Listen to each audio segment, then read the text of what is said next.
There's something There's on something there. on there. Yeah. Yeah.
What was What that? was that?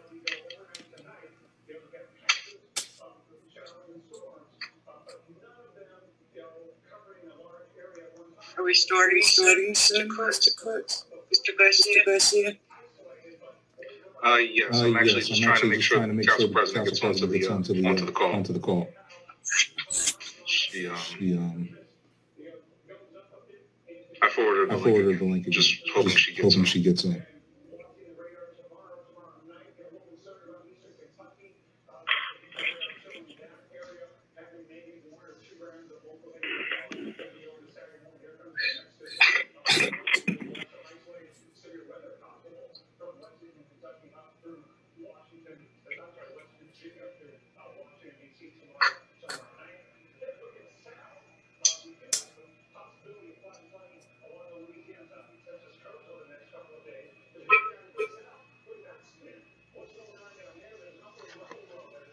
Hello, good Hello, good evening. evening. Mr. Garcia, Mr. Garcia, it's it's Councilwoman Vaughn, Councilwoman West Vaughn, Ward. West Ward. Can you hear me? Can you hear me? I can. You said unmute myself. Okay. Okay.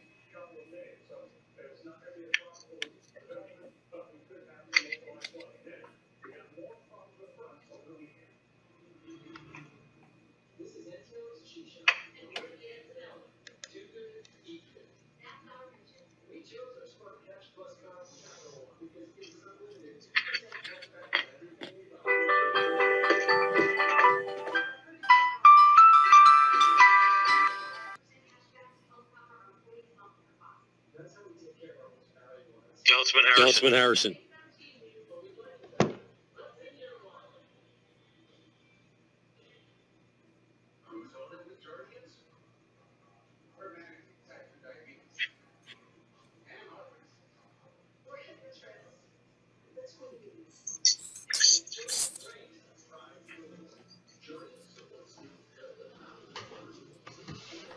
Mr. Garcia, it's Councilman Harrison.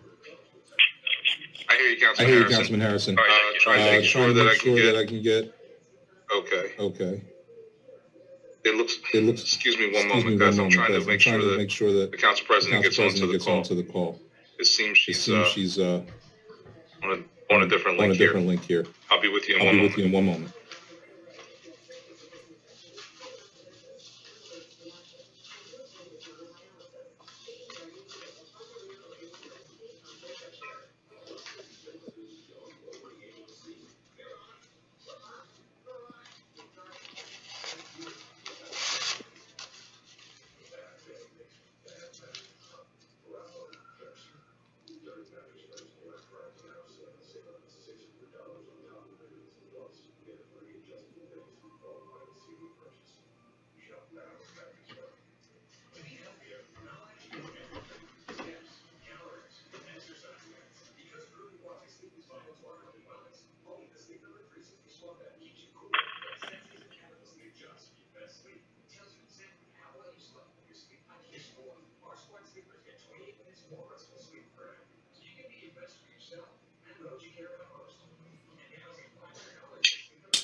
be with everybody in 1 moment.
No, you're probably.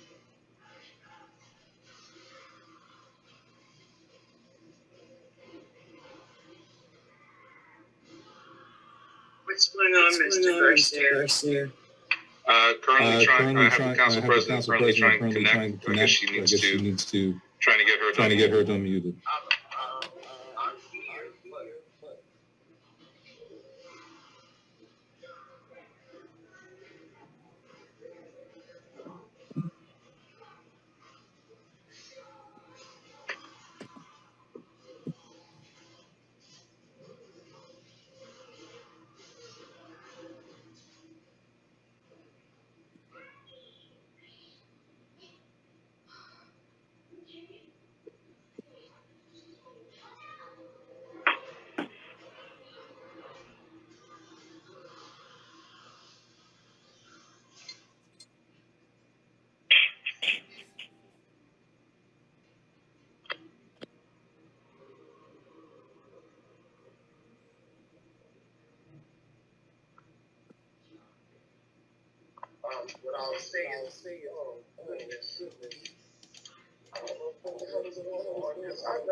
I see you in here. I see you in here. I see you here. I see you here. Right. Right. Let me see. Let me see. I can hear you. I can hear you.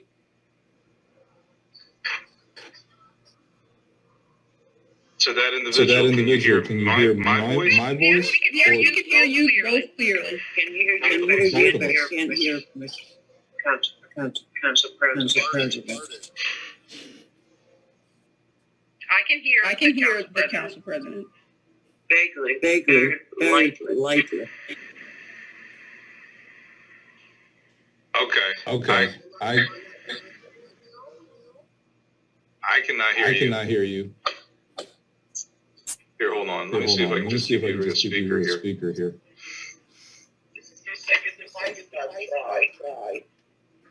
Second device you tried, you said? I'm not sure. I'm looking at your name here, Council President, and you're not muted.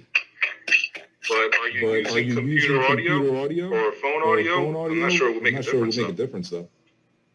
I hear you. Okay. I have you on speaker via my phone as well. If you're able to proceed that way, do you have any of the other pieces? Take me off and see if I come here clear. All right, go ahead and try. All right, Mr. Garcia, can you hear me now? Not through the program, I cannot. Can anybody else hear the Council President right now? Very vaguely, Mr. Very vaguely, Mr. Garcia. Is she connected? She doesn't have any headsets or AirPods or anything connected. We can hear faintly, like she's connected to another device. Oh, okay. Hold on 1 second. Tell her to turn the volume up, maybe. Garcia. Okay. You happen to have any listening devices that are connected to your devices there? Hey, like, do you have AirPods or anything like that? Can you hear me, Garcia? Now I can. We can hear you. Faintly, but yes. I'm on my phone. I have it turned all the way up, and I'm still gonna hear you. Yeah, you're clear, Council President. You're very clear. You're good. Thank you. I appreciate it. I'll turn my volume up. Alrighty. So I apologize, but this has been a little test of time here trying to get on this call. Okay. All right, Mr. Garcia, I'm prepared to read the statement and open. Sounds good. All right. I'm ready when you are, Council President. Thank you. Good evening, ladies and gentlemen. I apologize for my tardiness. This meeting is being called to order. Adequate notice of this meeting has been given in accordance with the Open Public Meetings Act, pursuant to Public Laws 1975, Chapter 231. This agenda is complete to the extent known and was sent to the Trenton Times, posted on the first bulletin board in the City Hall, filed in the City Clerk's office. Formal action will be taken. Roll call, Mr. Garcia. Ms. Caldwell-Wilson. Present. Mr. Harrison. Present. Ms. Vaughn. Yes, present. Ms. Wilkins. Present. Ms. McBride. Present. Municipal Clerk Brandon Garcia present. Mr. Kaloji. Present. Mr. Cruz, I believe, is absent. On vacation. Mr. Collins Terry. I'm present, Mr. Clerk. Good evening. Thank you, Mr. Michelle. You're present. Thank you. Thank you, Mr. Collins Terry as well. Mr. Liston. I'm present. Mr. Bridges. Present. Mr. Wilson. President. Mr. Douglas. Good evening. I'm present.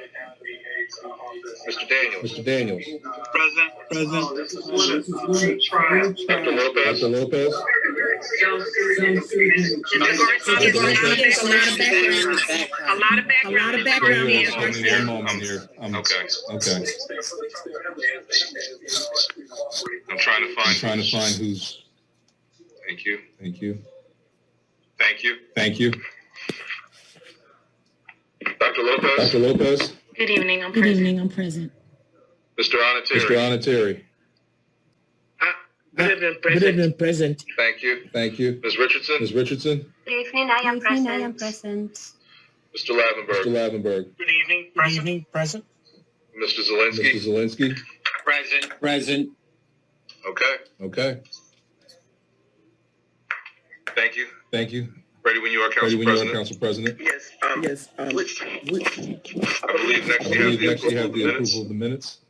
yes. And then I believe that we're going into once you do the approval of the minutes, Mhm. and I believe we're going into the executive session of Executive session. Certainly. Certainly. If you, Council President, if you want to ask for a motion to approve the minutes. approve the minutes. yes. So moved. Moved by Ms. Moved by Wilkins. Ms. Is there a Wilkins. Is second? there a second? Second. Second by Ms. Second by Caldwell Ms. Wilson. Caldwell Wilson. Roll call. Roll call. Ms. Caldwell Ms. Wilson. Caldwell Wilson. Yes. Mr. Harrison. Mr. Harrison. Yes. Mr. Michelle. Mr. Michelle. Yes. Thank you. Thank you. Ms. Vaughn. Ms. Vaughn. Yes. Ms. Wilkins. Ms. Wilkins. Yes. Ms. McBride. Ms. McBride. Yes. Mr. Garcia, just for the record, what are the dates of these minutes? This is 7/7. This is 7/7. Meeting the public session, July 7th. July 7th. Okay, thank you. Mm-hmm. Certainly. Okay, Council President, if you wanted to move on, I believe a resolution for, excuse me, as I move to the docket. Sorry, public. To the public. I believe we're moving on to the executive session, correct? We have resolution 22339, authorizing the City Council of the City of Trenton to hold an executive session which excludes the public. Council President, if you want to ask for a motion. Yes, so moved. Who's got the link for the executive session because I don't see it. Say again? Sorry. The link for the executive session. There will not be a link for the executive session. I will actually assign a breakout room, and I can assign you manually. Nobody can interfere. All right. Very good. Second, if anybody, no one seconded. Second. That was Ms. Wilkins, Ms. correct? Wilkins, correct? Thank you. Thank you. Perfect. Roll call, Ms. Caldwell Wilson. Yes. Mr. Harrison. Mr. Harrison. Yes. Mr. Michelle. Mr. Michelle. Yes. Ms. Vaughn. Ms. Vaughn. Yes. Ms. Wilkins. Ms. Wilkins. Yes. Ms. McBride. Ms. McBride. Yes. Motion carried. Motion carried. Thank you. If you give me one moment, I'm going to assign you all to a breakout room. Just give me one moment, please.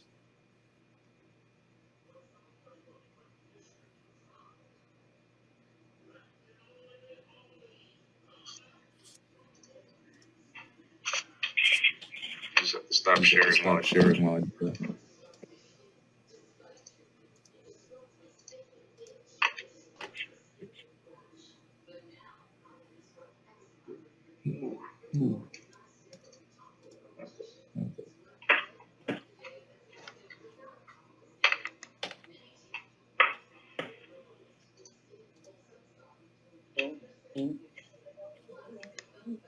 Please bear with me. I have to assign you all manually, so I make sure that nobody can interfere or get into the same room.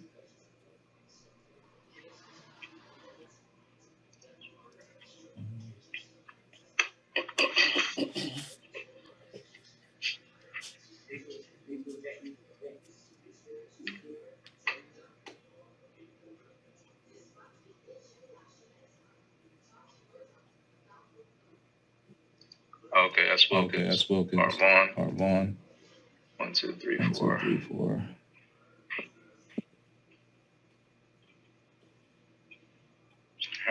Harrison, and Mr. Michelle. I'm looking for you, sir. Hold on one moment. There you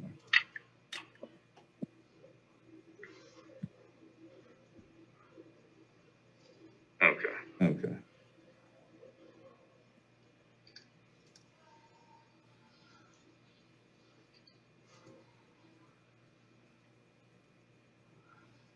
Okay. Okay. It said join, but then it disappeared, Mr. Garcia. Did it? Okay, hold on one moment. Is it saying join now?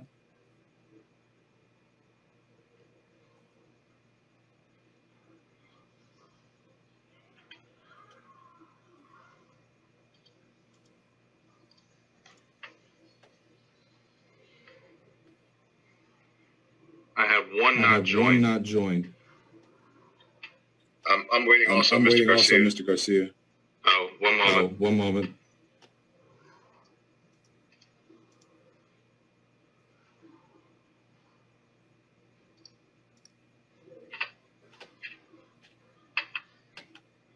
Give me 1 second here.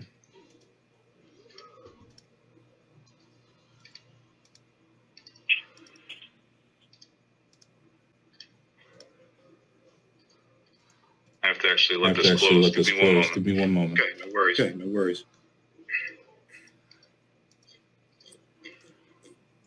Hey, it's Della.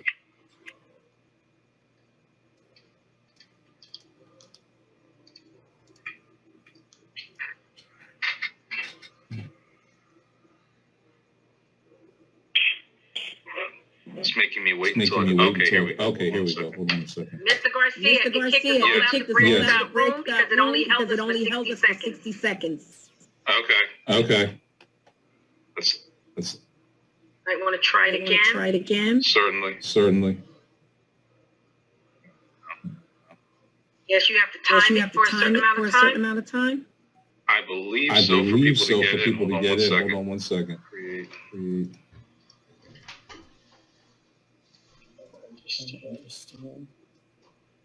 Let me put everybody in again. My apologies.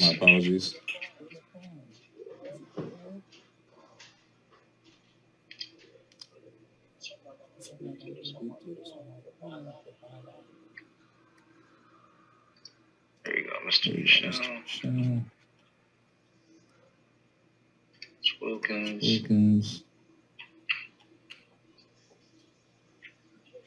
Mr. Bridges. Mr. Bride. Mr. Harrison. Miss Caldwell Wilson. 1, 2, 3, 4, 5, 6.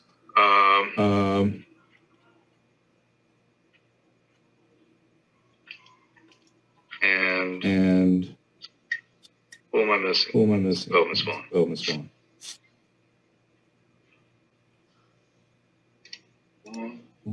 Okay, I have Mr. Michelle, Mr. Harrison. Mr. Michelle, Mr. Harrison, Mr. Bride, Miss Caldwell Wilson, Miss Vaughn, Miss Wilkins, and Mr. Bridges. Does that include all? What about Mr. Pelosi? Mr. Pelosi should be here. Here,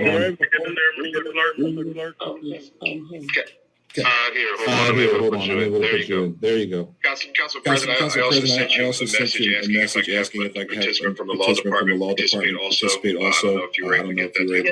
Yes, I did get your message, Mr. Bridges. Okay. Where would that individual be? If permitted by Council President Ms. Samuels from the law department. Okay. Now, why would she need to be here? Council President, why would Ms. Samuels need to be in our executive session? When we have the law director. Yes, and that's why I had expressed that to the law director that we've never had anyone from the outside participate in our meetings in reference to our executive session, and this would be stepping outside of those boundaries. And again, I'll defer to Council President, Council Desires, and Ms. Samuels is in the law department. She does have specific information about what we're going to talk about. So if it's the council's will allow it, great. If not, I will. If you proceed, it's fine. Mr. Superintendent. Okay. I'm gonna head open all rooms here to make sure that we're all in this room. I would help us.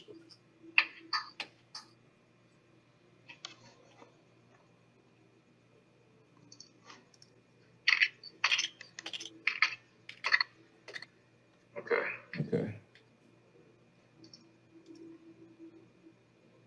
Join breakout room. Mr. Garcia. Yes. It's saying I see you here. Correct.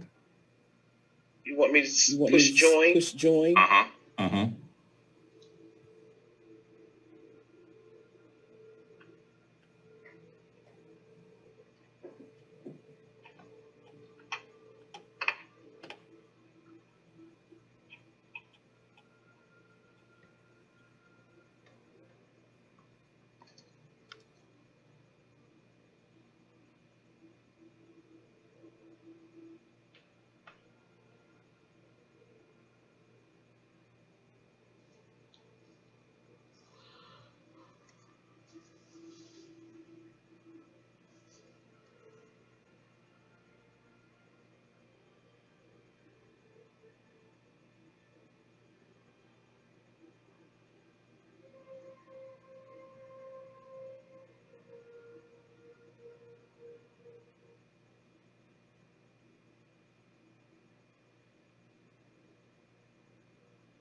Everybody see the docket?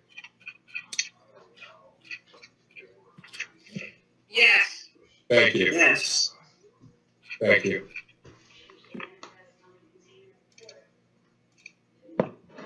Okay, Madam Council President, we have resumed public session. I believe we're at the resume public session. It's your will to start.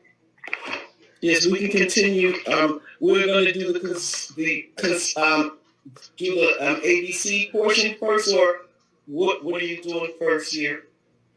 We are at the administration solution resolutions. With the resolution on the above mentioned items. Okay, you can just move forward with however you. Council President, I have a question.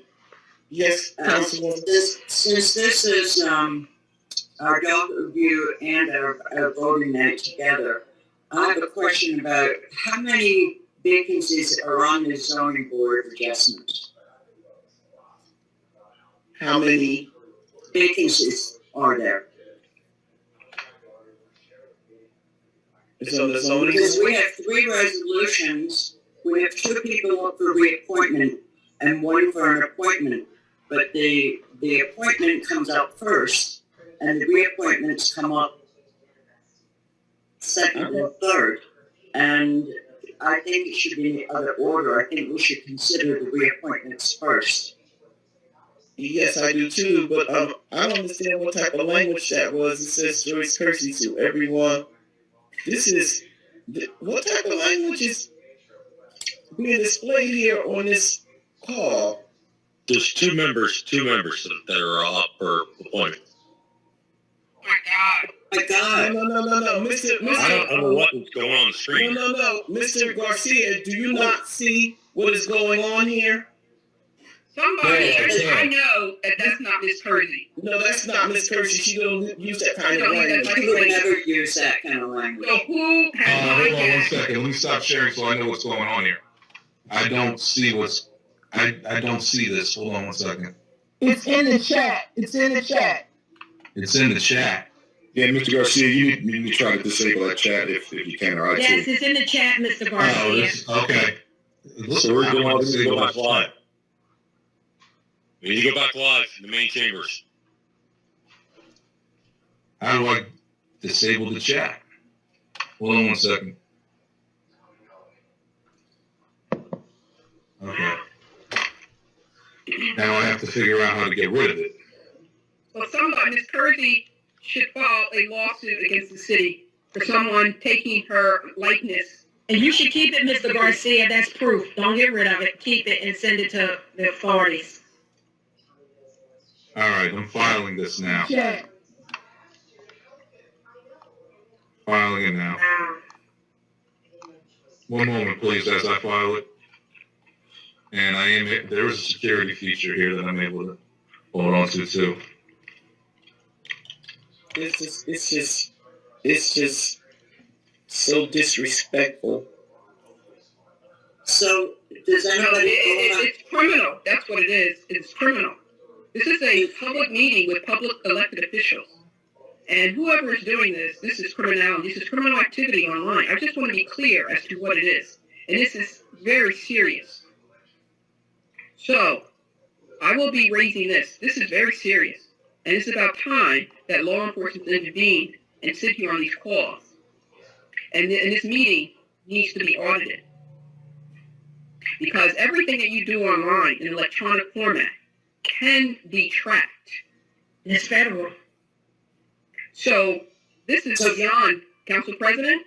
And yes. This meeting needs to be, this tape needs to be handed over to law enforcement for thorough investigation.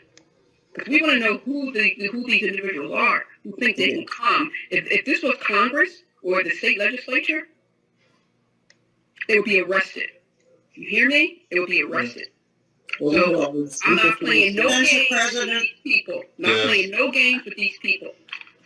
Council President, I was cut off because that came up. I'm trying to find out how many vacancies will be on the zoning board. Okay. I thought there was only 2, but we've got 3 people in here, and 2 of them are reappointments. And the appointment. I think that how many people, Mr. Garcia, do you have the list in front of you on your desk anywhere? No, I'll be honest. I had not researched the amount of vacancies prior to tonight. I have it, but I don't have it with me here at my table. I'm busy trying to disable this chat. To be honest with you. Council President, we just got a message from our attorney, Anthony Valente, indicating that... Councilwoman, I'm still on... I'm sorry, I didn't know. I'm sorry. Excuse me. Okay, so I'm sorry to all very quickly. I do Councilman apologize. Harrison. I'm sorry. Councilman Harrison. I'm still waiting for. I was asking Councilman Harrison if he knew how many vacancies were on the board, Councilwoman. I was told two. There's two. Okay, so don't we need to reappoint? There's two reappointments, yes, and they should be reappointed. Right, and so the third The first one that's listed is 297, and that's an appointment. 298 and 300 are reappointments. Right, so we need to do the reappointments first. So what are we going to do with the appointment when we're reappointing? Right. So it won't be a vacancy for that person. Is there any alternates on the zoning board? Oh, that I don't think so. I think, yeah. I don't know about the alternate position, whether that's vacant or not. But we could always go back. We can always return to that in the next meeting if there is. Well, is this the board that Mr. Mars was an alternate on? Who? Mr. Mars, Shaheed Mars. I don't know. Isn't he an alternate? Yeah, because usually when there's an alternate, you move the alternate out to. Yes, that's what I'm saying. But I was told there was only two vacancies. There are two people up for reappointment. Council President, excuse me, Councilwoman Caldwell-Wilson, I'm sorry. Maybe we should hold off until we get clarification. We don't want to. No, we need to appoint the two reappointments. Well, how are we going to have clarification? Because they're already past their reappointment date. Well, okay, so we reappoint them and hold off on the new nominee until we're clear. Yeah. So that would be 298 and 300 that we would because we need to be clear of where the alternates are and if the alternate needs to move up. So we'll reappoint the two sitting individuals and then hold off on the appointing any new individuals to the board until we're clear on where our alternates are. Alrighty. So thank you. Mr. Garcia? Yes. On the docket, could you put the docket back on the screen so everyone will know what was? Certainly. Council President, may I make a housekeeping item very quickly? Yes. Our attorney, Anthony Valente, just sent us a message saying that NPS communication was supposed to be on the court was expecting that resolution to be on the docket, and it's not. Do we have the resolution available? Well, that's a question to you, Council President. Was it on the docket? I mean, I'm just telling you that the attorney said that the court was expecting that piece of legislation to be on the docket. And I know, did you not have a conversation with Mr. Valente? No, I haven't. I had a conversation with Mr. Valente before July the 7th, but I remember that conversation. I remember the emails as well. And we were supposed to have that on the docket. Now we're at risk. Well, I'm just saying we don't. It's not on the docket. We can just text him and ask him if I could text him. Perhaps we need to have a special meeting just to pass that piece of legislation. I can text him and ask him to send it over to Mr. Garcia. Send the resolution over if he has it. Huh? I'll ask Mr. Valente if the resolution that he wanted us to pass, if he has it available, he can send it over to Mr. Garcia. Because I think the resolution was already written up. It's not a new resolution that has to be drawn up. But in the meantime, let us deal with the zoning board appointees. I have one more. Okay. Council President. I have a walk on tonight for funding for implementation of the COVID-19 and monkeypox testing, vaccination, and monitoring program. So I would like to walk that tonight because we don't even know what that's about, Councilwoman. Every state now is calling for but then why didn't emergency on the monkeypox? But why didn't the administration have that available? I have the right as a council person to do a walk. But I'm asking you, you want to walk on something that we don't have any information on.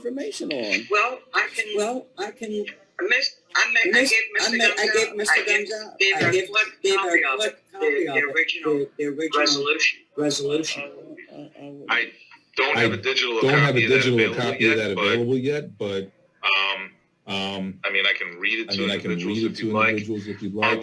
Are we going to adhere to the? I'm sorry. Are we going to adhere to the docket here? Yes, we are. Yes, we are. We're going to go straight to. And that's not to disregard anybody. I would be happy to recite and read into the record any resolutions that are walk-ons for the end of the docket. Okay, that's all right with all. That's all right with all. We're not. I'm not. Three walk-ons by me too. Correct. Well, we're not walking on anything. So No.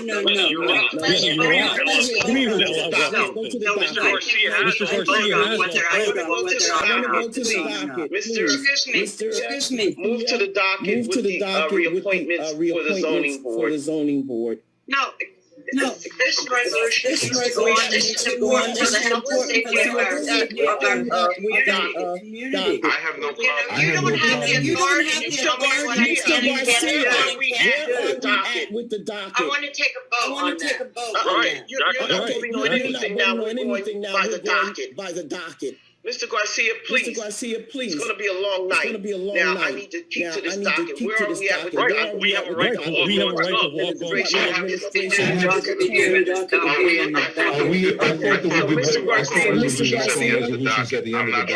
I'm not trying to anybody here or in favor of anyone else. I just want. Or do we need to get a motion to proceed with the docket here?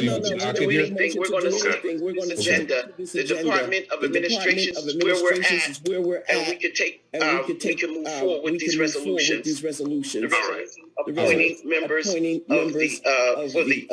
the advisory committee. I have resolution 22 resolution 22-301. Resolution appointing member Quentin Jones to the Cannabis Advisory Committee pursuant to section 146-20 of Ordinance 22-13 Cannabis. Is there a motion? Second.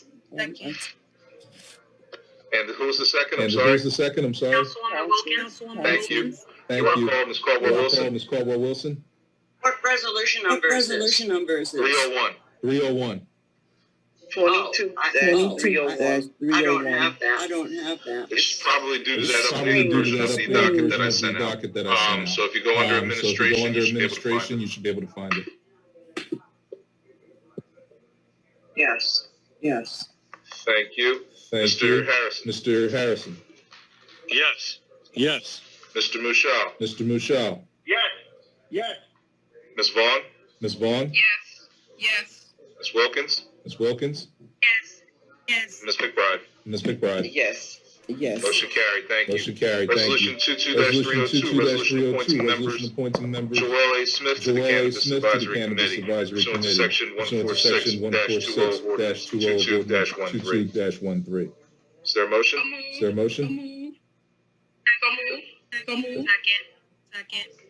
Second.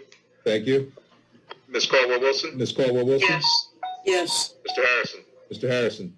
Yes. Mr. Mushal. Yes. Ms. Vaughn.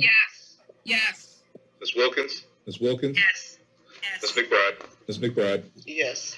Motion carried. Thank you. Resolution 22-303. Resolution appointing member Darren Green to the Cannabis Advisory Committee pursuant to section 146-20 of Ordinance 22-13. Don't move. Thank you. Second. Thank you. Thank you. Ms. Caldwell-Wilson? Ms. Caldwell-Wilson? Yes. Mr. Harrison? Mr. Yes. Harrison? Yes. Mr. Michelle? Mr. Michelle? Yes. Yes. Ms. Vaughn? Ms. Vaughn? No. Ms. Wilkins? Ms. Wilkins? No. Ms. McBride? Ms. McBride? No. No. Okay, resolution motion Okay, failed. resolution motion failed.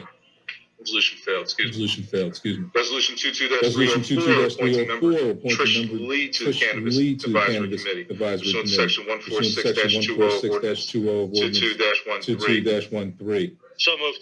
So moved. Is there a second? Is there a second? Second. Ms. Caldwell-Wilson? Ms. Caldwell-Wilson? Yes. Mr. Harrison? Mr. Harrison? Yes. Mr. Michelle? Mr. Michelle? Yes. Ms. Vaughn? Ms. Vaughn? No. Ms. Wilkins? Ms. Wilkins? No.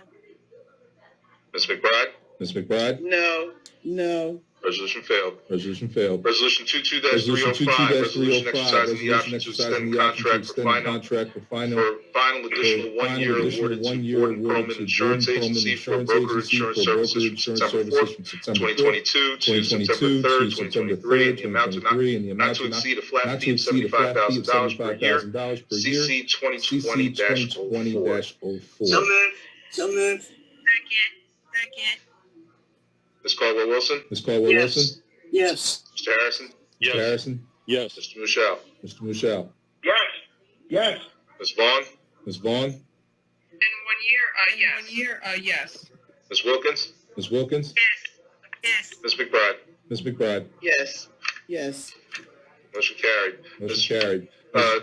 22-306, resolution rejecting proposals received to provide third-party administrative services for general liability claims, workers' compensation claims, management and loss control services for the city of Trenton, Department of Administration, substantially revised scope of services, CC 2022-0-01. So moved. So moved. Second. Thank you. Ms. Thank Caldwell-Wilson? Ms. Caldwell-Wilson? Yes. Yes. Mr. Harrison? Mr. Harrison? Yes. Mr. Michelle? Mr. Michelle? Yes. Ms. Vaughn? Ms. Vaughn? I'm sorry. I was just getting feedback from this crime that just happened on our call. Sorry, very distracting. What was the resolution that we're on? 22-306. Because you don't have it on the screen. Can you move it down? Can you My scan? apologies. My No, it's apologies. okay. No, it's okay. Read it. Oh, yes. Ms. Vaughn? Ms. Vaughn? Ms. Wilkins, I Ms. apologize. Wilkins? I apologize. Ms. Wilkins? Ms. Yes. Wilkins? Yes. Ms. McBride? Ms. McBride? Yes. Motion carried. Motion carried. Resolution 22-307, resolution authorizing municipal online surplus auction through New Jersey State Contract 19-GNSB1-00-696 T2581. So moved. Council President, I have a question. Yeah, I need to see where we're at. 22 dash. 307. 307? Okay. I'll highlight. I'll highlight. Let's got it. I don't know. There you Go right ahead, Councilwoman. I just want to say, what is the surplus auction? Mr. Sherry, speak to that, please. Madam President, if I may. Yes, go right ahead, Mr. Cherry. Yes, Councilwoman. Thank you for the question. There is attached in the backup a long list of items that we will be auctioning. I don't know if you want me to go through all of them. It is quite lengthy. But essentially, this is a series of vehicles that we have in our recycling yard. And this auction authorizes, this resolution authorizes us to auction off these vehicles. There are a number of them, a variety of make and models. They are non-functional at this point, but we are required by state law to attempt auction them rather than just quote unquote junking them. Alright. So the reason why I asked that because I see the lengthy list of municipal vehicles. I assume that they're all municipal vehicles, correct? They are all owned by the city. That is correct. Yeah, I see a backhoe. There's a couple of things, right? Several things. The reason why I ask because it's for the benefit of the public, right? So, we are a transportation challenged community, as you well know. So, to auction these off, they may be nonprofit organizations, senior centers, or whatever, that may need these vehicles. Have you guys gone out to assess the situation out in the community, rather churches, food kitchens, etc.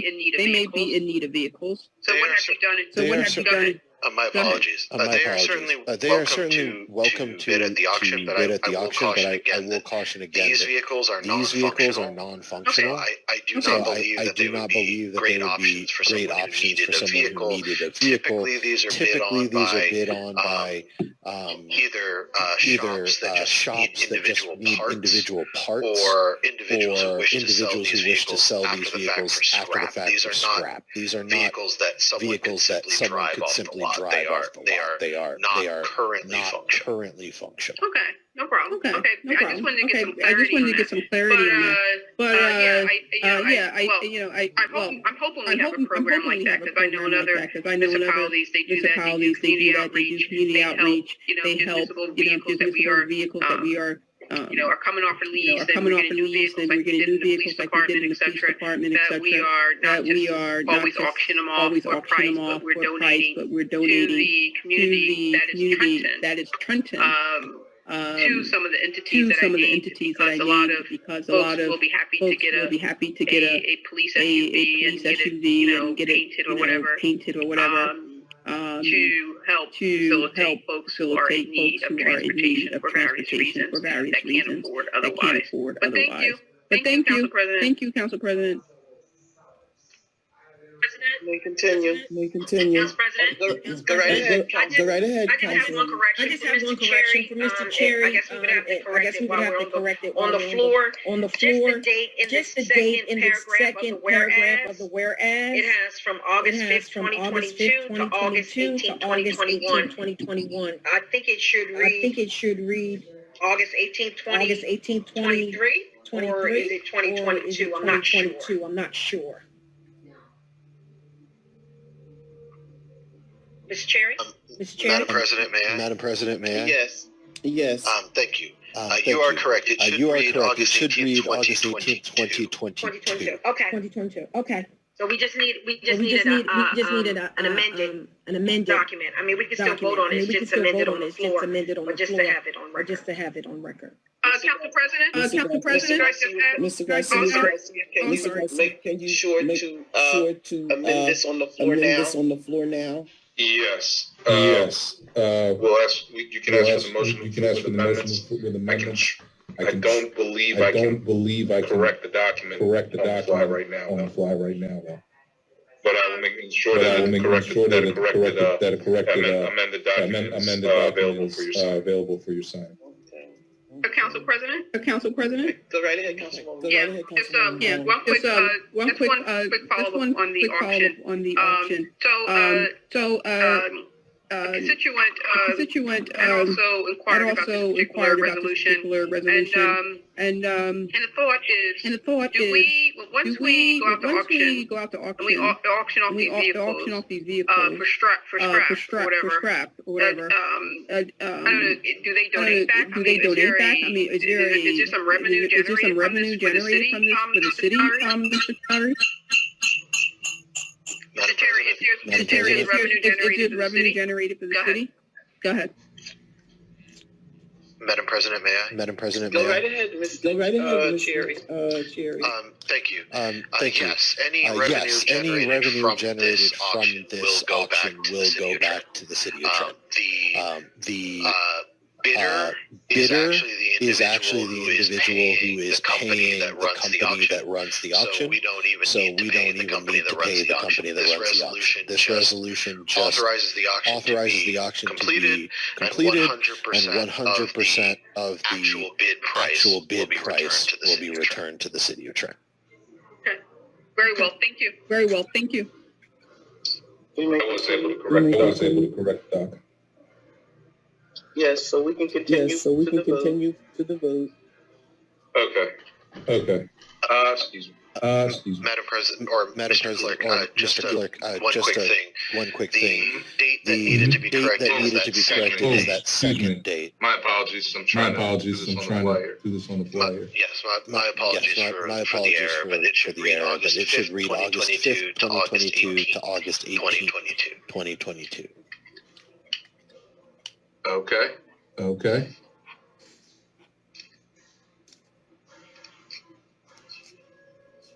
How's that? That looks great. Perfect.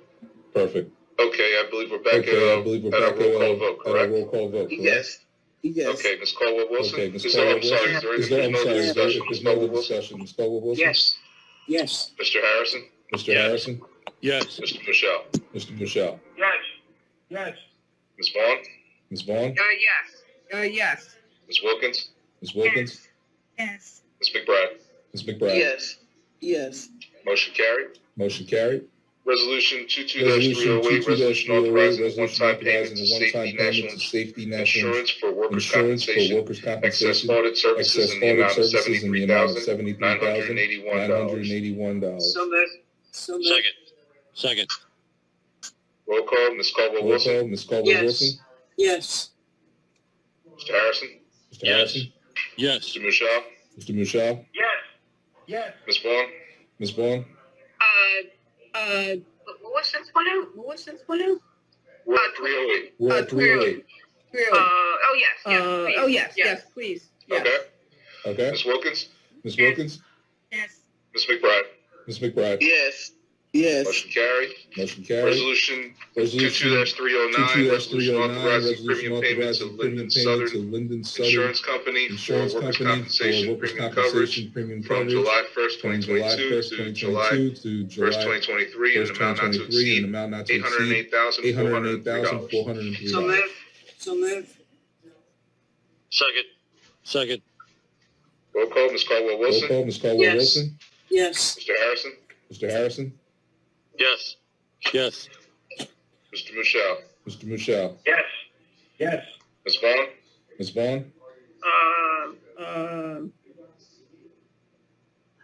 How much is the insurance coverage? For the coverage. Okay. Yes. Ms. Wilkins?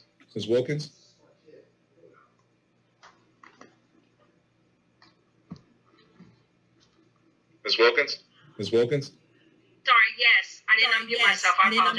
I apologize. Yes. Ms. McBride? Yes. Motion carried. Resolution 22-310, resolution authorizing premium payment to Chubb Insurance of New Jersey, 500 Ross Street, 154-0455, Pittsburgh, PA, 152-001 for property insurance coverage in the amount not to exceed $435,414 from July 1st, 2022 to June 30th, 2023. So moved. Second. Thank you.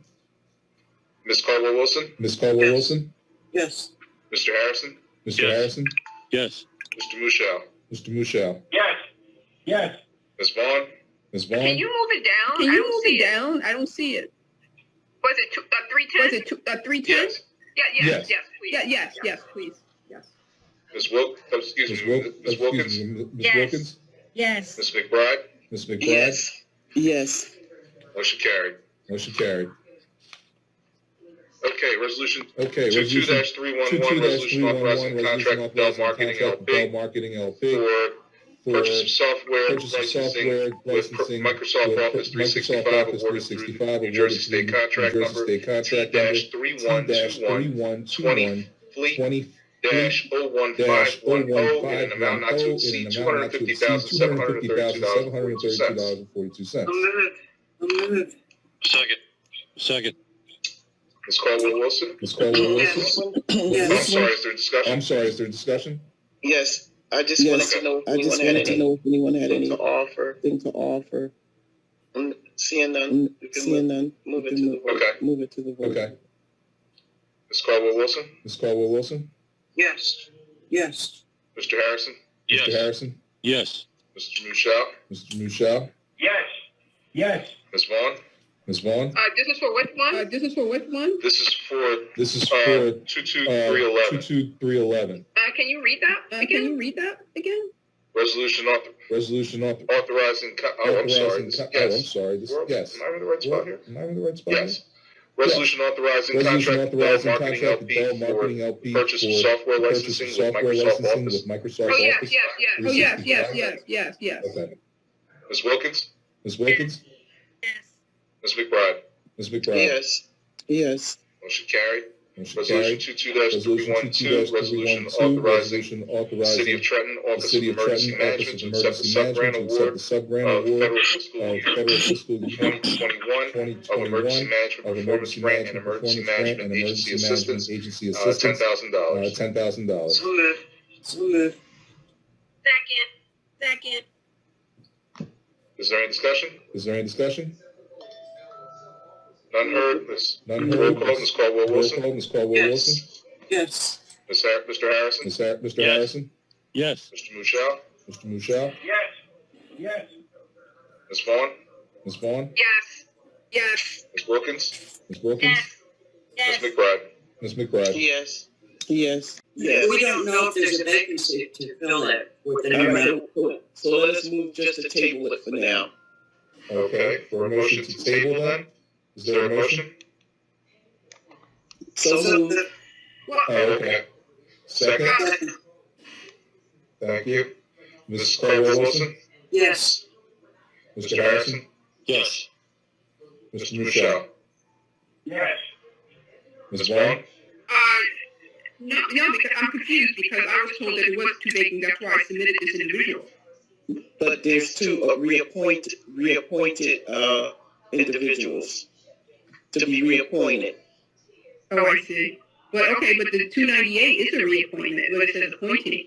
298 is an appointment. No, she was on the board. Oh, it's a reappointment. Okay, It's a understood. reappointment. It's a She was on the board. That's why I wanted to know if there are two or We're three. talking about 298 Trina. That's a reappointment. All we have to do is change the wording. I know, but No, there are two. That's 298. We're going to reappoint her. It's Yes, but it says appointed. 297. I'm not. I'll change that wording. Councilman Caldwell-Wilson, you're not reading. It says appointing Trina McClendon. I'm just pointing out to you. I've already explained that we vote for that and for the resolution 300 to reappoint.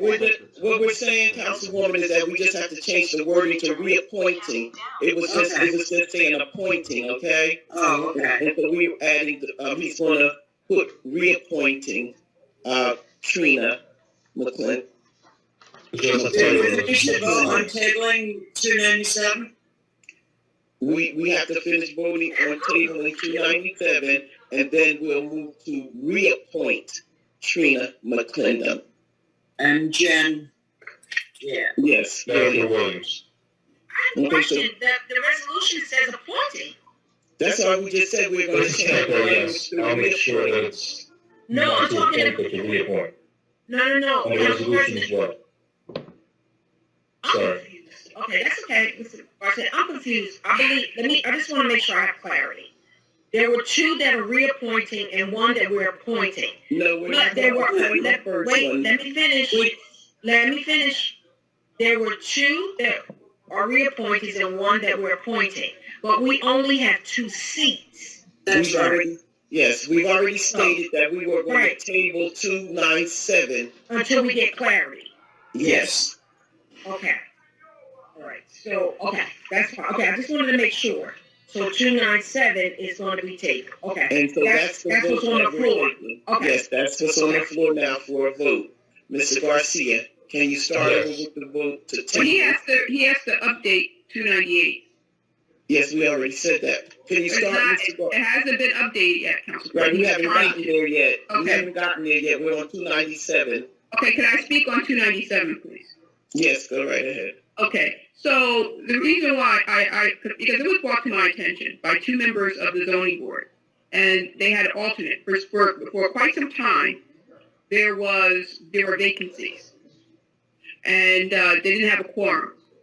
So two members alerted me to this fact, and hence I immediately said, well, you guys have alternates, so promote the alternates to be seated.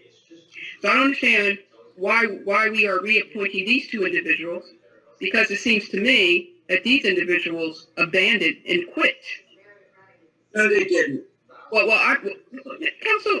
One is the chair of the zoning board. Council President, they didn't have a quorum because an individual from the zoning board. I know they didn't have a quorum because Mr. Shahid. Where's Shahid? Mars. Yes, Mars. It's an alternate. And I know Miss Mary Horn is on the board. And they have not had meetings because they didn't have a quorum, because these two individuals did, in fact, quit. Okay? So I'm surprised to see They didn't quit. Oh, my goodness. One runs a meeting every time they have a meeting. They didn't have any meetings. Hey, Council President, they weren't having any meetings. They didn't even have a quorum, which is the reason I submitted this individual. Because the last time, and that's the reason Shahid was put forth as a alternate at that time, because they weren't. Again, I don't know when Miss McClendon and Miss Jennifer Williams. I don't know who received these submissions, but I suspect they were in a late breaking hour, because at the time I sent Miss Council President Miss Gu's GUEH resume for interest. She was declined before because the seats were all taken, but we had her on reserve in the event they were open up. When I found out by the current sitting members, Miss Horn is one of them, and another, that these two individuals quit, and they didn't have a quorum, so I reacted and sent that to Council President. So I know for a fact that those individuals were not on that board, and they were not attending those meetings. So I'm just saying to you all that before we keep reappointing folks, they need to stop quitting, and they need to commit to the role that they have that they have committed to, that they agreed to, that they were going to perform. And I'm very hesitant to keep reappointing these individuals who quit and leave our citizens without a zoning board for weeks and months at a time. And they never even came to the council to alert us that they quit. So that's, and it was, if it wasn't for Miss Mary Horn and others who come to that, we can't even have a meeting because the zoning board, they quit. So I guess they came to Councilwoman Caldwell Wilson and said, oh, we want to get back on the board. So if they didn't quit, then why are we reappointing them? It makes no sense. We're reappointing them, and they're on the docket because they weren't on the board because they quit. So I want to say that. So we should have them come to the council and explain their action. Why did they quit? Why did they irresponsibly quit? They didn't alert the council that they quit. And then they want to get reappointed? I think that's irresponsible. And the council should hold folks who volunteer, hold them to their obligation. Because the zoning board is a critical entity of the city. And we cannot afford to not have meetings. Now, I'm sorry, but most of the council members here, we come to every meeting. So we expect the same when people volunteer. So I think that we should give other citizens opportunities who have been sitting waiting and want to serve, and not keep reappointing the same old people who think they can quit and come back and quit and come back. So the fact that Councilwoman Mark Caldwell Wilson refuses to see that when you reappoint somebody, it's because you reappoint them because they won't earn the board. They're not there. Council President, if I may. That's all I'm going to say about that. But I think that we should consider appointing Miss Joycelyn Vu instead of the other two who quit. Council President, if I may. Yes, you may, Councilman. Okay, so first of all, I've had conversations with Jen Williams, who is the chair of the zoning board. They had no meetings last month because they were not reappointed. She submitted a request for reappointment in June and again in July. And yes, she does attend every meeting, so I don't know where you're getting your misinformation from, but that's baloney. Council President? Go right ahead, Mr. Harrison. Yeah, the two people that are being reappointed never quit. They've been going to the zoning board meetings, so you're right. I don't know where that's coming from. It makes no sense. All right, so we're gonna move to table, because that's the motion that was on the floor, to table 22-297, and I moved it. and then what I will say in reference to 298 and 300 is that I'll just make sure that I sit in on their meetings to make sure that we have a quorum, because if we don't have a quorum on the zoning board, I will ask for them to move aside so that we can have a quorum on that board, because although they're volunteers, the city's business still must move forward. So right now, the motion on the floor is to table 22-297. Shall I retake roll call? Yes, please. Oh, okay. Sorry. Is that additional discussion? No. Yes, I move to for the vote, please, Mr. Garcia. Certainly. Ms. Coleman-Wilson? Yes. Mr. Harrison? Yes. Mr. Michelle? Yes. Ms. Vaughn? No. Ms. Wilkins? Council President, I just wanted to reiterate, we have to get clarification. So we'll get clarification. Is someone going to give us an update on what the status is for the zoning board, what happened with the seats? Because like Councilwoman Vaughn said, I mean, we have feedback. Who is that, Brandon? Shut them I'm trying down. to find it right now. Thank you. And the reason I'm saying is we definitely have to get clarification, because this just doesn't look well for us to have three people we're trying to, one we're trying to appoint and two members we're reappointing. Because I'm for us, appointing people and even reappointing if their terms have expired. But we have to be sure as to what the status is when we are putting people on the board, because, this is a big to-do. This has become a big to-do. So who's going to give us the clarification whether there's whether there's 2 or 3 vacant seats? Well, we have the list in the office. There's a list in the clerk's office, and any one of us can go and get it. I'll get it tomorrow, have Mr. Brandon send it out. But I also stated that I would attend the next 2 zoning board meetings just to make sure there is a quorum. And if there's not, I will immediately ask for the people that are missing the meetings to step down so that we can have a quorum. Okay, I just wanted, before I move my vote, I just wanted to be some clarification, because of course we need people on our board. So yes, I'll move to table it with the clarification coming forth. Council President, the reason they were not attending the last 2 meetings is because they had not been reappointed by this council. We were late with our reappointments. Rena resigned. Jennifer was a term expiration. Jennifer was the term expiration. Trina resigned. Mr. Garcia, can you continue with Trina resigned. There's a vote on the floor. I said my vote. I said yes, we're going to table it. No, I'm talking to Mr. Garcia. I'll take that as an aye. I'm Mr. McBride. Yes. Motion carried. Resolution tabled. Resolution 2298, resolution reappointing Ms. Trina McClendon to the Trenton Zoning Board of Adjustment. So moved. Second. Okay. If there's no discussion, roll call. Ms. Caldwell-Wilson? Yes. Mr. Harrison? Yes. Mr. Michelle? Yes. Ms. Vaughn? No. Ms. Wilkins? Yes. Ms. McBride? Yes. Motion carried. Resolution 22-300, a resolution appointing Jennifer Williams to the Trenton Zoning Board of Adjustment.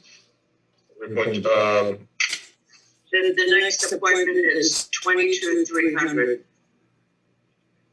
But we can't skip the other resolution, right? Or it's no longer there? What other resolution? There is no. 22-487, that's not there? And then, it's 22-300. 300 is next. 22-487 requires additional backup in order to be considered. Okay. So we're at resolution 22-300, resolution reappointing Jennifer Williams to the Trenton Zoning Board of Adjustment. So moved. Second. There's no discussion. Ms. Caldwell-Wilson? Yes. Mr. Harrison? Yes. Mr. Michelle? Yes. Ms. Vaughn? Yes. Ms. Wilkins? Yes. Ms. McBride? Yes. Motion carried. Resolution 22-339, resolution of the City of Trenton granting renewal of liquor licenses for the period of July 1st, 2022 through June 30th, 2023. Mr. Garcia, will you read the list into the record, please? Certainly. Would you like the full, You have to read the whole list into the record. Okay. Plenary retail consumption bar restaurant license number 333, license number 1111-33-122-006, Monday's Liquors, 912 Brunswick Avenue, Trenton, New Jersey, 08638. Resolution, excuse me, I'm sorry. License number 1111. I'm sorry, did you need the list or just the resolution right into the record? Because I have not read the resolution yet. They both need to be read into the record. Understood. Give me one moment. I'll start with the resolution.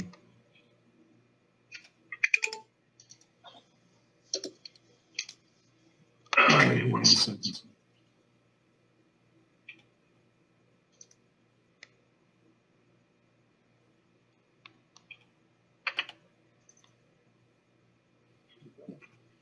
Okay. Resolution authorizing the City Council of the City of Trenton to hold. Excuse me, that's not the correct resolution. That's 3.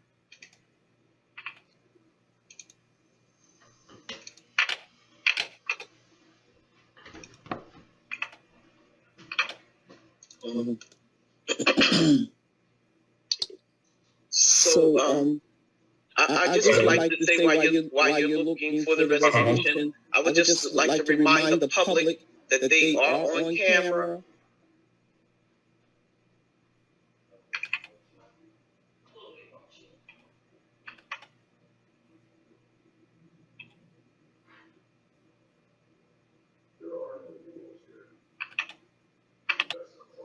One moment.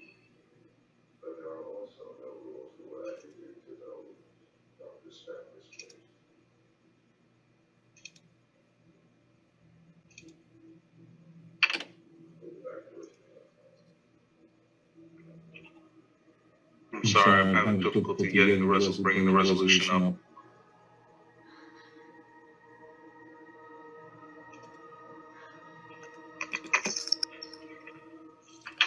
This resolution, what's the Okay, sorry about that.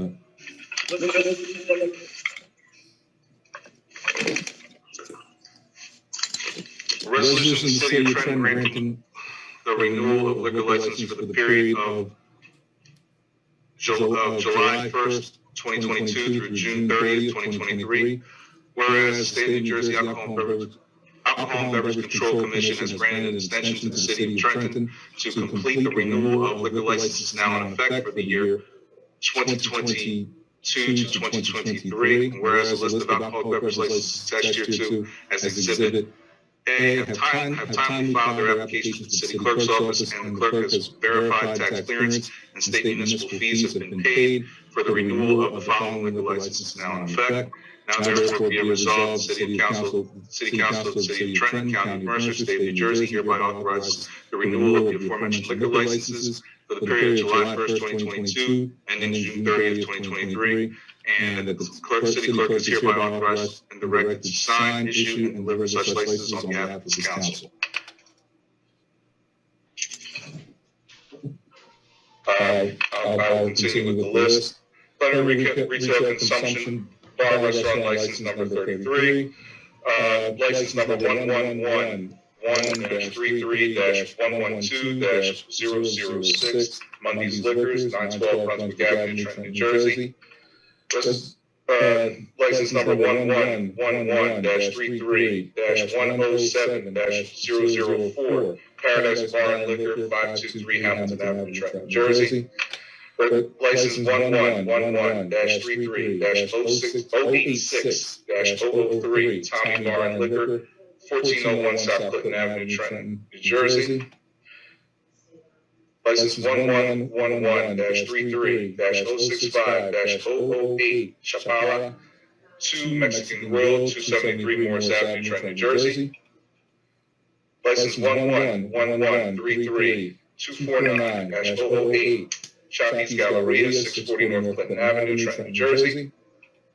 License 11-1-1-33-097-010, Cooper's Riverview, 50 Riverview Executive Park, Trenton, New Jersey. License 11-1-1-33-219-014, Dubai Restaurant and Lounge, 931-933 New York Avenue, Trenton, New Jersey.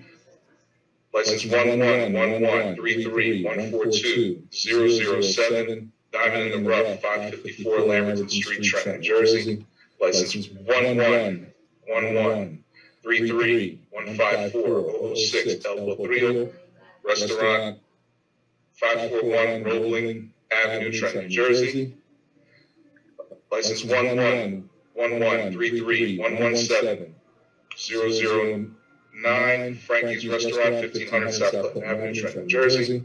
License 11-1-1-33-193-006, Infinity 100 Whitaker Avenue, Trenton, New Jersey. License 11-1-1-33-254-004, Isla de Trenton, 477 Chestnut Avenue, Trenton, New Jersey. License 11-1-1-1-33-179-006, Rizos Bar and Grill, 346 Emory Avenue, Trenton, New Jersey. License 11-1-1-33-082-008, Liquorex, that's 1002 to 1004 North Bolton Avenue, Trenton, New Jersey. License 11-1-1-33-095-005, Kennedy's, 1701 South Clinton Avenue, Trenton, New Jersey. License 11-1-1-33-137-006, Mill Hill Saloon, 300-302 South Broad Street, Trenton, New Jersey. License 11-1-1-33-218-004, Casa de Luna Bar and Restaurant, 800 Chestnut Avenue, Trenton, New Jersey. License 11-1-1-33-157-011, Rocky's Liquor, 328-330 Mulberry Street, Trenton, New Jersey. License 11-1-1-33-176-008, Hacks Original Diner, 1300 South Broad Street, Trenton, New Jersey. License 11-1-1-33-253-004, Joe and Lena's Bar, 601 2nd Street, Trenton, New Jersey. License 11-1-1-33-073-004, Peter's Place, 1058 South Broad Street, Trenton, New Jersey. License 11-1-1-1-33-185-008, Puerto Barrios Restaurant, 845 Chambers Street, Trenton, New Jersey. License 111133196004, Eclipse Bar 1449, South Clinton Avenue, Trenton, New Jersey. License 111133060006, Jacques Liquor and Bar 225 Brunswick Avenue, Trenton, New Jersey. License 111133197012, Ramona's Bar and Grill, 700 Roebling Avenue, Trenton, New Jersey. License 111133062003, Regal One Lounge, 533 to 535 North Clinton Avenue, Trenton, New Jersey. License 111133125009, 1911 Smokehouse Barbecue, 11 West Front Street, Trenton, New Jersey. License 111133132005, Don Julio's Bar and Grill, 900 Liberty Street, Trenton, New Jersey. License 1133255005, Tiernanog, 1324 Hamilton Avenue, Trenton, New Jersey. License 1111332238. 005, McManaman's Pub, 151 Liberty Street, Trenton, New Jersey. License 111133078007, Trenton Social. 439 and 451 South Broad Street, Trenton, New Jersey. License 111133198009, Takao Restaurant and Lounge, 501 Warren Street, Trenton, New Jersey. License 111133293007, Old Liberty Tavern, 2114 Liberty Street, Trenton, New Jersey. Plenary retail consumption and liquor stores, 44 license. License 111144192006, Adriano's Liquors, 634 North Clinton Avenue, Trenton, New Jersey. License 111144022005, Bilancio Liquors, 255 Hamilton Avenue, Trenton, New Jersey. License 111144134007, La Casa Liquors, 547 Hamilton Avenue, Trenton, New Jersey. License 111144038006, New Family Liquors 2, 1202 to 1204 East State Street, Trenton, New Jersey. License 1111-1-1 441290005, New Family Liquors and Wines, 130 Calhoun Street, Trenton, New Jersey. License 1111440006, New Home Liquors, 810 Stuyvesant Avenue, Trenton, New Jersey. License 111144181004, Prospect Liquors LLC, 600 Prospect Street, Trenton, New Jersey. License 111144046008, P&P Liquor Locker, 1335 South Broad Street, Trenton, New Jersey. License 111144021008, Glen Discount Liquor Store, 909 Pennington Avenue, Trenton, New Jersey. License 111144081009, Carter Liquor Store, 199 Oakland Street, Trenton, New Jersey. And that concludes my list. Thank you. Yes, Councilwoman Wong. You have a question? Yes. Liquor licenses? Mr. Mr. Kaloji was supposed to get back to the council regarding the number, whether there's a limit on number of licenses a particular business could have. I remember that when we passed it on, there were a few bars that had like 3 or 4 licenses. Mr. Kaloji, did you ever find that out? Yeah. Honestly, I don't recall having been asked to do that, and I'm not disputing what you're saying. I usually keep pretty good track of what assignments I have to pursue. I didn't have that down. Yeah, because there are, I forget, but I will go back to my notes. But there is a couple of the restaurants and bars that had 3 or 3 plus licenses. And I know that the state limits the number of licenses an entity can have within the same, I guess, jurisdiction, for lack of a better term. I don't know.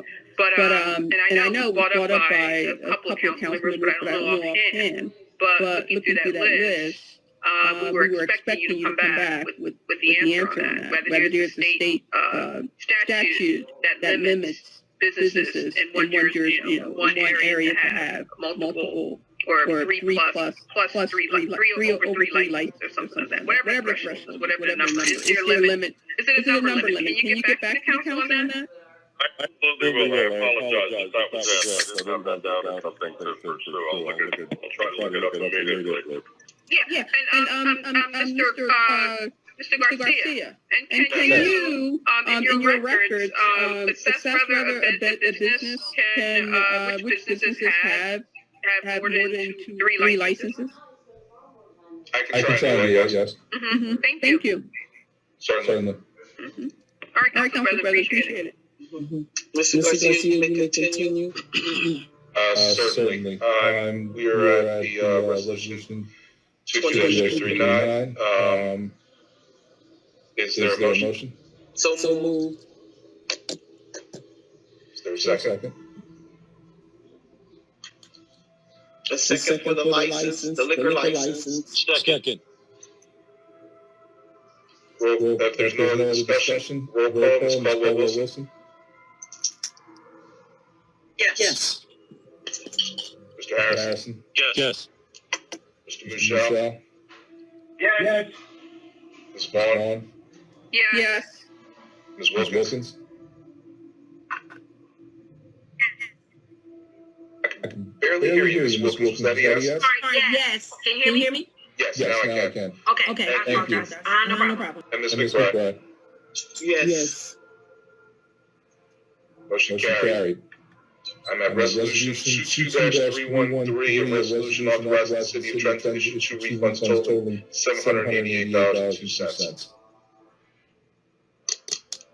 I remember during the review, we asked to just let the public know who's going to get the refund and why. Mr. Colin Carey. Mr. Cherry. Yes, Madam President. Give me 1 second. I'm going to the resolution backup. And they are for 134 Home Avenue and 601 Edgewood Avenue. In both cases, the payments were incorrectly made to us. We investigated, that is accurate.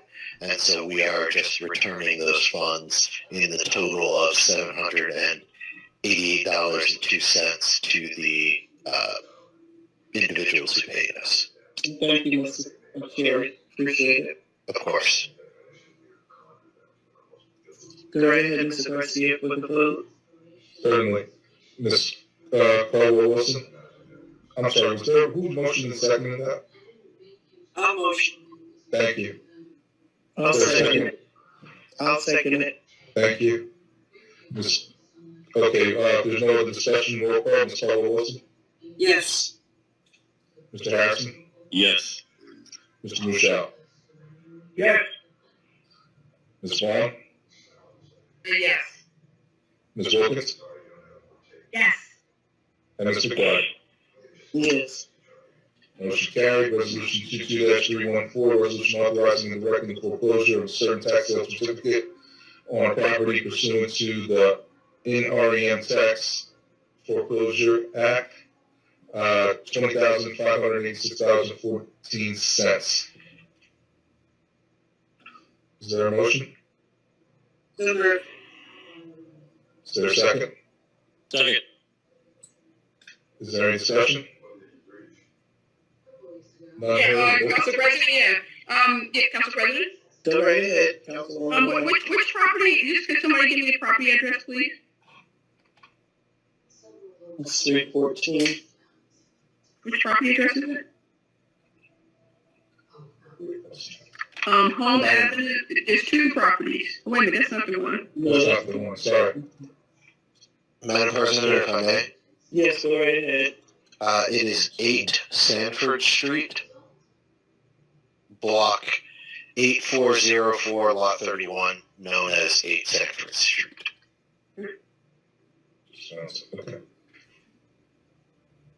If there's no other discussion, roll call. Ms. Caldwell-Wilson? Yes. Mr. Harrison? Yes. Mr. Michelle? Yes. Ms. Vaughn? No. Ms. Wilkins? No. Ms. McBride? No. Motion failed. Resolution 22-314, resolution authorizing the city of Trenton to issue a refund of overpaid taxes due to bankruptcy payments on 6 properties totaling $7,831.42. Is there a motion? Mr. President, I have a question real quick. Go right ahead. What I noticed is on the refunds for the previous resolution, there were names. Is there a reason why they're not names? And is there, or did Mr. Garcia receive information to verify regarding bankruptcy payments? What has to be returned? There should be a letter or some sort to say that, you know, XYZ funds are due back to the bankruptcy trustee. I can Because try we and don't check have anything here. what you have is what I have. If I can try and check and see if I have anything additional in an attachment, if you'd like. Okay. Mr. Cherry? Yes, Madam President, the individual's name is in the first whereas. It is Mr. Albert Russo. No, I know, that's the Baker's trustee. Yeah, that's the trustee. Yes, that individual is the one who actually issued the payments to us on behalf of the properties. Okay. And we are returning that payment To him. to him. Okay, do we have a letter stating that? Because we don't have any proof. I mean, we can, you know, we can type up anything and say this is for XYZ. Yes, we do, and it is certified by the tax collector, but I can... Yeah, it should have been a part of the attachment because we need to be informed that we receive, you know, we're receiving, it's an official letter. That's the only reason I'm saying it. You can type up a chart of names, you know, to say XYZ, but, you know, with the previous resolution. Yeah, with Albert Russo's letterhead, yeah. He's a trustee for the bankruptcy court. I know that.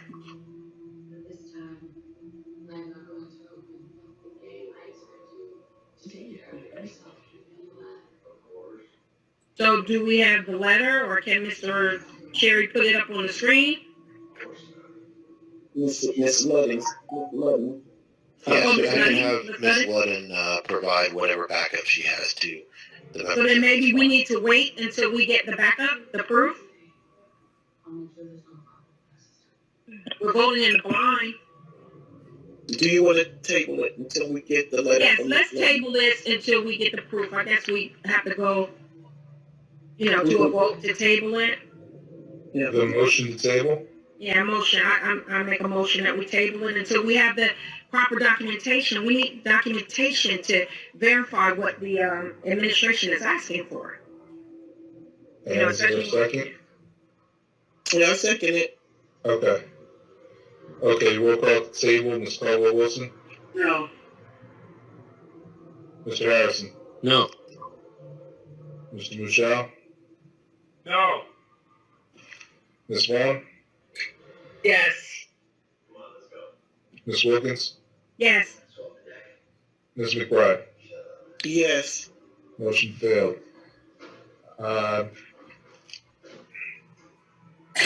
Are we at the attorney? Are we at a stalemate? You can move forward with the vote. Understood. Okay, roll call. Ms. Caldwell-Wilson? Yes. Mr. Harrison? Yes. Mr. Michelle? Yes. Ms. Vaughn? No. Ms. Wilkins? No. Ms. McBride? No. Resolution failed.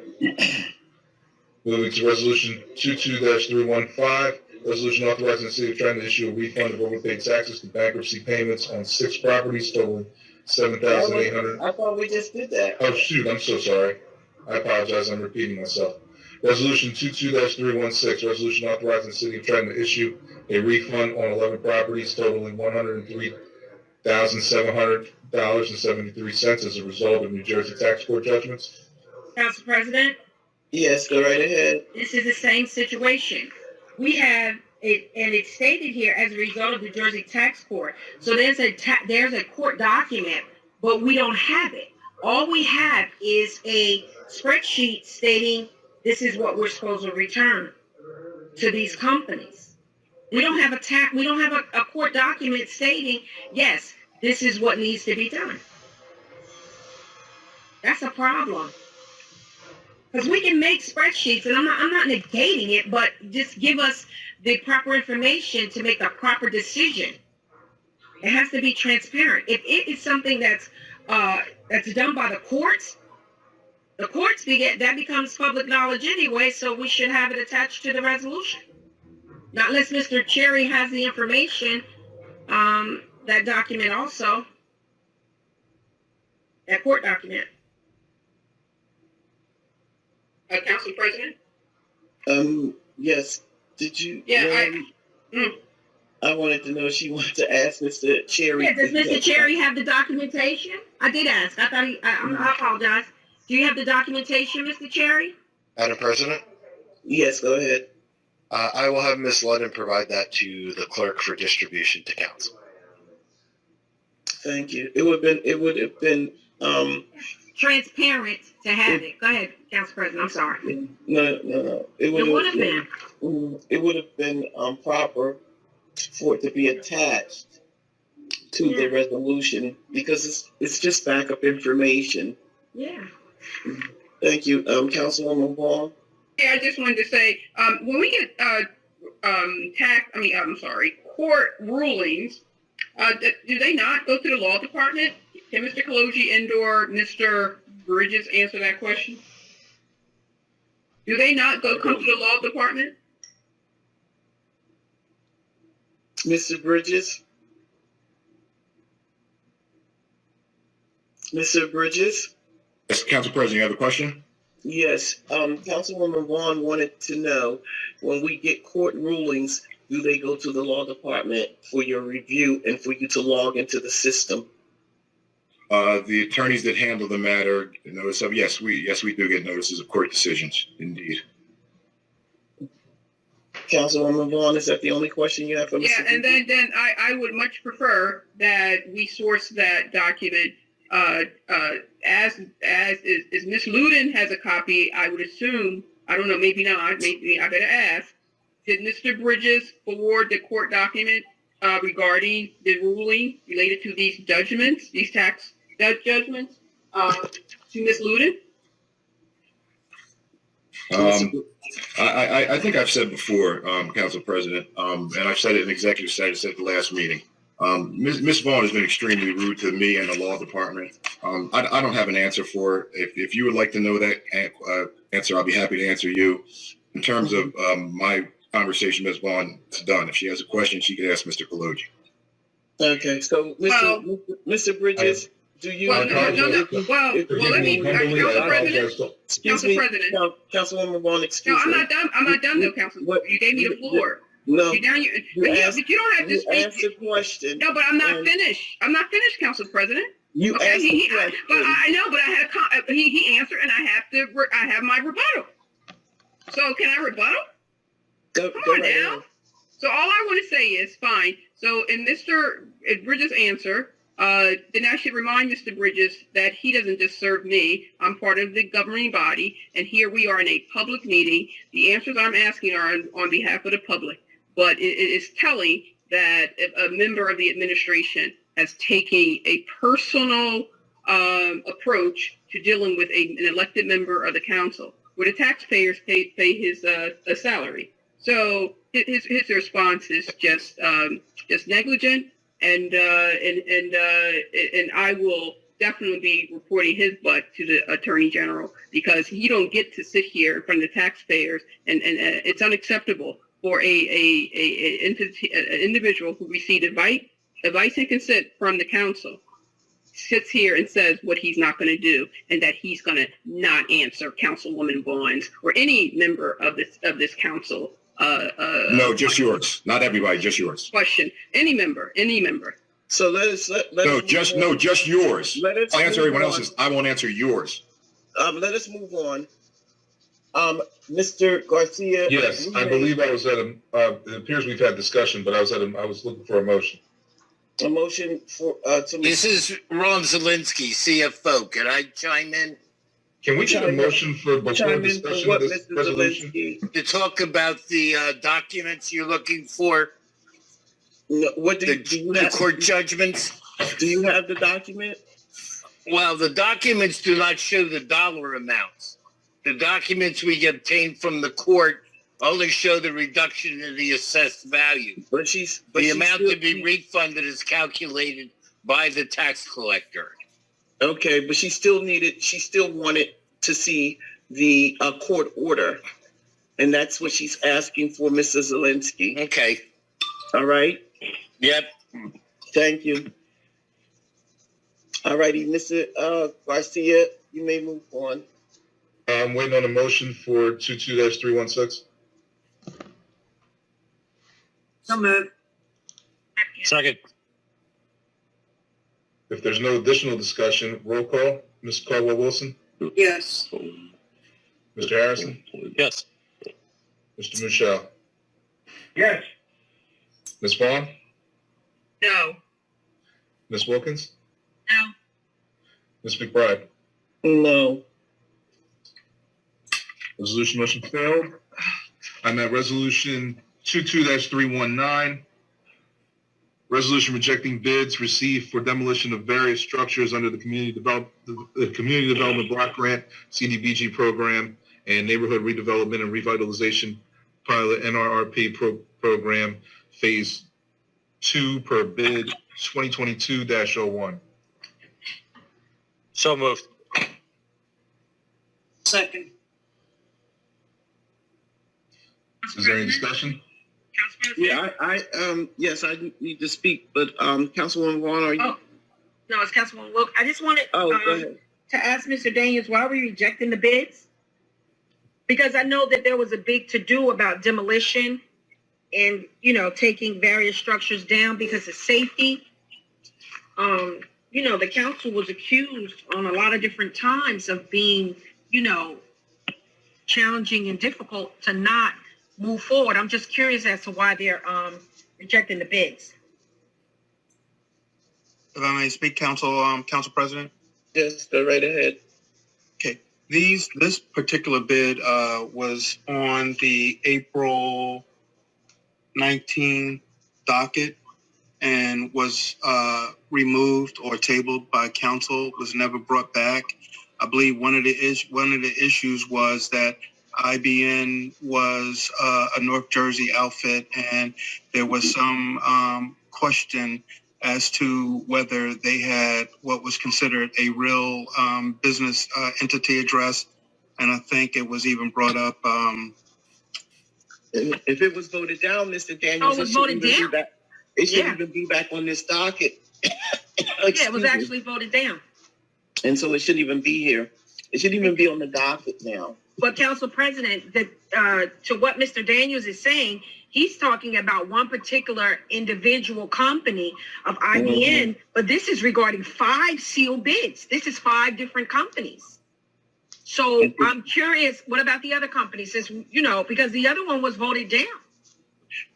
And you're correct. My apologies. I was looking at something else. This particular bid right here, it went stale. I'm being told the bid was rejected out of procedural thresholds. Council tabled the award of a contract at a council meeting. So, but you're saying that the bid is stale. We have stale bids. We've had bids that come on that the actual contractors are willing to write a letter to hold the rates. That's correct. What we're simply asking is that we are requesting to reject the bid. The project will be rebid with minor adjustments. And see, and this is the problem that we've had before when you open up the lowest bidders a bid and expose them, and I think that that's a violation. And so I can't support anything like that. I've expressed that to you numerous times, Mr. Daniels, that I don't believe that we should expose the lowest bidder. I think that's and it's coming before us just too many different cases. Bids are being opened and exposed and then sent back out to bid to give the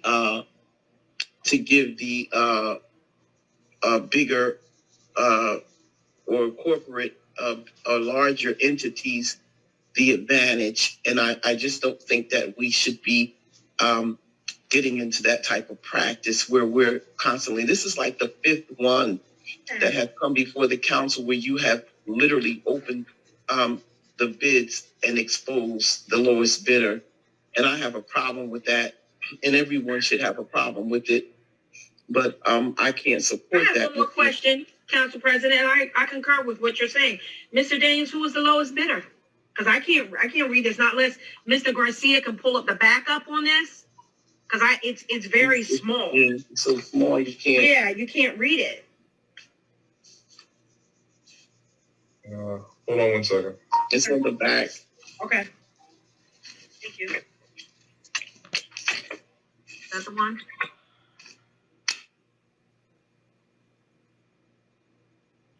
Yeah. Is this what you're referring to? Yeah, That's the one. But you can't. Oh. Yeah, I can't read it. I can't. One moment. I can't see the lowest number. Hold on.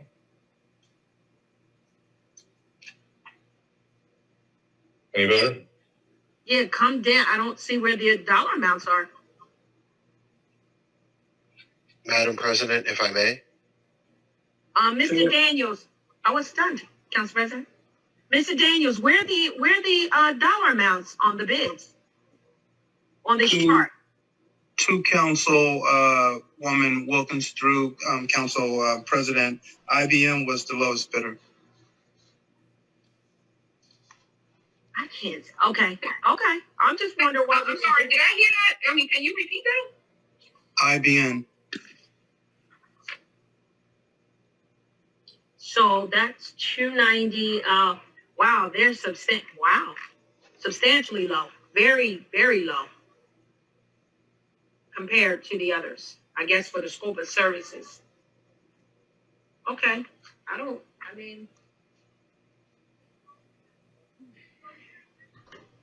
All right, thank you, Mr. Thank you so much. Thank you, Mr. James.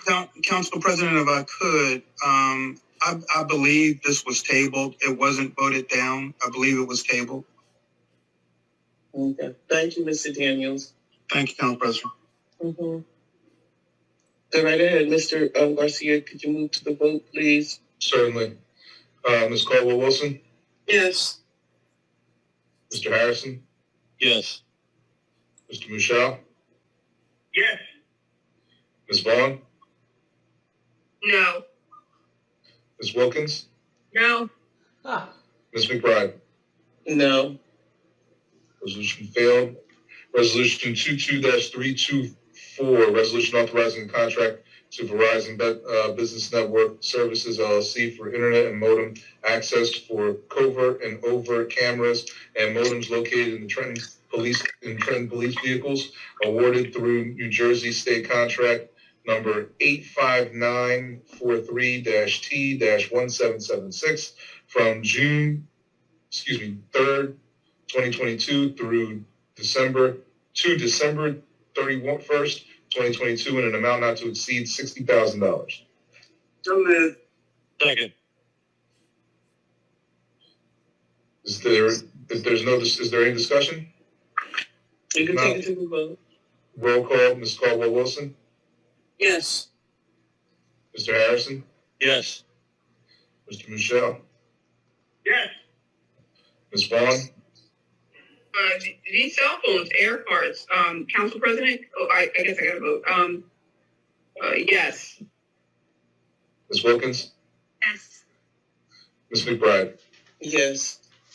Motion carried. Resolution 22-325, resolution authorizing a contract to AT&T Mobility for the purchase of wireless services for air cards, cell phone services for various departments within the city of Trenton, awarded through New Jersey State Contract number 22-TELE-05861-M4006 for a period of 2 years from March 1st, 2022 to August 11th, 2024, in an amount not to exceed $180,000 per year.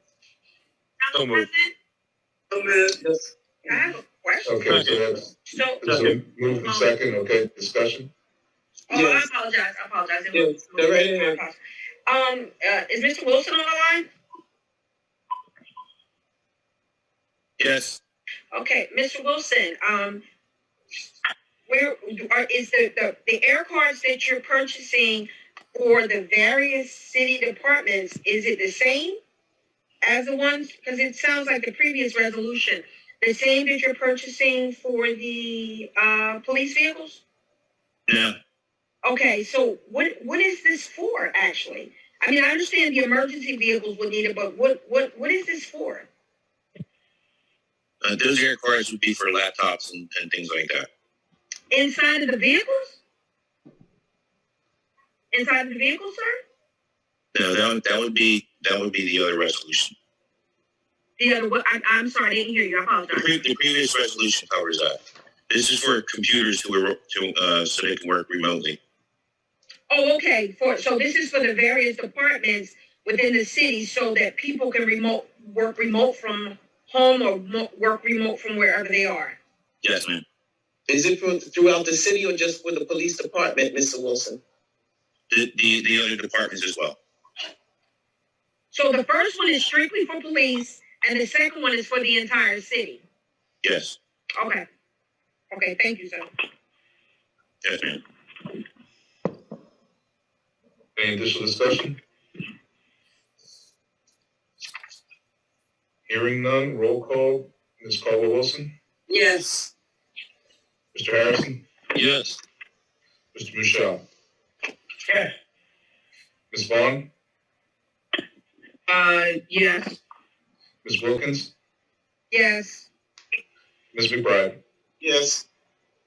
Motion carried. Resolution 22-326, resolution exercising option to extend the contract for an additional 2 years awarded to Security Guard Incorporated for, CA, Tri-County Security, New Jersey for adult crossing guard services at the intersection of Lawler Street and Route 129 from July 1st, 2022 to June 30th, 2024, in an amount not to exceed $164,236.80, bid 2020-38. Council President? Yes. Is there a motion? Hey, Councilman Michelle. Oh, okay, we need to get a motion first, Councilman, and a second, and then you have the open floor. So moved. Is there a second? Thank you. All right. Councilman Michelle, go right ahead. In regards to the guards, there's nothing but trouble down there. They do not show up. It's been documented numerous times with the police director.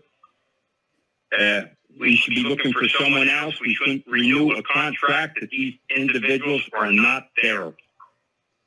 It's a 2-year contract. I would suggest that we table this until we find somebody else. Records should be documented. It's a no-show majority of the time down there for people to get crossed by a guard. You want to make the motion, Councilman, to table?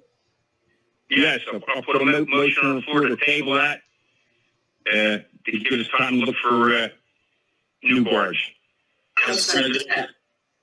So there's been a motion on the floor to table. So we have a second. Council President, can I comment?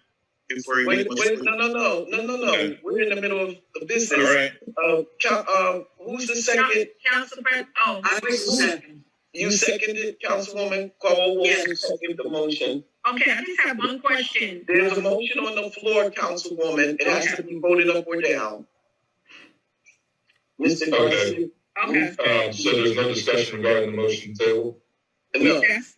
Okay. Okay. No, when a motion is on the floor, it has to be voted up or down. Those are the. But the end, okay. Okay. Just what you've okay. just said. Ms. Caldwell Wilson? Yes. Mr. Harrison? This is a motion to table until, to give them time to look for another company. Just to table it? To table it until they look for another company. Okay, yes. Mr. Michelle? Yes. Ms. Vaughn? No. Ms. Wilkins? Council President, I had a question. Go right Okay. ahead, Councilwoman. Okay, this is my question. If we table this, right, now, I understand what Councilman Shaw is saying in terms of giving us an opportunity if there's some issues and there's some problems. But this is my only issue. If we table it, then what happens to the services that's going on? Because if we table it, we have to put it out to bid. That's going to take 30 to 60 days. What happens to the crossing guard services in the interim? And that leaves the people out. Councilman Michelle is stating that they're not showing up to work. Can Mr. Wilson speak to whether they have any reports of that? Councilman Michelle stated in his opening statement that it is well documented. Councilman Michelle, do you want to speak to the documentation that you submitted, and then I'll let Councilman Michelle, can you speak to the documentation that you submitted? Yes, on numerous occasions. The police director, captains were notified. There was nobody there to make sure these people got safely across 29. And it's documented, and this went on for a year and a half. They haven't changed anything down there. The other day there was nobody down there, and it's supposed to be watched by the police department. If it is or if it's not, I can't answer that, but I made numerous complaints into the police director and the captains that it was not manned. So you want to pay somebody, they're not there anyway. You want to pay them all this money, that's a great job. I'm just trying to get clarification, Council President, because we need to know if what's happening. So what's the contingency plan? I'm not saying let's not table it. I'm not saying that. But what is the contingency plan? What happens to the people? The same thing that happens now. Nobody's there. So we got to look for somebody. You want to pay for somebody that's not there. That's what you want to do. Can Director Wilson attest to no one being there, Council President? Well, we're in the middle of a vote, Councilwoman. Council President, after we take the vote, I'd like to say something. No, we have to take the vote. After the vote, I'd like to say something. Councilwoman Wilkins, you have to vote up or down, but you have to vote. I'm saying.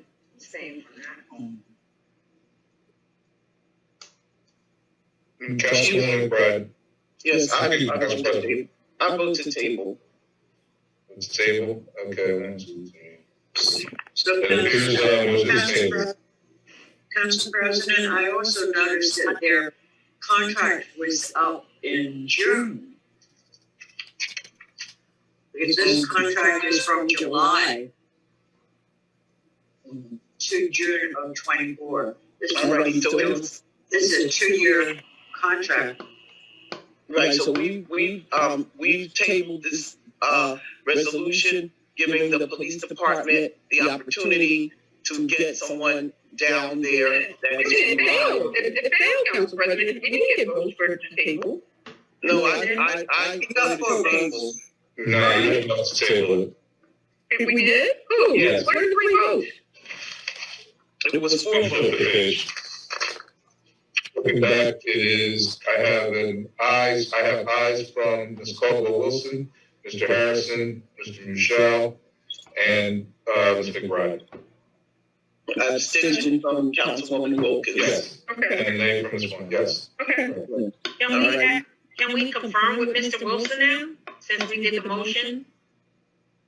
Yeah, Because we're still, yeah, Mr. Wilson, Yes. Mr. Wilson, have you, is that true that there hasn't been anyone there, sir? Is there reports that were made, Mr. Wilson? Council President. Yes, go right ahead, Mr. Wilson. Mr. Raines needs to put his camera off.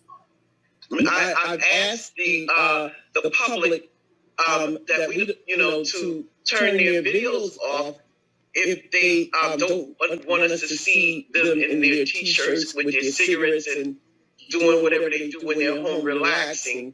This is a public meeting. Please cut your cameras off.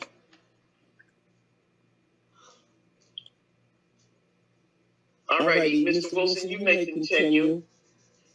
Okay, Councilman Michelle did bring to my attention that sometimes that track was not posted.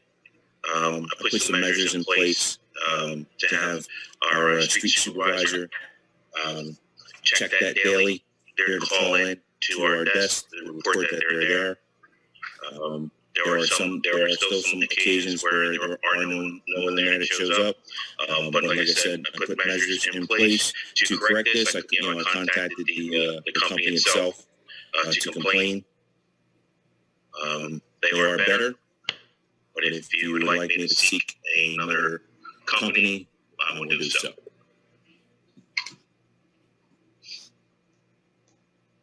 Councilwoman Wilkins. This is to extend your contract? Yeah, Okay. I just wanted to ask Mr. Wilson to see, what report, I wasn't negating what Mr. Councilman Shaw stated. I just wanted to hear what the police director had to say if other people have reported to him. He said that Councilman Shaw did report it to him, but, we can't be, and we're not, everywhere all the time. And I'm sure that Mr. Wilson has measures in place for the police to go and do spot checks and things of that nature. That's all. I just wanted to hear what was going on and what measures they have taken, but he answered it. Thank you, Mr. Wilson.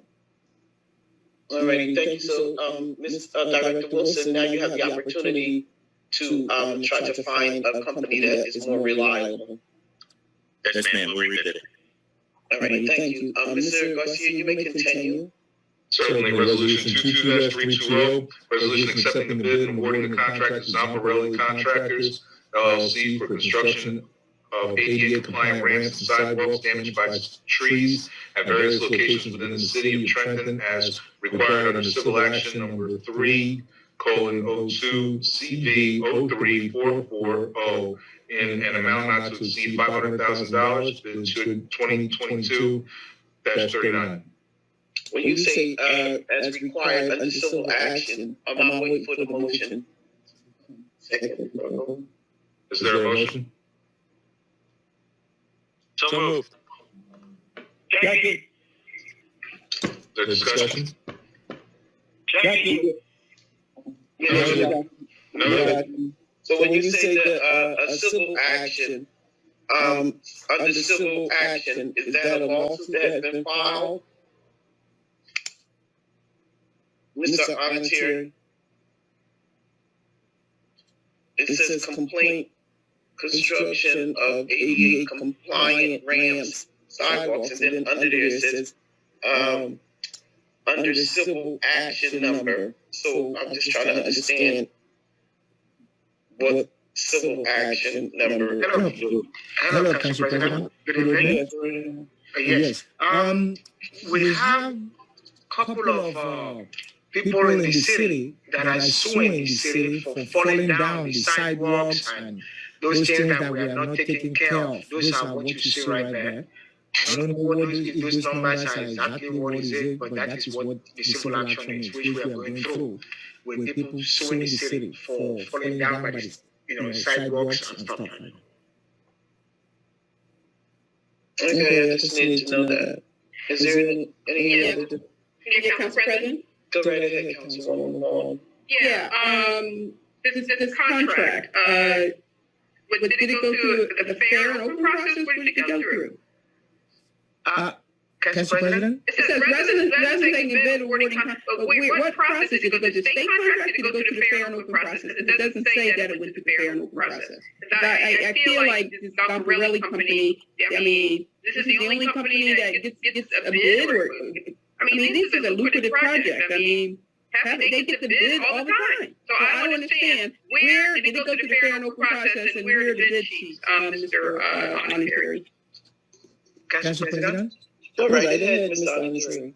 Yes, ma'am. Thank you, Councilwoman, for your question. Yes, this went through an open, process. They are the lowest bidder. They are not the only one that bid on this job. And one of the reasons why they are lowest is because this is a local company. They are right there on New York Avenue behind the hospital. By the gas station. That is one of their equipments and everything is. So that is one of the reasons, because I was kind of curious that they are the lowest bidder completely from the others who are coming out of the city. The others are coming out of the city, and when you have to factor in, when it's time to mobilize, it's going to cost those other contractors more than the local one who have all these equipments in the city. Really? Is that right? Is that right? So you come all the way from North Jersey, doesn't make sense, right, Mr. Honorary? To bring a backhoe all the way down from North Jersey to do demolition don't make sense, right? But anyway, this ordinance is, I agree with you on that, go local when you can. But all I'm saying to you is, I appreciate Gombarelli, and I appreciate him operating in the borders of our city. However, he has to apply and by the law. So where are the other bids? And I just want to make sure that we understand this. So you're saying that Gombarelli he's always the lowest bidder? Always? Well, no, I'm not saying that. On this contract that we, Public Works, giving him on the sidewalks, yes. And it's one of the reasons why I question is because of his, the location of equipment, moving things in the city does not take time at all to do this. I know, but still, it still goes, but that's not a reason to give a contract to any company, right? You're not a carrier, right? You're a director, you're an executive. You know that is not a reason to give a contract to anyone. So what I need to do is, we need to follow the law under all circumstances. So, and you don't say that you gave it to him in the fair and open process, which is concerning. Right? Because it says accepting a bid and awarding a contract. It does not say through the fair and open process. This is Council President. So again, I'm asking you directly. You read your resolution, sir. Did you not write it? Because it doesn't say that it went through the fair and open process. The Council President can't save you. No. I'm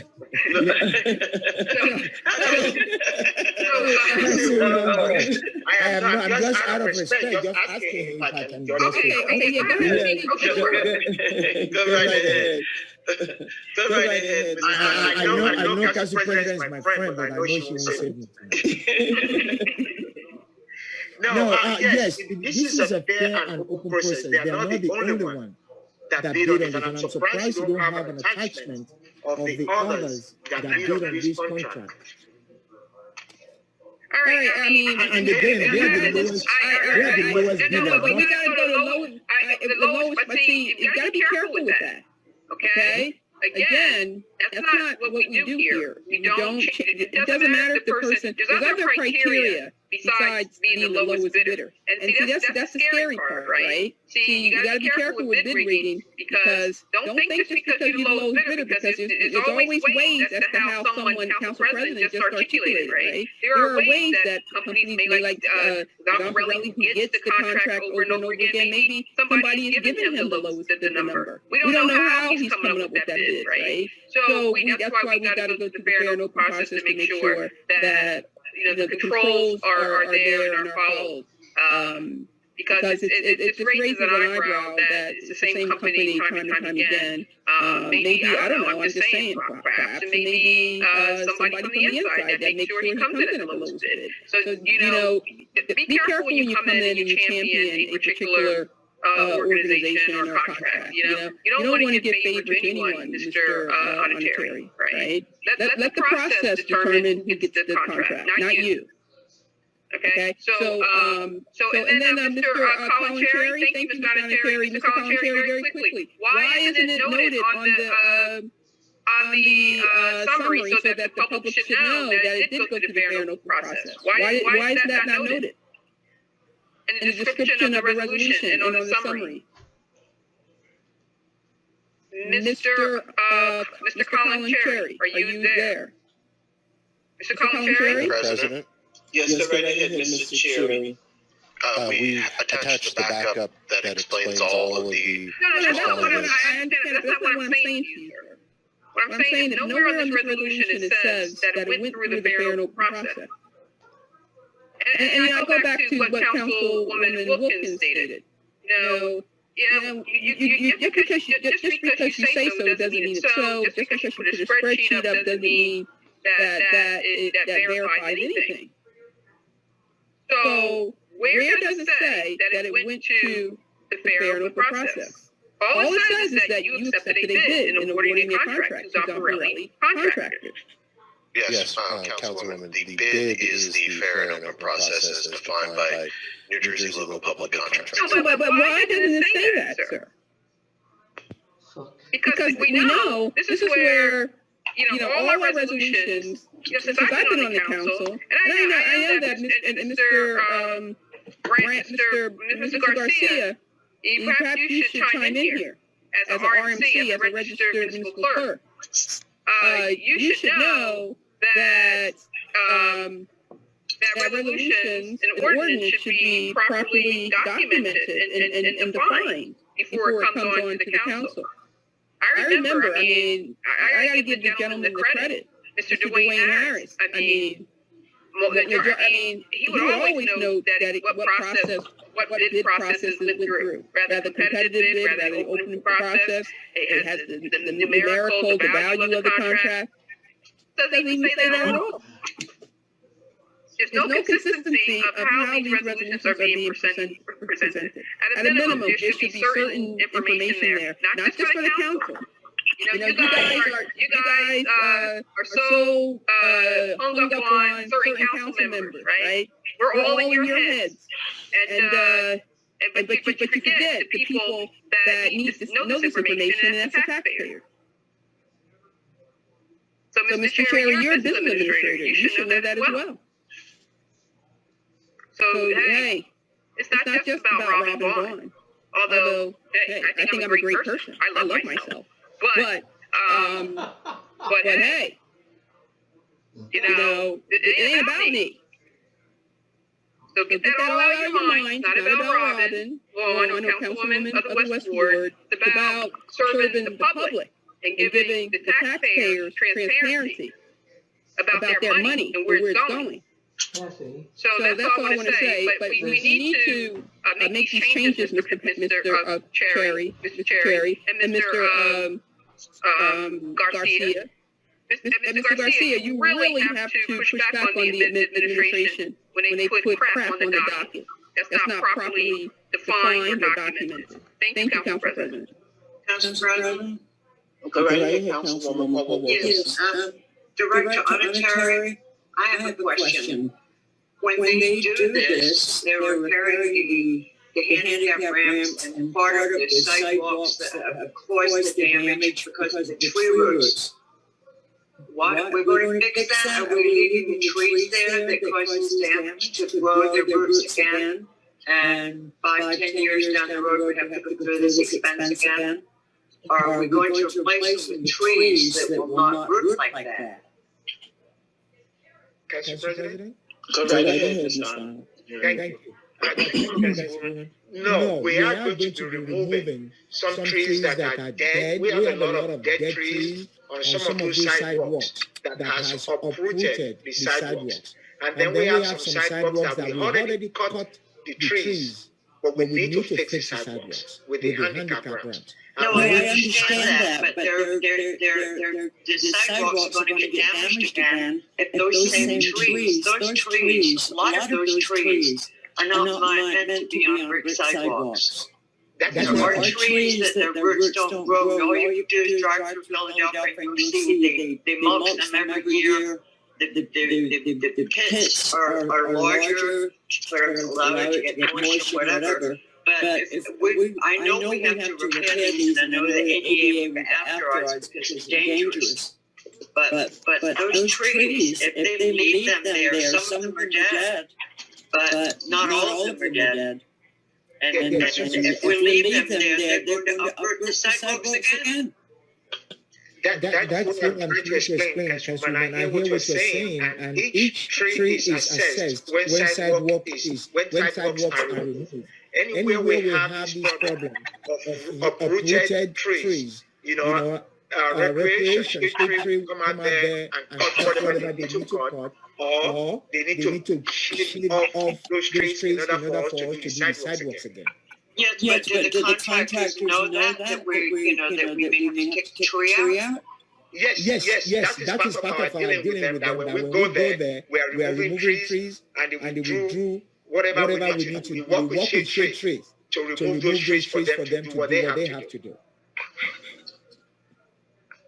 Is there a list on it, Terry? Yes, ma'am. I believe yes. Council President? We have a lot of complaints, long list from west to the east. Did you provide the council with a list of the sidewalks that are going to be replaced, so we'll know which area? Did you provide us with the list? Yes, if you don't have it, I'll make sure you forward it to you tomorrow. Thank you, President? Go right ahead. Yes, I was going to say, Mr. Montana is correct. We have trees that are damaging sidewalks that need to be repaired, and the people of the city have been asking to get these trees repaired. And like Ms. Caldwell-Wilson said, if the tree's too big, it should be replaced and put in the correct size tree. That's it.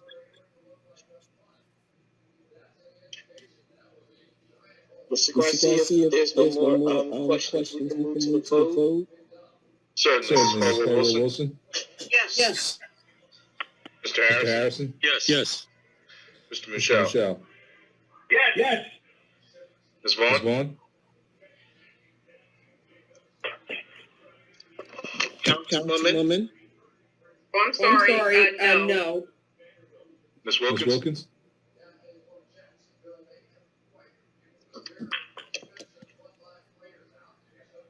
Ms. Wilkins. Can you hear me? No. I can now. Yes. Ms. McBride. Yes. Motion carried. Resolution 22-321, resolution authorizing a contract to American Asphalt Company Incorporated for the purchase of hot mix asphalt for repaving the streets in the city of Trenton, awarded through New Jersey State Contract number T-015518 Fleet 00638 from August 6th, 2022 to August 5th, 2023, or until work is completed in an amount not to exceed $1,500,000. So moved. Has been moved. Second. I'll take Mr. Harrison.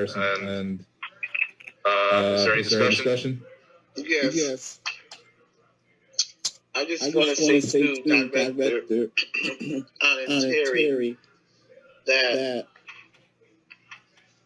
I have a problem with the way we're going through the material, and I'm seeing that we have a resolution in front of us for $1.5 million, and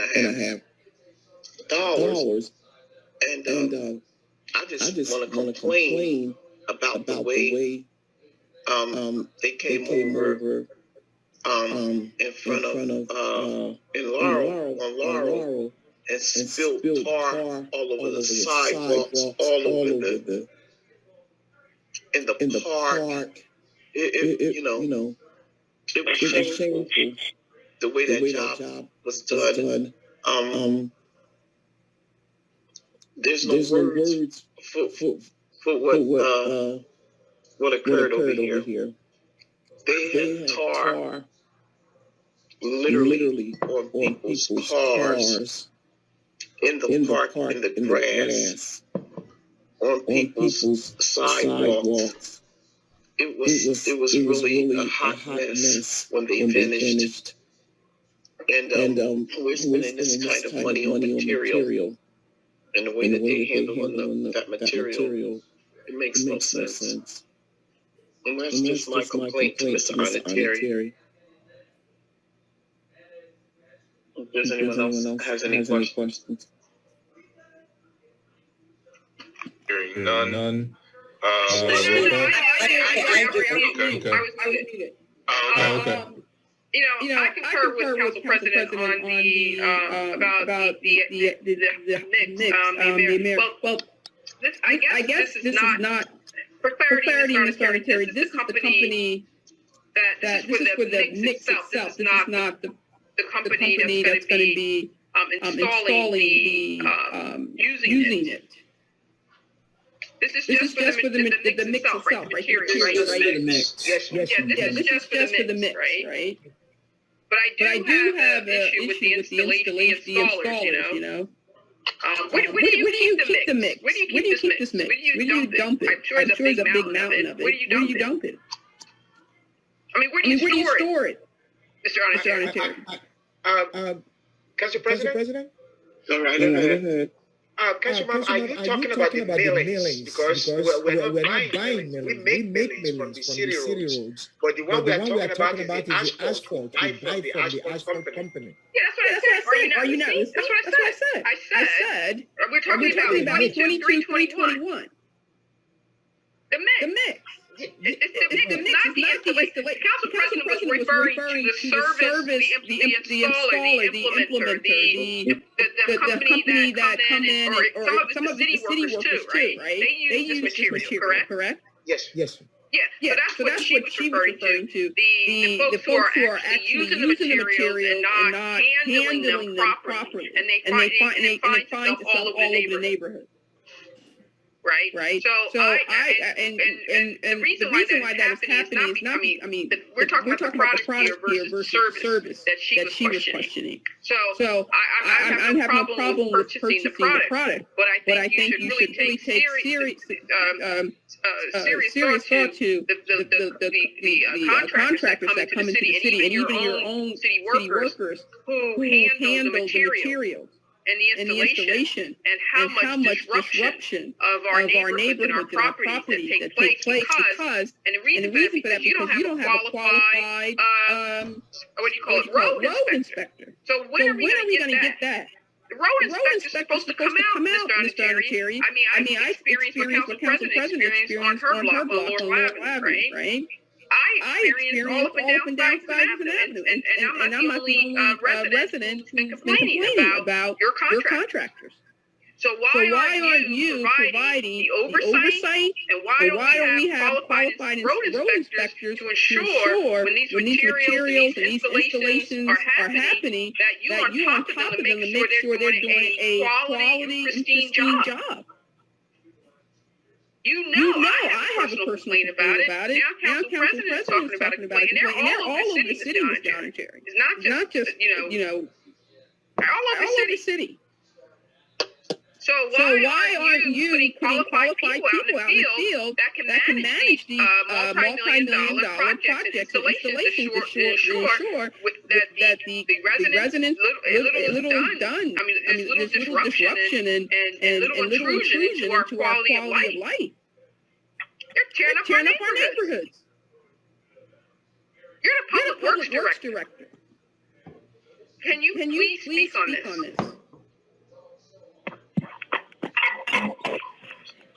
Council President. Yes, go right ahead. Thank you, Mr. Chair. Okay, against it. Thank you. Thank you. Councilwoman Vaughn, I hear everything you said, and I'm going to assure you that we will be more careful in what we do now. And what the council president is saying is something I have discussed with my staff for them to be careful. And then those contractors that we hire for other things, example like your neighborhood and what happened. We've tried to address those and to make them be aware that those kind of things will not be tolerated for them to work for the city of Trenton. I have made that known to them, and then we're going to be very careful next time. Are you going to penalize these people? Like what happened?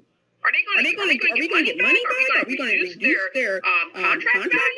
Are they going to come back? Like what's going to happen? The state is working with us to do that because we lodged those complaints about that area of your lease, so they are working on that. Okay, but are you notifying the residents to let them know that their properties are going to be remedying the issues or their issues that they raised to you are going to be addressed?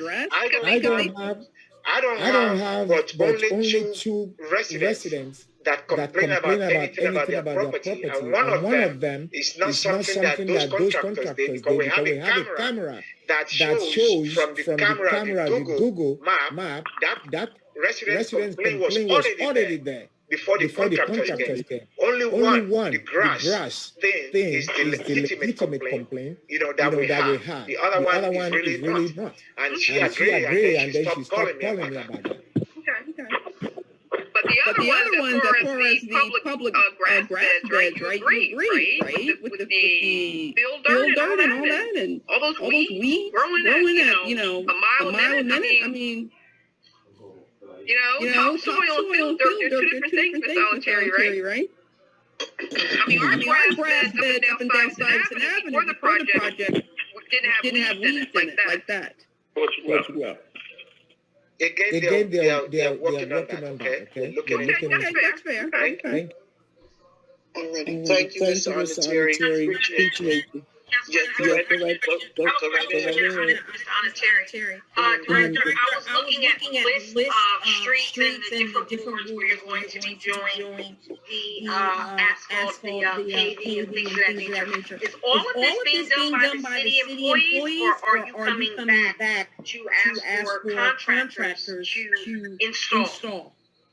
Because there are a lot of streets here. Council President? Go right ahead, Ms. Solitary. Yes.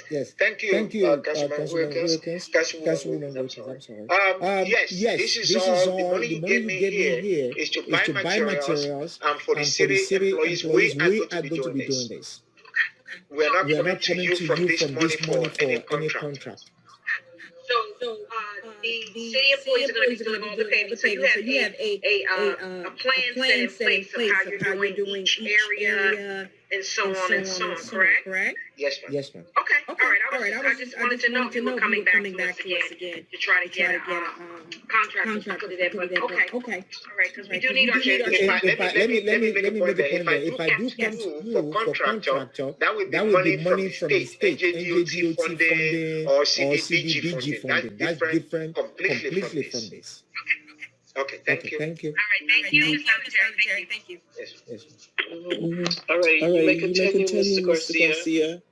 Okay, I'm at Mr. Caldwell Wilson. Yes. Mr. Harrison. Yes. Mr. Michelle. Yes. Ms. Vaughn. Yes. Ms. Wilkins. For the repaving of streets of the city of Trenton awarded through Educational Services Commission of New Jersey, East SCMJ, here, 18/19/25, and an amount not to exceed $129,096. So moved. Second. Okay. Got it. Thank you. Is there any discussion? Hearing none. Roll call, Ms. Caldwell Wilson. Yes. Mr. Harrison. Yes. Mr. Michelle. Yes. Ms. Vaughn. Yes. Ms. Wilkins. Yes. Ms. McBride. Yes. Motion carried. Resolution 22-323. Approval to apply and accept $911,000 from the New Jersey Department of Transportation's Highway Infrastructure Program and the Surface Transportation Block Grant Program for the DNR Greenway Connector Wellness Loop to Union Street and Cooper Field Circuit Project. So good. Second. Is there any discussion? Yes, Council President? Go right ahead, Councilwoman Vaughn. Which, this is Wally Terry, Mr. Terry? Who's submitting this grant application? Yes, ma'am. This is Public Works. Yes, ma'am. Oh, Public Works, okay. Yes. So it's 911,000. And when is the work gonna be done? Well, this is just to apply right now, to apply to NJDOT to give us, to be able to give us this grant. The grant is there, so this is just an application asking for permission to apply for this. But you say, okay, so, but it's for a particular project. It does say to infrastructure, to resurface transportation block grant, connectors between Wellness Loop to Cooper Street and Cooper Field. So you already assessed the project? I'm sorry, ma'am? If you already assessed the project, the loop that's going to be... The loop, yes, the loop, yes, ma'am, yes. So how much is the project? How much did you assess the project for? Although this grant for 911,000. No, we applied for the grant for 911,000, which is exactly how much that is. The project is going to be. Okay, the project's going to be 911,000. Yes. Okay. So you're not going to need any additional funding. No, for the project. Not much. Okay. So the project was assessed at 911,000, and then you went to DOT to ask for 905 for the grant. Yes, ma'am. Oh, okay. Because we have to, I can't just go to the NJDOT and give them a number that is not, because they're going to ask for document to back it up. That's what I'm saying. That's what I'm asking you, right? So sometimes the grant falls short, although it's a significant amount, but maybe it doesn't cover the whole cost of the project, but maybe, but you're saying it will cover the whole cost of the project. Yes, the plans already exist, and the project estimate is 911,000. Okay, very good. Thank you. Thank you. Mm-hmm.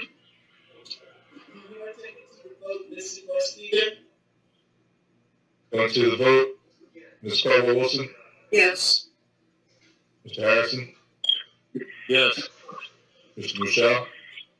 Yes. Ms. Vaughn? Yes. Ms. Wilkins?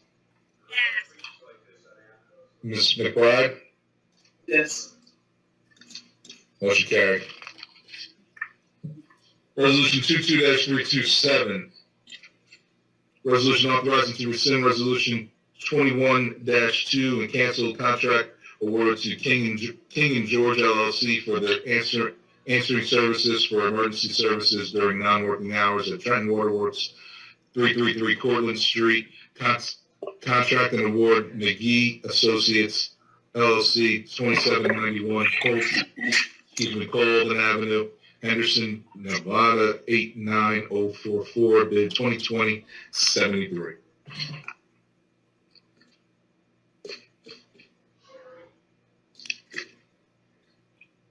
So moved. Second. Second. Is there any discussion? Is there any discussion from the council? Yes, I have a question, Council President. Go right ahead, Councilwoman. They're getting rid of they're canceling the contract. This is the answering service for the Trenton Waterworks. Do they have another company there, or is there a contingency plan? Because what happens when there are emergencies, because I know they do have the workers on call, but what happens in the case where they need to call the emergency number? Is the water director, is he on the line? Yes, I am, Councilwoman Wilkins, Council President. Yes, go right ahead, Mr. Lockenberg. Yes, thank you very much for that question, Councilwoman. Yes, we are awarding it to the second low bidder. I think the name is under. Thank you very much for that, Brent. We're awarding it to the second low bidder on that project. And we got a letter from them that they're honoring their price that they did to finish the contract for the year. Okay, so it's in the last line. And Right, McGee and Associates, correct. Okay. All right, and awarding to McGee and Associates. Okay. All right, thank you. Any additional discussion? One more quick question. Wait a minute. McGee Associates is in Nevada. They'll be able to, well, I guess, it's technical, so they can do computer, phone, everything. Okay. I'd be happy to comment on that. Okay, go ahead. King of George is in Texas. Okay. And this went out to bid for the first time this year. And traditionally, we have a local bid that knew the streets and everything, and we hope to get back to that. The cost does not exceed $44,000, and really, it can really be done too close to get that done. Thank you for the question. I appreciate that. You may continue to vote. Certainly, roll call, Ms. Caldwell-Wilson. Yes. Mr. Harrison. Yes. Mr. Michelle. Yes. Ms. Vaughn. No. Ms. Wilkins. Ms. Wilkins. Yes. You can't hear me? Yes.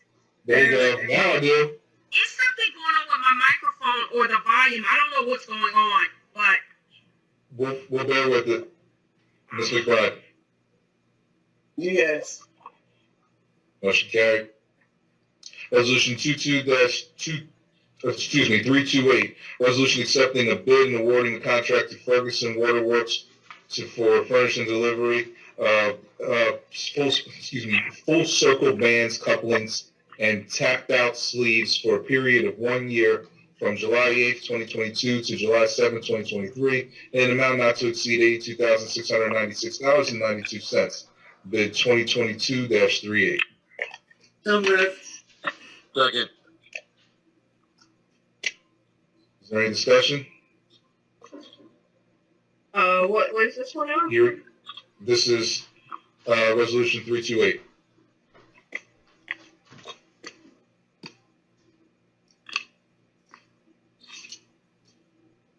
What's FOB? I'm sorry, Council President. Go right ahead, Councilman. Can somebody explain what is FOB? I believe that's the term that means free on board. It's used in the Uniform Commercial Code. I don't know what it means in the context of this case, but that's a commercial term. Madam President? Yes, go right ahead. It's freight on board. It means that the delivery includes the freight, so there is no additional cost to this contract. So we are purchasing the product, and the product is being delivered to our location.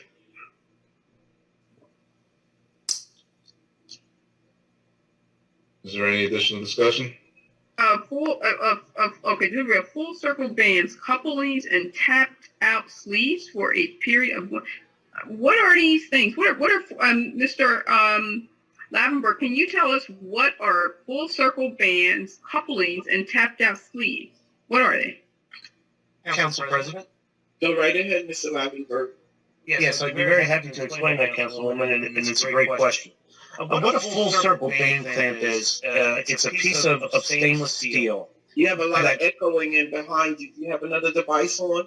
Yeah, no, I actually don't.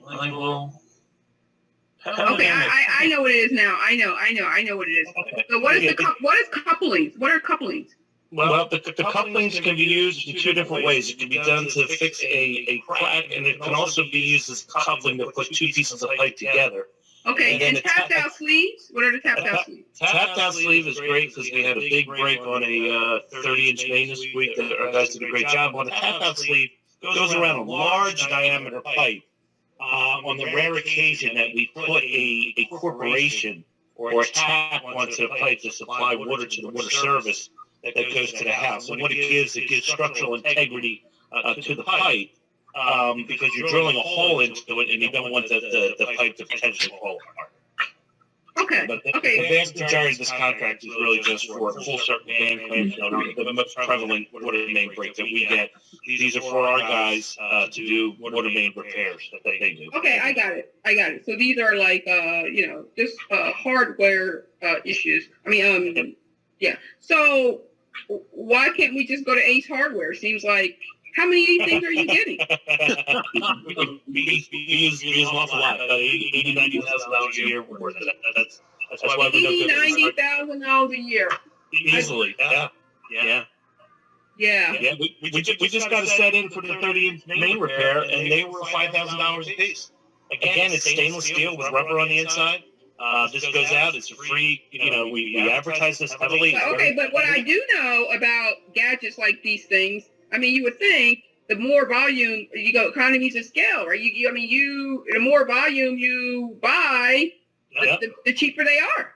Yep. In my career, I've never gotten prices as low as this because I'm very fortunate to work for the third largest water system in the state of New Jersey. I've never gotten prices like this. A smaller utility would never get a price like the prices we get on this. You're absolutely right. I don't know, Mr. Lavenberg, but okay. I'd be happy to get prices. I get it. Yeah. I do,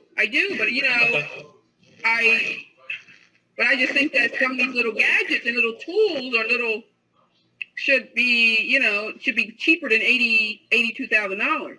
They're not little. Well, I understand. Okay. Sometimes you got to put them in with a backhoe and a crane. They're that big. So. All right. Okay. Thank you. Mr. Garcia, you may continue. Sure.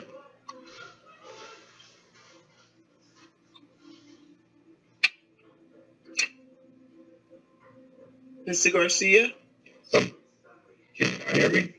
No, I can't. You're muffled out. I'm muffled? Yes, you are. Oh, I'm not sure why. I haven't done anything to the microphone or anything. Oh. Hear me, huh?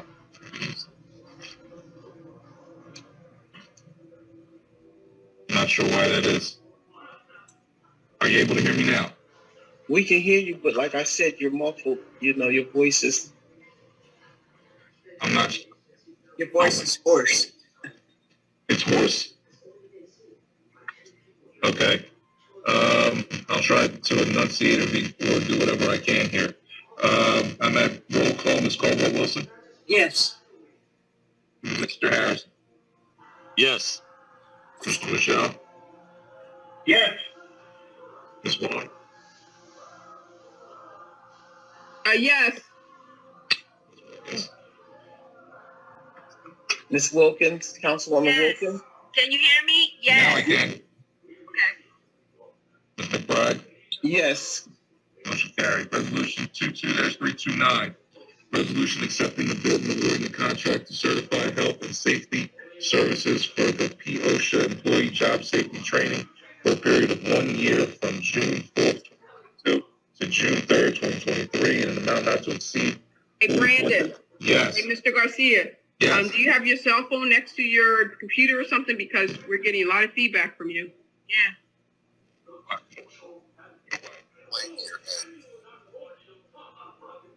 Better. Are we any better?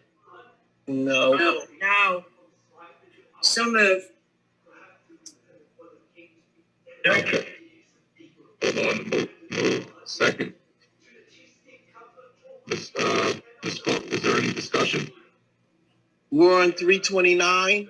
Yes. Is there any discussion? Is this the, I needed to understand what this was about. Was this the one that was given from the health department? I think this is the training for the job training. Training. Yeah, Okay. for the waterworks employees. Oh, okay, the OSHA training. Okay. Yes. Oh, I have to give the administration a hand on this one. This is way overdue, and I appreciate seeing this on the docket. Mr. Bridges and Mr. Colin Cherry. I appreciate seeing this on the docket.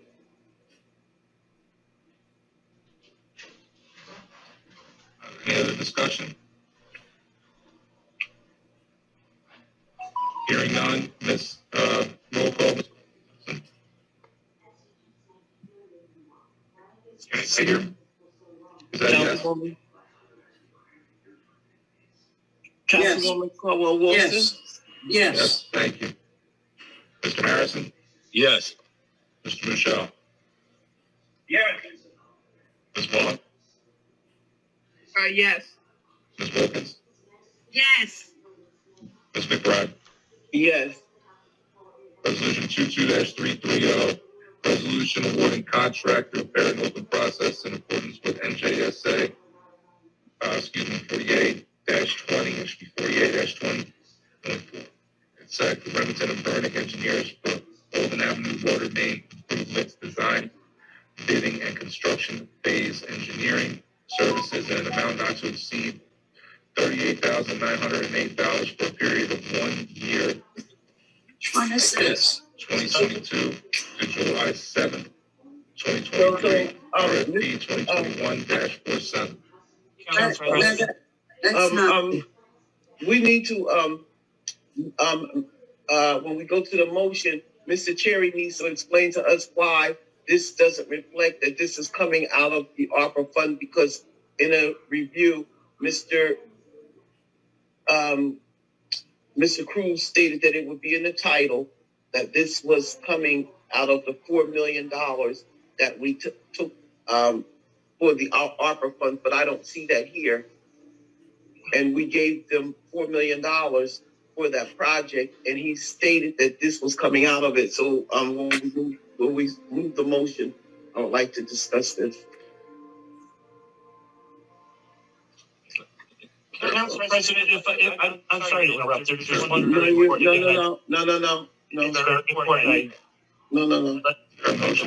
The number's not right. A motion. We got 3. Oh, I'm sorry. Here, hold on. Let's see.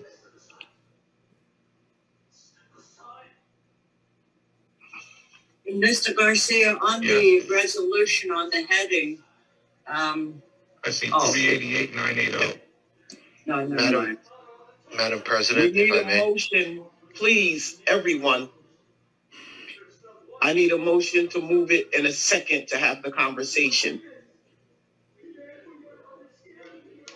Got a motion? I'll move it. In a second.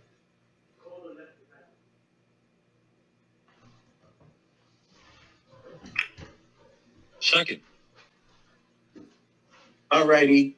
Now, Councilwoman Caldwell Wilson. No, that's all right. I was looking at the wrong end. I'm okay. Okay, and my question to Mr. Cherry is that this funding should have been coming out of the $4 million of the ARPA funds that we had already allocated. Mr. Cruz assured me that it would be in the title. I see nothing about the funding source coming out of the ARPA funds. Madam President, may I? Yes, you may. I believe Mr. Garcia is showing on the screen right now. We did provide the edited resolution, and you can see in the title the corrected funding amount, $388,980, as well as the statement that it is from the previously approved ARP funding. I don't know what caused the docket not to get updated, but I assure you that the actual resolution has both the corrected dollar amount and that statement of coming from the previously approved ARP funding. Where is it at? You said it's on the screen? In the title, it's the fourth line, fifth line. Okay. Council President, that's not how he said it was going to be worded. He said that it wasn't going to show that we were utilizing additional funding from anywhere, that it was going to state, it was going to reference the $4 million and state that there will be no additional monies taken from the ARPA funds, but that the $4 million was already allocated for. This doesn't say that. Yes, Councilwoman, it refers to the previously approved ARP funding in the title of the resolution. It seems to, I believe, unfortunately, the old title was left on the actual docket itself, but as you can see from the resolution being shared on the screen, it says from the previously approved ARP funding. No. You're right. I see what you're saying, but no, it's not.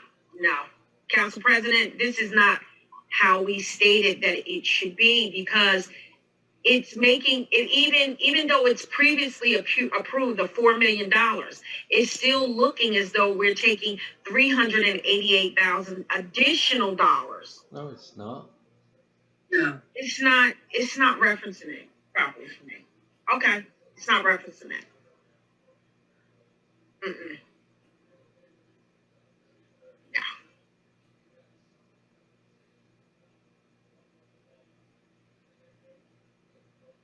And then it has can you hear me, Council President? And then it has a certification of funds for $388,000, like it's new.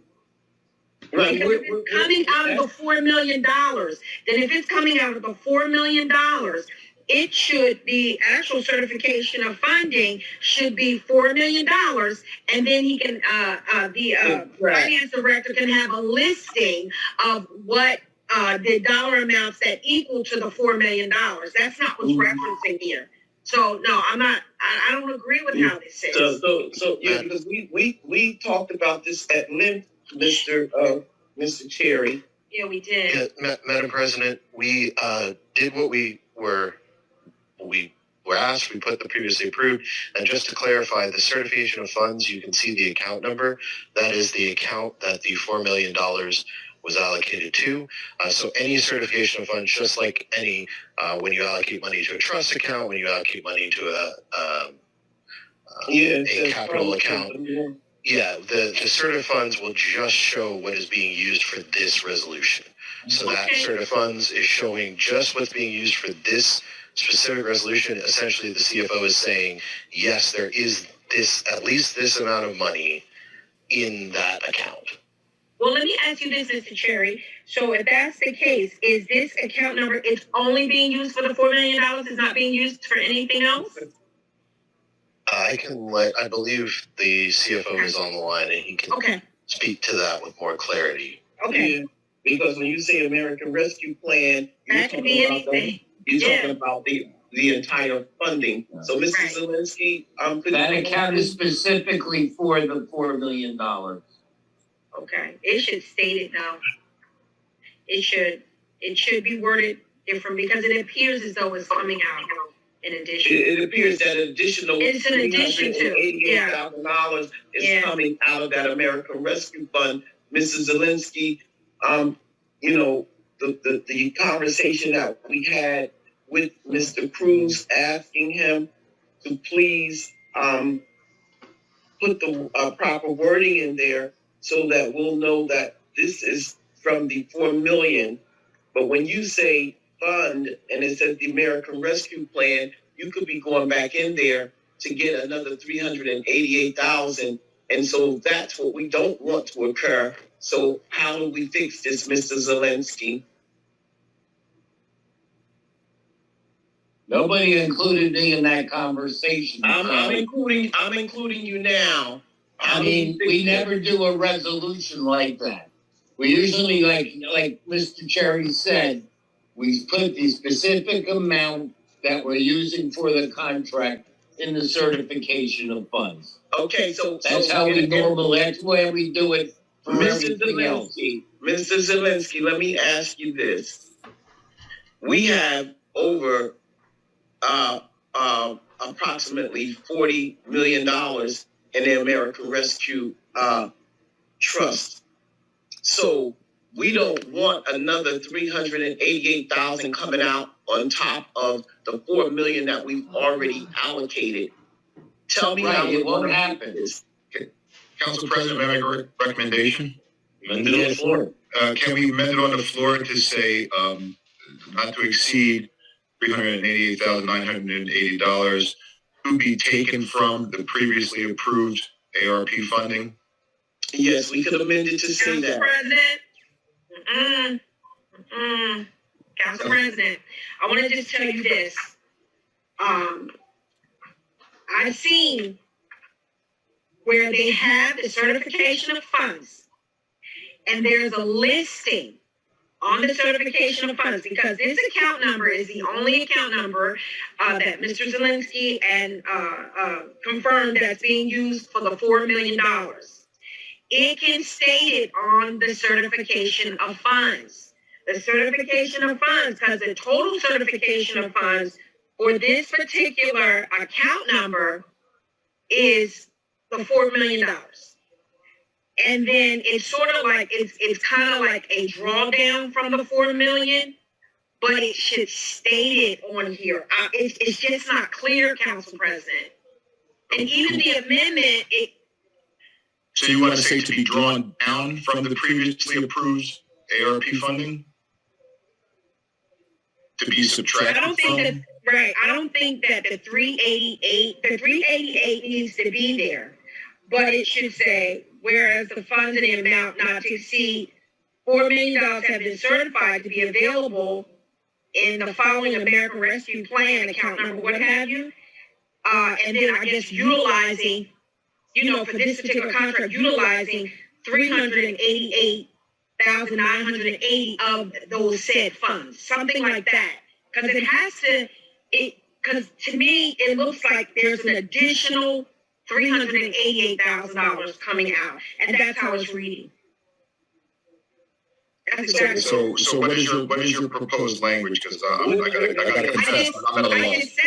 I just said, instead of it saying the 388, it should have, and it should reference, does it reference the previous resolution that we approved? Because it should always reference that resolution when we're drawing down anything from the resolution that's already approved for $4 million. So what it does is it will read what we're doing, but it will reference back to the $4 million, the resolution, and the dollar amount. And then what you'll do is you'll take from there and say, we're, utilizing, however you want to word it, $388,980, so on and so on for the design. That's just a portion of the $4 million, but it shouldn't have a whole separate resolution for $388,000. Because I don't see anywhere, I see the RP, but I don't see anywhere where it's referencing the approved resolution for the $4 million. It's not in here. What Mr. Cherry is speaking of is he's saying that on the new one is saying in an amount not to exceed 388, so on and so on, from the previously approved ARP funding. No, and it should have from resolution number such and such and such. It should reference that resolution to show that there's not additional monies being taken from the ARP funds, but that is coming from the $4 million, strictly from the $4 million. It's a different way to word that. You all know that. What I'm saying is really not foreign. It's not new. So, Mr.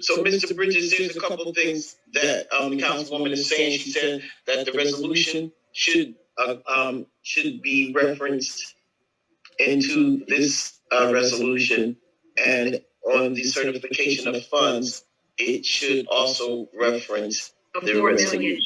Yes. Resolution. Because then it'll read as though the $4 million was approved, previously approved, like he has in here from the previously approved ARP funding. But it doesn't read that it's coming from the $4 million. So everything that you were just saying, the issue is you want the resolution from the previously approved $4 million. That's reference. It should be referenced. Yes. Okay, so it's all. Wait, but it should be referenced along the resolution number, the dollar amount, to show that there is not additional monies coming out. It's already approved. We're just drawing down from it. All right. And what I'm surprised at, since we're on this, what I'm surprised at is that the $4 million was approved for a certain scope of services, correct? Am I incorrect? It was approved for the water main. Right, so there was a certain scope of services for this water main, correct? Yes. So, all you gotta do is draw down from it. If the $4 million is already approved, you can do a drawdown from it. You don't have to do a whole nother resolution. Yeah. Because if it's in the scope of services, it's already a part of the resolution and the bid. So you just actually drawing down from the $4 million, you're paying it off. You're paying it as you go, not that y'all already paid them the $4 million.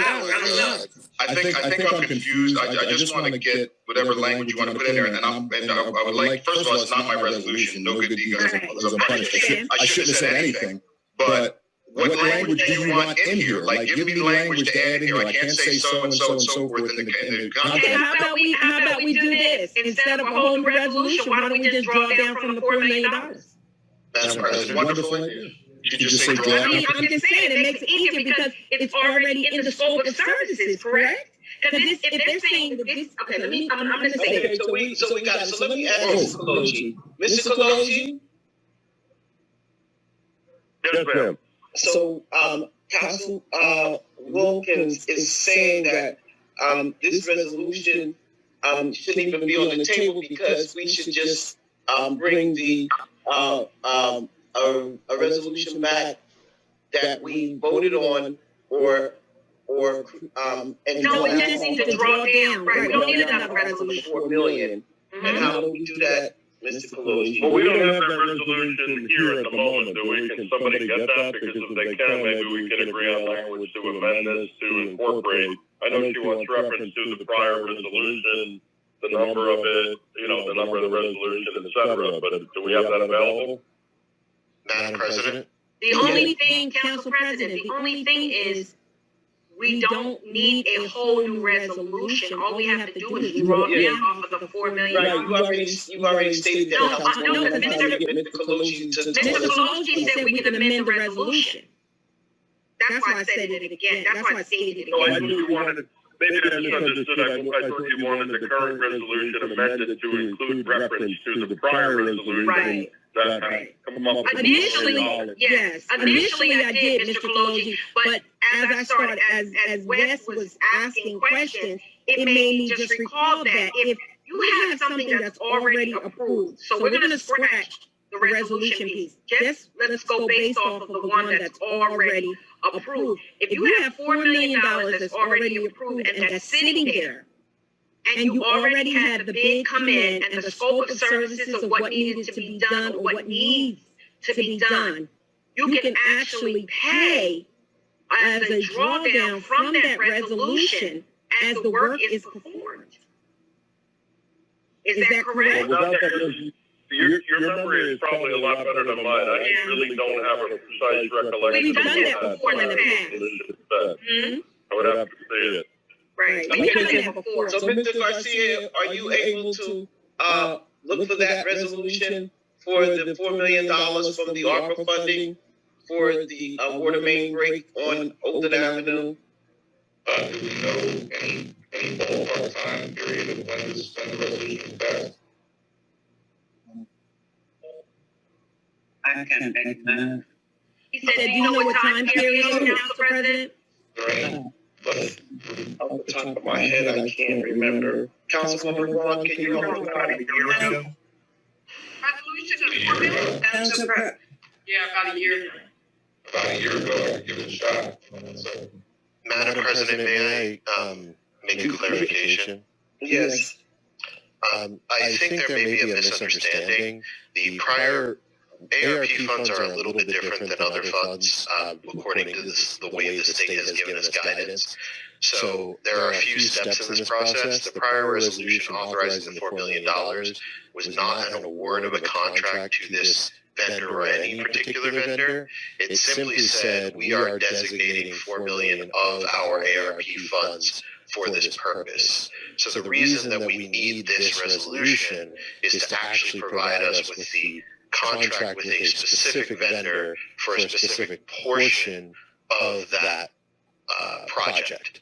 So the original resolution just said, hey, we're going to set aside $4 million of our ARP funding for the water main on Bolden Avenue. This resolution is saying, of that $4 million, we're going to enter into a contract with Remington and Vernick. That contract is going to be for engineering services, and that portion is going to be $388,980. Okay. And so what we need to do is include it in the resolution. So therefore, to include the resolution number should be good enough on here. All right, so. Council President, may I say something? Yeah, let me finish. So Mr. Garcia, if you could find that resolution number, that would help us. Councilwoman Caldwell-Wilson. Yeah, so it's no different than we have bonds, and we draw down on bonds, and it has to come before council. Because the money is just sitting there, and we still have to approve the expenditure. Okay. Right. So are you in agreement, Councilwoman Caldwell-Wilson, that all we need to do is include the bond, the resolution number on here? Yeah, that's it, yeah. Mm-hmm. But we still have to do a resolution, yeah. Right, but we'll just include the resolution number that we drew down from. So, Mr. Garcia, if you could look for that, and we can be moving on while we look for that. Just set this aside until you find that resolution, so we'll amend this on the floor.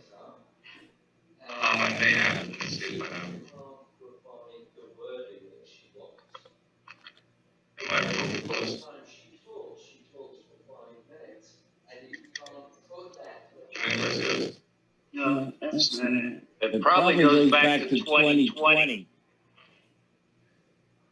Yeah. That's not it. Okay, hold on 1 second.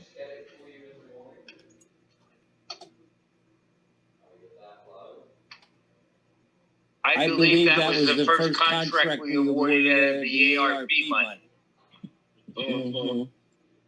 With you 1 moment. Okay.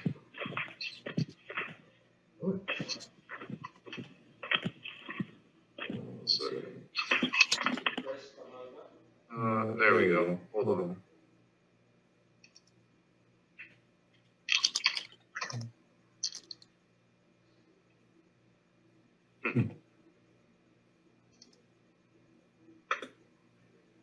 Let's see. All right, I'll move along and try and search this as we go along. All righty. Resolution 22-331. Resolution accepting the bid and awarding contract to AA Duckett Incorporated for maintenance of HVAC systems at various locations for the City of Trenton Department of Water and Sewer, water filtration plant for a period of 1 year from May 2020 to May 19, 2023, in an amount not to exceed $80,700 bid 2022-35. 80,700. So moved. Second.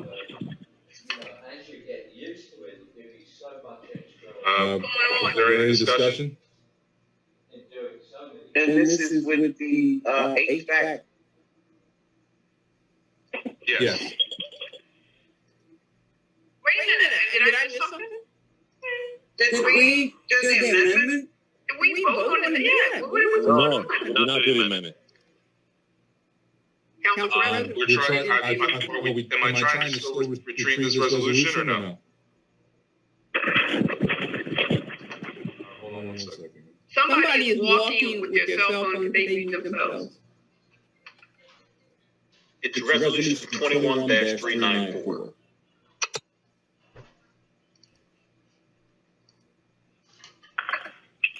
That's 21-394. Right. Good. I'm gonna look for this resolution. Yes, say that again, sorry. It's resolution R21-394. R21-394, give me 1 moment.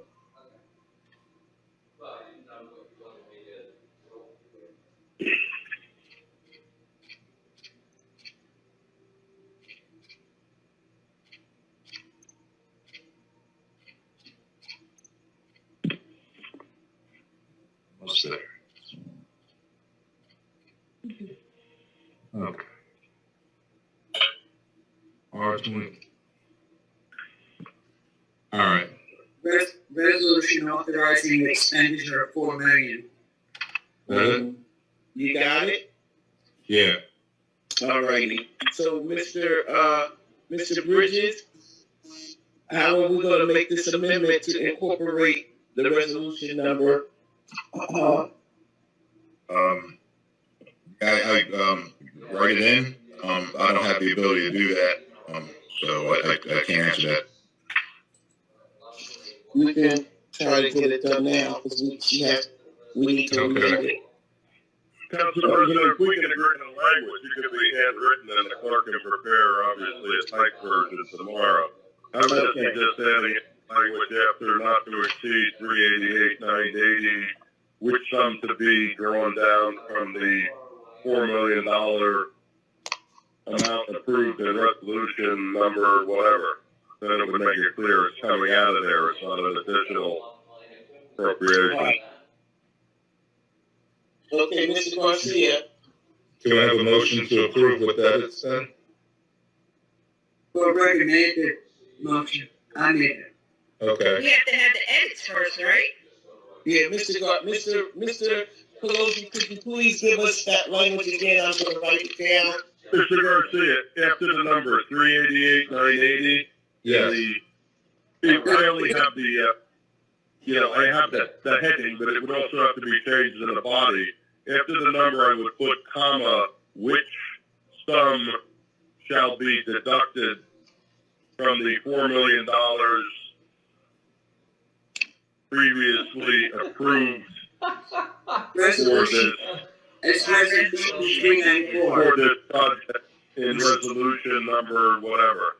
21394. 21394. Okay. So resolution, okay, so we have the amount here, which sum shall be deducted from previously approved $4 million for resolution 21-394. Mr. Garcia, can I see that, the old resolution again? You have it up on the screen? Sure. That's not it. 20. I'm trying to get to that resolution again. Yeah. Thank you. Mm-hmm.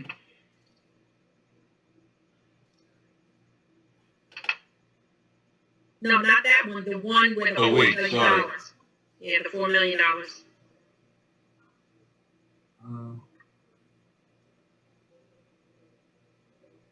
Oh, hold on. Oh, the previous resolution. I'm sorry. Yes, sir. The $4 million. That one. Yes. Yes. Come down. Where's the certification of funds that go with that? I don't see it supplied here.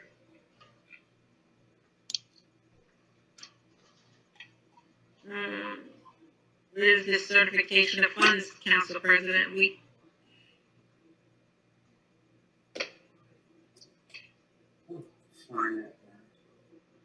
That's as far as I can go. Okay, but listen, look at the language in this, where it has the $4 million, and then it says, now therefore be it resolved that the council and the ARP funding shall be disbursed to the water department in the following amounts for the following purposes: $1,600,000 in the grant repairs and upgrades to the Trenton water system, replacement of the water main pipes on Olden Avenue, and then it breaks it down and says $2,400,000 of it is a loan, repairs and upgrades to the water system, replacement of water main pipes, and the services. Same thing. The same thing, I think. The same area. One is a grant and one is a loan, I believe. Well, the loan is what the water department will pay back to the ARPA funds. So where the account numbers for these?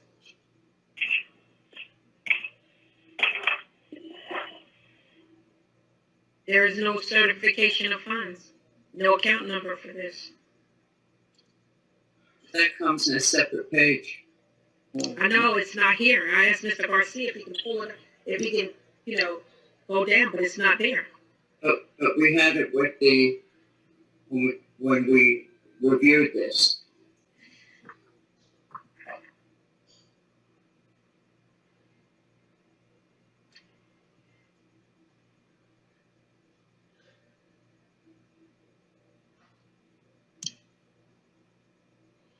I can check into Yeah, I think we need a to digital see file and see if account it's numbers. Yeah, I think we see need if to it's see somewhere. account numbers. I can see if it's located somewhere else in our electronic files. This resolution is appropriating the money for the $4 million. Okay. It doesn't include, we're not awarding a contract, hence there's no account number. Okay. All right, so Mr. Kaloji had put the language in there, and I just want to make sure that that language, that Mr. Garcia has that language correct and that it's satisfactory to the councilwoman and all the council members. Mr. Garcia, can you read back the amendments? I have the title as read up to the number 3. The number 38. Was it the 388,980? Yes. Which sum shall be deducted from previously approved $4 million per resolution 21394. Or drawn down, deducted or drawn down would be a better phrase. I'll leave that to Mr. Zelinski to advise. Deducted or drawn down. Okay. Noted. We agree? Yes, Councilwoman Wilkins, are you in agreement? Yes, and it has to go into the body also. All right. And whereas funds in the amount not to exceed 388,000, per resolution, Is that the third whereas? The fourth one. The fourth whereas. Mm-hmm. Fourth whereas. The funds in the amount not to exceed 388,980,000 that is being drawn down from from resolution number, whatever that number is again, and have been certified to be available in the following account, American Rescue Plan account number. I'm sorry, that last portion. Oh, and have been certified to be available. It's in the resolution. I was just adding the portion behind the 388,000. Got it. Mm-hmm. Okay. All right, you want to read that back into the record for the public, Mr. Garcia? For the title. Certainly. A resolution awarding contract through a fair and open process in accordance with NJSA 4820 EDSEC Remington and Burnick engineers for Olden Avenue water main improvements design, bidding, and construction phase engineering services in an amount not to exceed $388,980 for a period, which sum shall be deducted or drawn down from previously approved $4 million per resolution 21-394. For a period of 1 year. For a period of 1 year from July 8th, 2022 to July 7th, 2023. RFP 2021-47.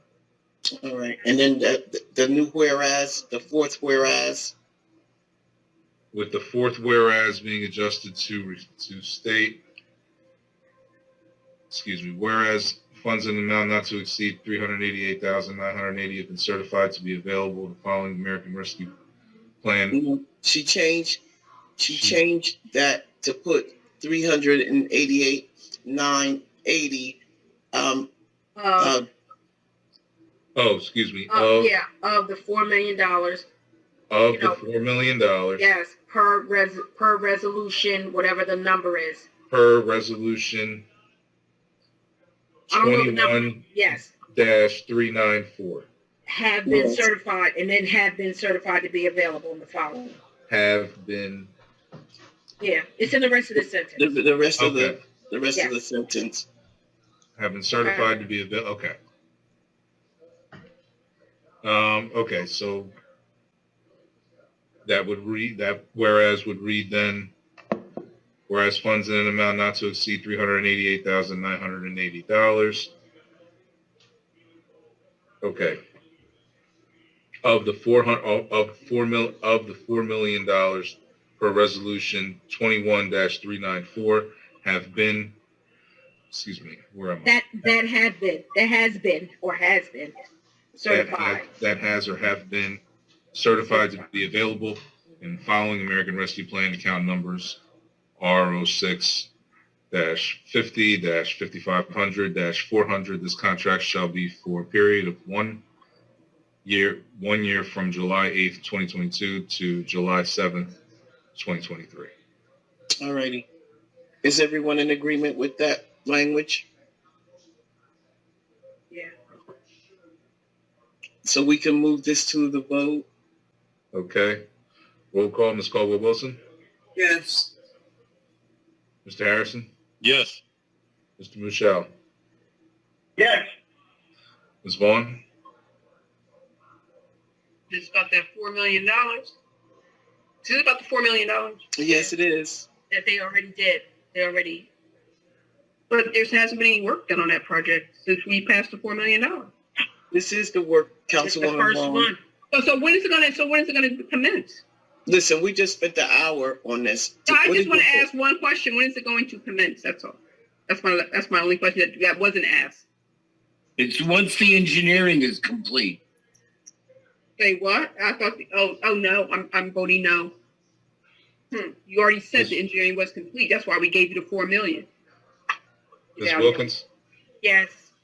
388 pays for the engineering. No, that's not what they said.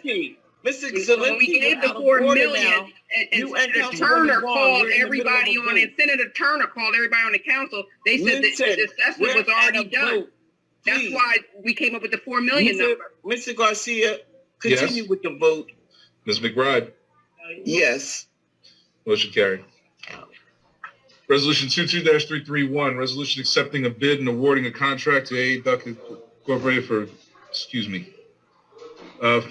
the maintenance of HVAC systems at various locations for the City of Trenton Department of Water and Sewer Water Filtration Plant for a period of 1 year from May 20th, 2022 to May 19th, 2023, in an amount not to exceed $80,700, bid 2022-35.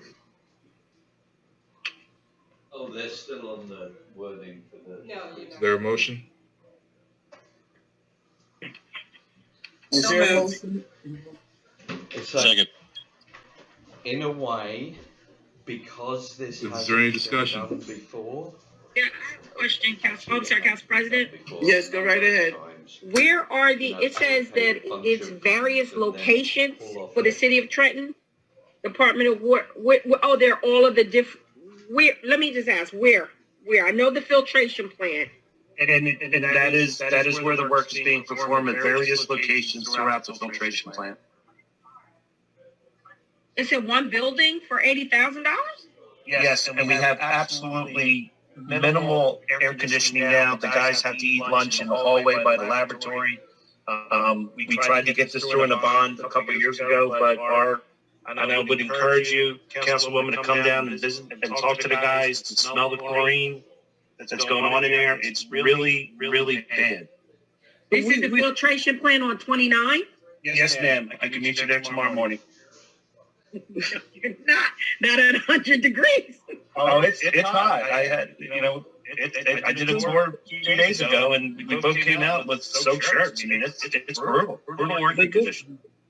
But we have always kept the contract up with the HVAC system over in the filtration plant. So I'm really not understanding how that system is down, because every year Caldwell Wilson always asked if you had hired a different company to service our HVAC system, over in the water department and on Academy Street to our free library. Well, I certainly can't speak to the library, Council President, but I can tell you that the account is, the contract's done, the money's been expended, and the work continues. This is just to keep the system running. This isn't about I just was saying I don't understand how it's down when we've always paid and we've always approved the money to keep that HVAC system running over there. Right. Mr. President, may I? Yes, go right ahead, Councilwoman Caldwell Wilson. So, Mr. Lavenberg, who is currently doing the maintenance for the HVAC system there? I believe it is. I'm pretty sure it's Duckett. Duckett has been doing the work on that. I don't understand you. The echo is bouncing off. I'm sorry. I don't have a second device open, but yes, no, Duckett has been contractor since I've been here. Okay, because the problem we've had with a lot of these contractors is they're paid to maintain the HVAC system, but they end up coming in on an emergency basis and getting paid because they haven't been maintaining them, and the vents are clogged up and there's all kinds of issues because they're not being, we don't follow through on it. There's no one there monitoring what they're doing.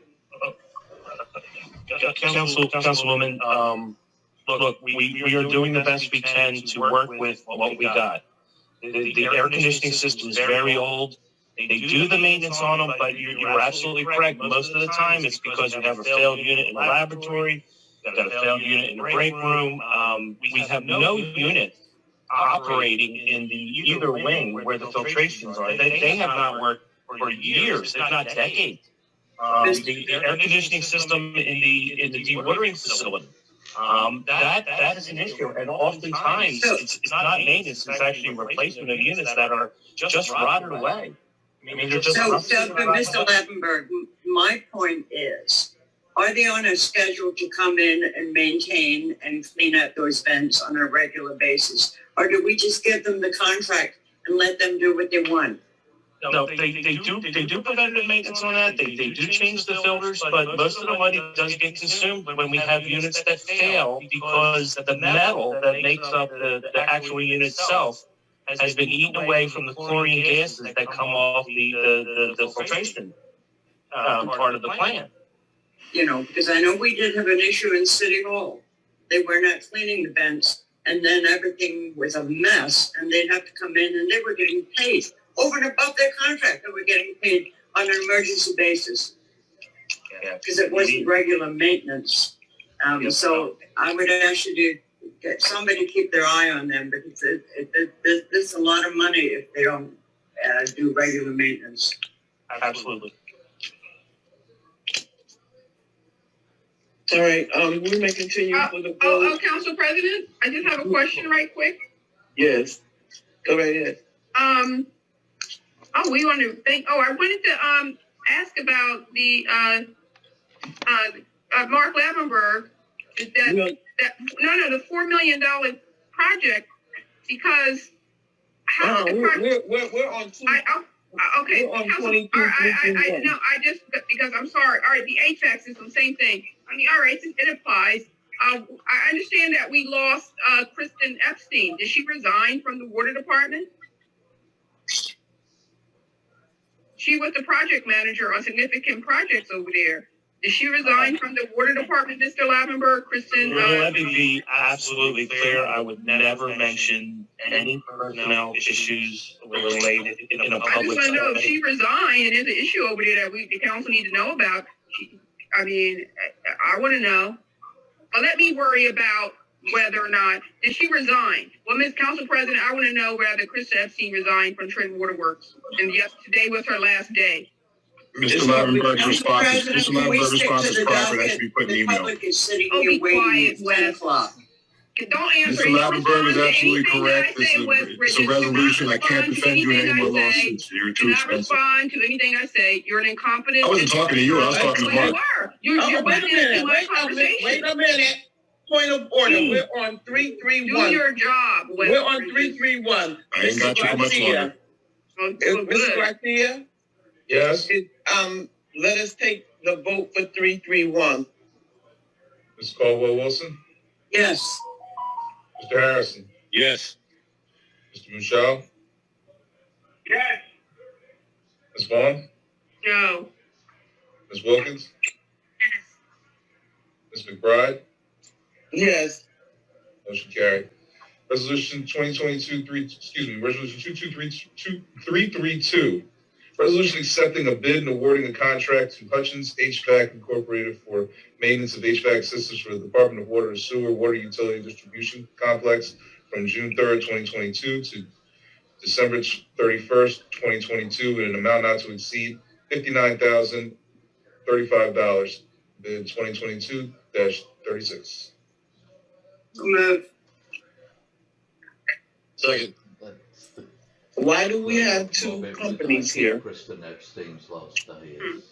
Mr. Lavenberg, why do we have two companies here to deal with one system?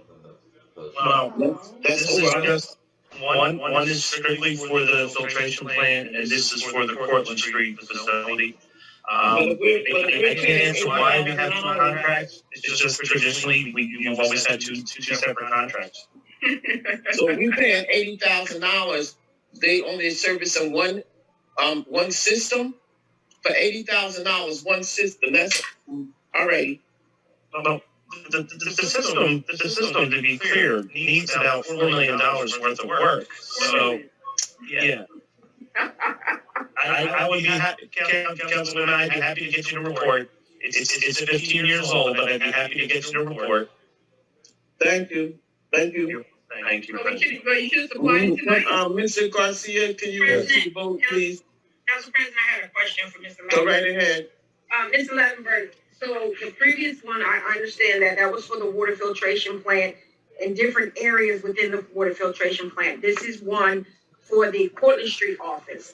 Now, why did you do two separate bids? You were saying it's just because it's been traditionally done that way? That is absolutely correct. That's the way it's been presented, and there's been two separate contracts for that. Okay, and this is for the same, for the HVAC system for, the billing office where they're, Correct. Okay. Okay. All right, thank you. You're welcome. Any other discussion? Seeing none, you may take it to the vote. Roll call, Ms. Caldwell Wilson, Yes. Mr. Harrison, Yes. Mr. Michelle, Yes. Ms. Vaughn, No. Ms. Wilkins, Yes. Ms. McBride. Oh, this is another Yes. waterworks thing. Mr. Chair, resolution 22-333, resolution accepting a bid and awarding a contract to ALS Global for laboratory analysis, testing, and monitoring to ensure safe drinking water and regulatory I heard compliance she for a period resigned. of Why 1 did she year resign? from August 5th, 2022 to August 4th, 2023 for the water filtration plant in an amount not to exceed $56,736. She Wes is just refusing to answer her questions. Is there any discussion? She's I don't see that on the thing. Can you scroll down? Okay. Sorry about that. That's okay. Is there any discussion? Hearing none, roll call. I'm sorry, Madam President. Go right ahead. Roll call. Ms. Caldwell Wilson, Yes. Mr. Harrison, Yes. Mr. Michelle, Ms. Vaughn, I abstain. Ms. Wilkins, Yes. Ms. McBride. Yes. Thank you. Resolution 22-340, resolution rescinding resolution 22-285, authorizing the city of Trenton to accept options to extend shared services agreement with the County of Mercer through the Mercer County Office on Aging 2021 Older American Act Social Services Block Grant for the socialization and recreation for 4 senior centers for the city of Trenton senior population. We're rescinding that? Yeah. Yes. Yes. Okay. With my big blue. So moved, I heard. Is that moved by Mr. Harrison? So moved. So moved. I'll move it. Okay. Moved by Ms. Wilkins. I move it tonight. Yeah, that's what I asked that originally, but you're right. Moved by Mr. Harrison, I'll take a second from Ms. Wilkins. Is there any discussion? There's a bunch of walk-ons that's going. None heard, roll call, Ms. Caldwell-Wilson. Yes. Mr. Harrison? Yes. Mr. Michelle? Clerk said they would Ms. address Vaughn? them at the Yes. end of the docket. Ms. Wilkins? Yes. Ms. McBride? Almost getting to the end. Motion carried. Resolution 22-338. Resolution authorizing the city of Trenton to accept the shared services agreement with the county of Mercer through the Mercer County Office on Aging, 2022 Older American Act of Social Services Block Grant for the Socialization and Recreation for 2 4 senior centers for the city of Trenton senior population with the option to extend for an additional 1 year. So moved. Second. Is there any discussion?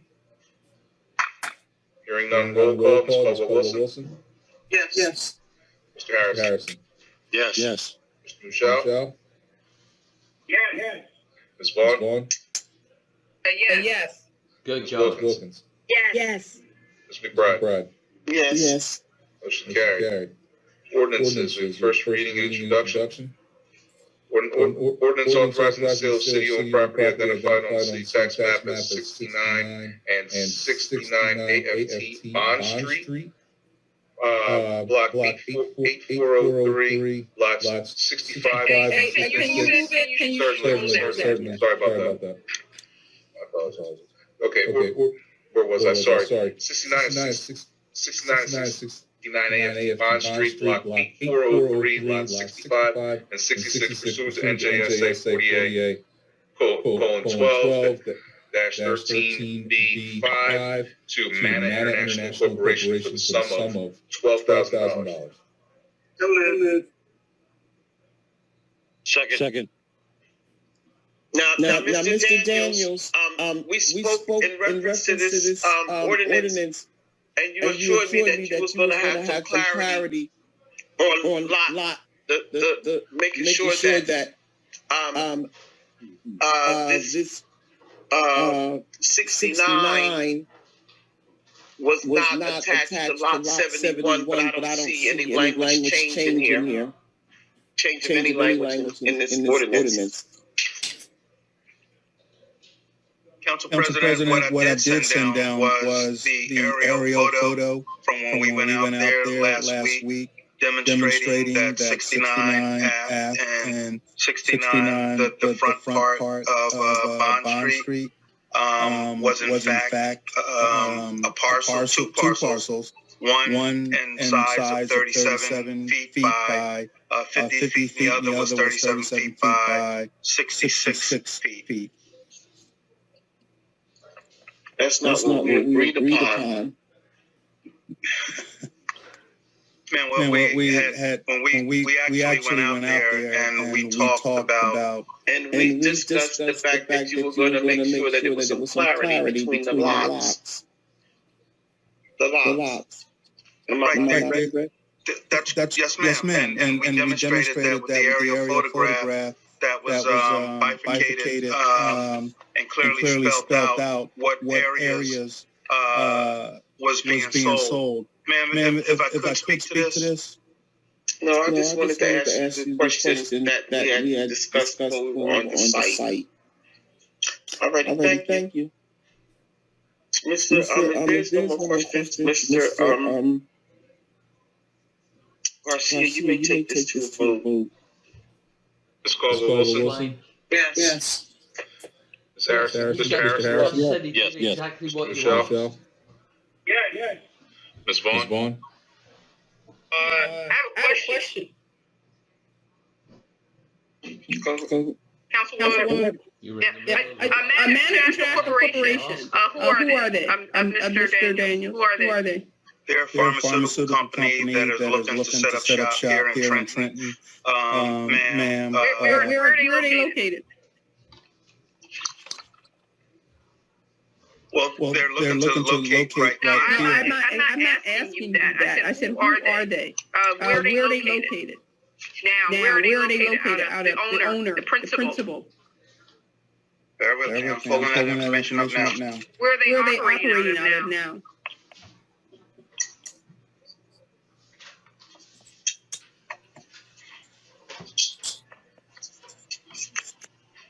Out of Union, New Jersey, ma'am. It says 8 Gold Pond Drive, Milltown. Ma'am, I have certification of their funds on their letterhead that speaks to 2386 Morris Avenue, Suite 200, Union, New Jersey. Okay. So the reason why I asked that, Council President and Director Daniels is because I get tons of emails from our residents who feel shut out of City Hall. They can't get they don't have the opportunity to they don't have access. So they're not being participating in auctions when they go down City Hall to try to rectify tax debt and things like that. They're denied information, denied opportunities like this, buy land, property in the city, and I won't be supporting this for that reason because I want to see Trentonians and businesses that do business in Trenton get opportunities to purchase land and to invest in these homes and et cetera. And I want to see Trentonians get jobs with market rate pay so that they can buy homes. So in the city and get on a tax roll. Councilwoman Vaughn. No, I did not ask you to say anything to Daniel. This is my position, and it's been my position consistently, and I can tell you, I can share with you the email, Mr. Daniels, and you and I have discussed this type of situation during your tenure here. That Trentonians, I come to you, I have sent people to you, Mr. Daniel. I have sent people to you, and you have denied them opportunities upon opportunity after opportunity. And I'm just so disappointed.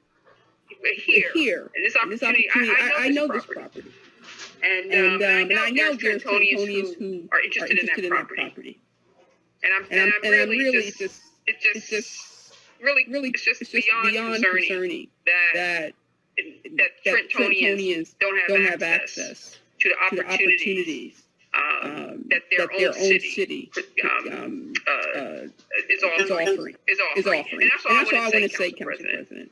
And I won't be voting for this. Thank you. Council President, if I may. Go right ahead, Councilwoman. Yes.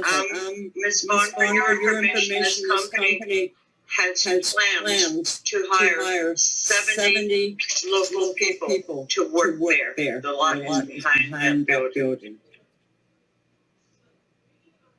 So if you don't want to get Trentonians jobs, talk all that crap, that's fine. Don't go for it. Well,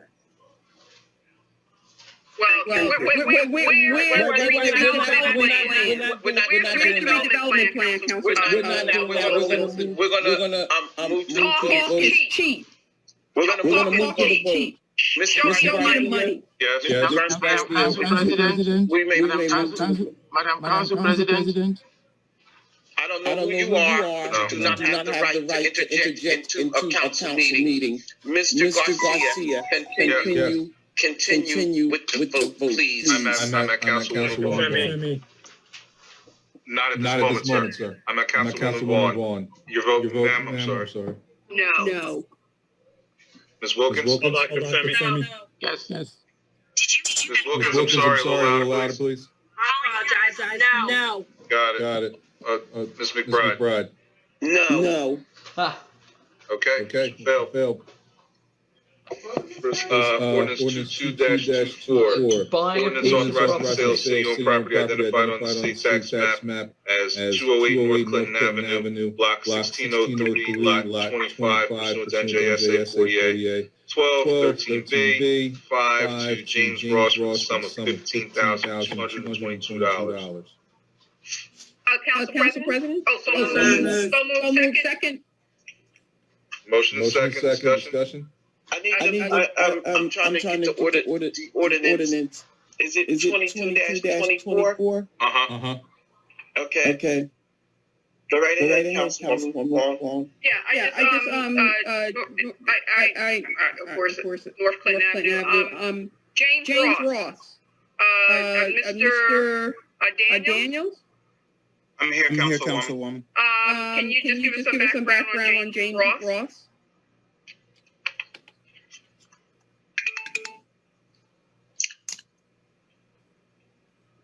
Just non-resident business owner in the city of Trenton. A resident and a business owner. Okay. There you go. I will be voting for this. Any other discussion? We may continue with None heard. Ms. Caldwell-Wilson? Yes. Mr. Harrison? Yes. Mr. Michelle? Yes. Ms. Vaughn? Yes. Ms. Wilkins? Yes. Ms. McBride? Yes. Motion carried.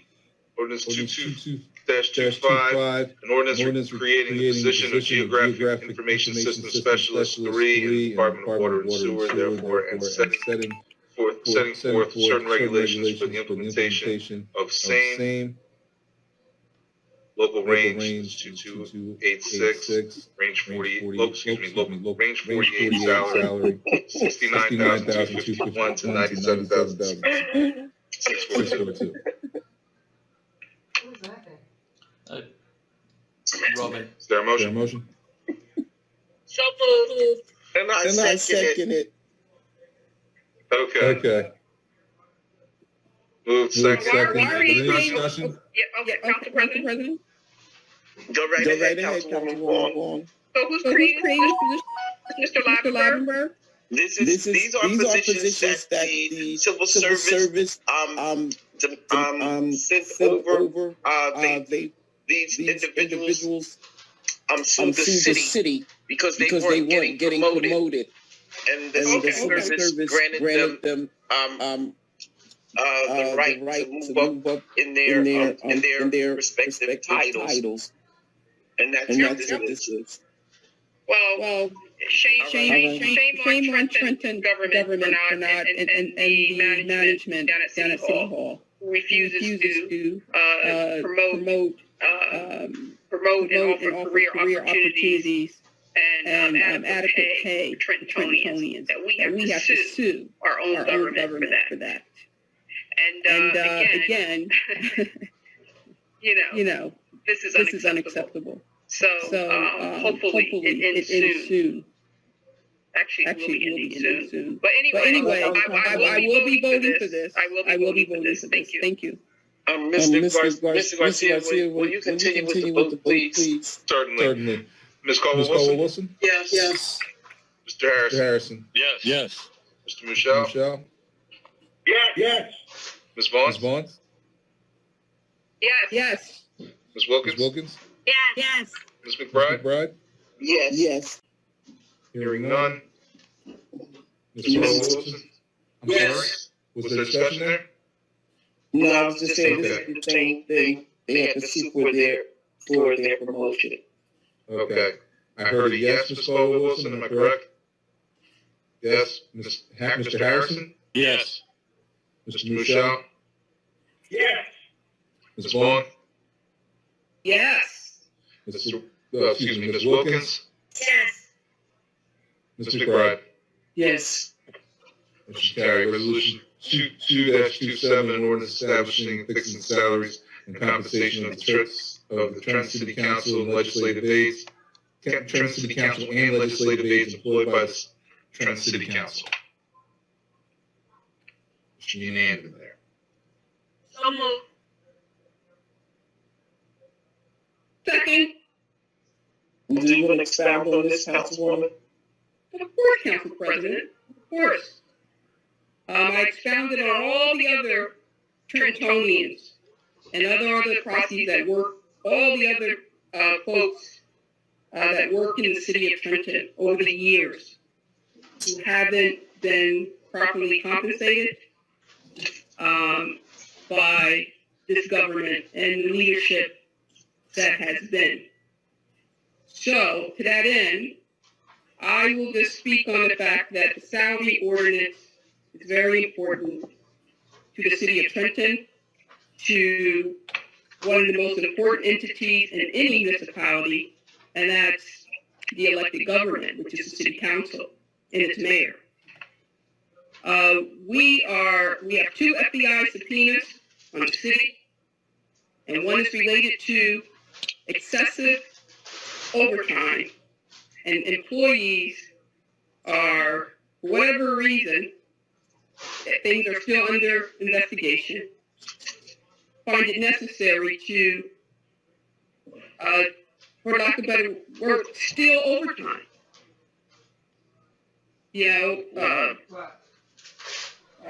Fraudulently state the time that they spend in the office or at work to effectively increase their salary or supplement their salary for years because of delayed contracts, etc., etc. No cost of living increases, unfair wages, not being promoted. Just like we see 3 lawsuits on the 3 lawsuits being settled by the city by employees because they haven't been promoted. When you don't get promoted, you don't get fair wages. You can't support your family, etc. So Trenton City Council salaries. The Trenton City Council salaries have not increased since 2003. That's some 19 years ago. 19 years ago, the City Council of Trenton salaries have not been increased. This legislation is long overdue. I'm not being critical of the past elected councils, but at least 5 city councils neglected to manage the operations of one of the most important institutions of any municipality. The salary ordinance here tonight for first reading is strategic and it's forward thinking. And it will bring the Trenton City Council to market and competitive with all our peers serving other municipalities in the state that govern large urban centers. And I wish somebody would mute themselves. Yeah, you.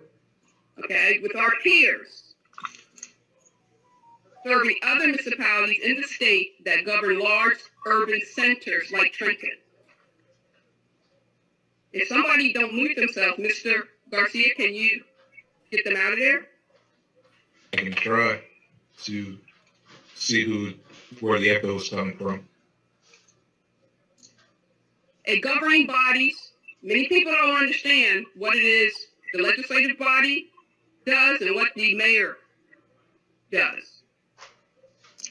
A governing body's primary responsibility is not just to make policy or vote up or vote down on agenda items at every public meeting.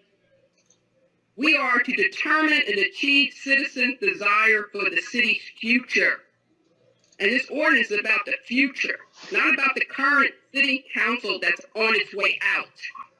For all intents and purposes, it's August. We're lame ducks. There's nothing we can accomplish going forward. All we could do is leave our offices, our seats better off than we arrived. Any one of the things the city future depends on, one of the many things the city future depend on is whether we're able to attract the best and brightest to public office or to serve as city council representatives or even the mayor. The mayor before. We have to be able to attract people to want to serve. Other municipalities are able to do that. They're able to attract quality candidates. You know, folks who can think critically. Who is that? Is that you, Council President? I apologize. Okay. Are able to attract the best and the brightest to public office or to serve as city council representatives, even the mayor. Council in their age work hard and long. Who is that? I really can't tell nor fix it while I'm sharing here.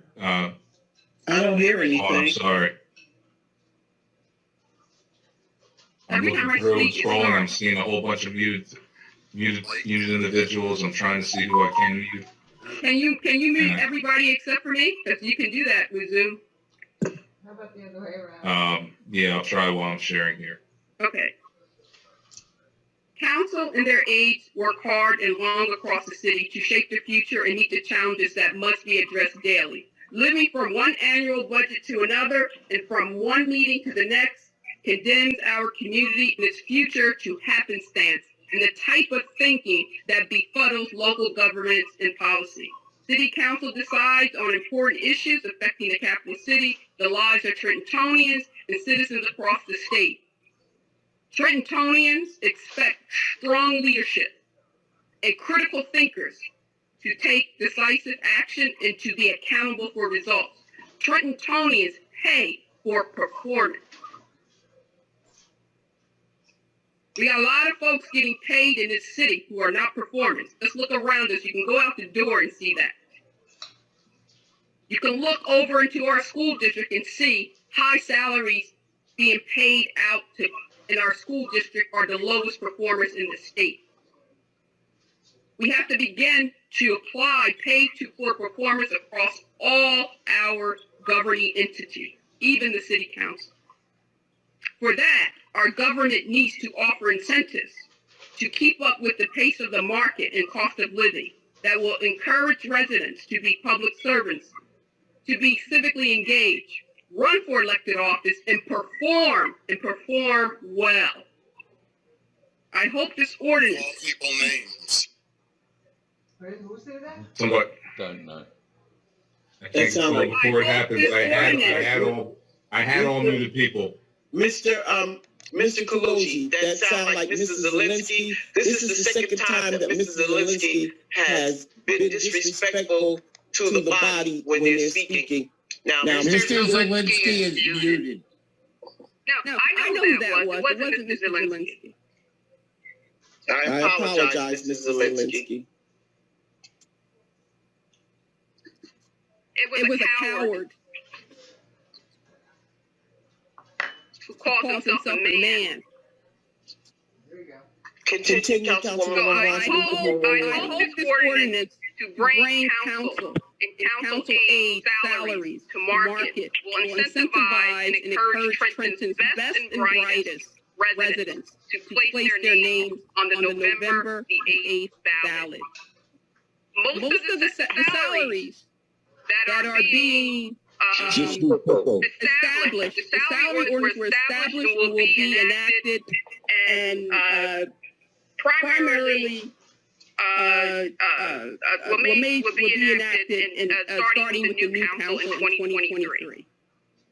So in January 1st, 2023, those individuals who will win the seats that the city will elect, their salaries will be increased. And I just wish all of them well. And hopefully more will come out, and this will be part of the incentive to know that the city will appreciate their service and will pay for their critical thinking, the effort that they will put forward.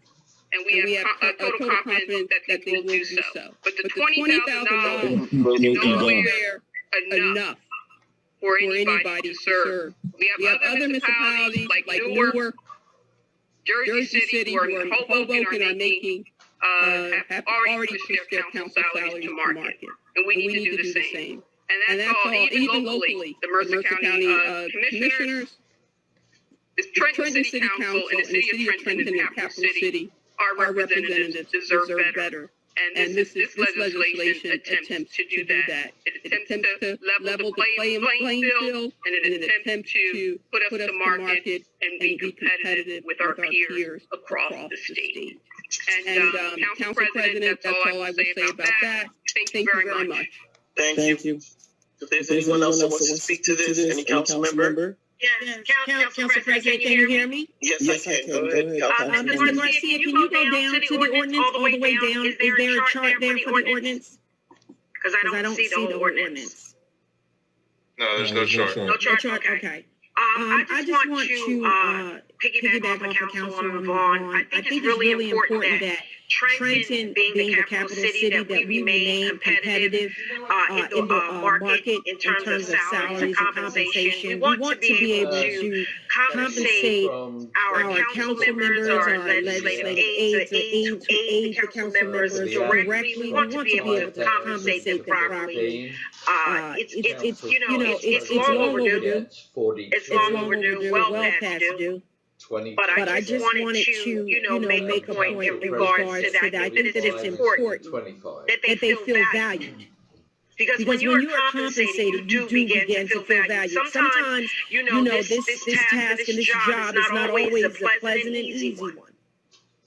However the coin is tossed, whether it turns heads or whether it turns tails, it's not always pleasant and easy.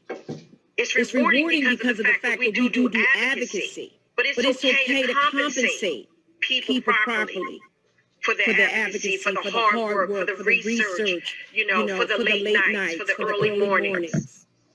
And that's all I wanted to say, Council President, with regard to this. All right, thank you. Is there anyone else that would like to speak to this? Council President? Yes, go right ahead, Councilman. I want everybody to know that there's no way I would ever vote for this. The residents actually deserve a refund from this council. This council's been so bad with racist comments, homophobic comments, attacking directors, against redevelopment, against you name it.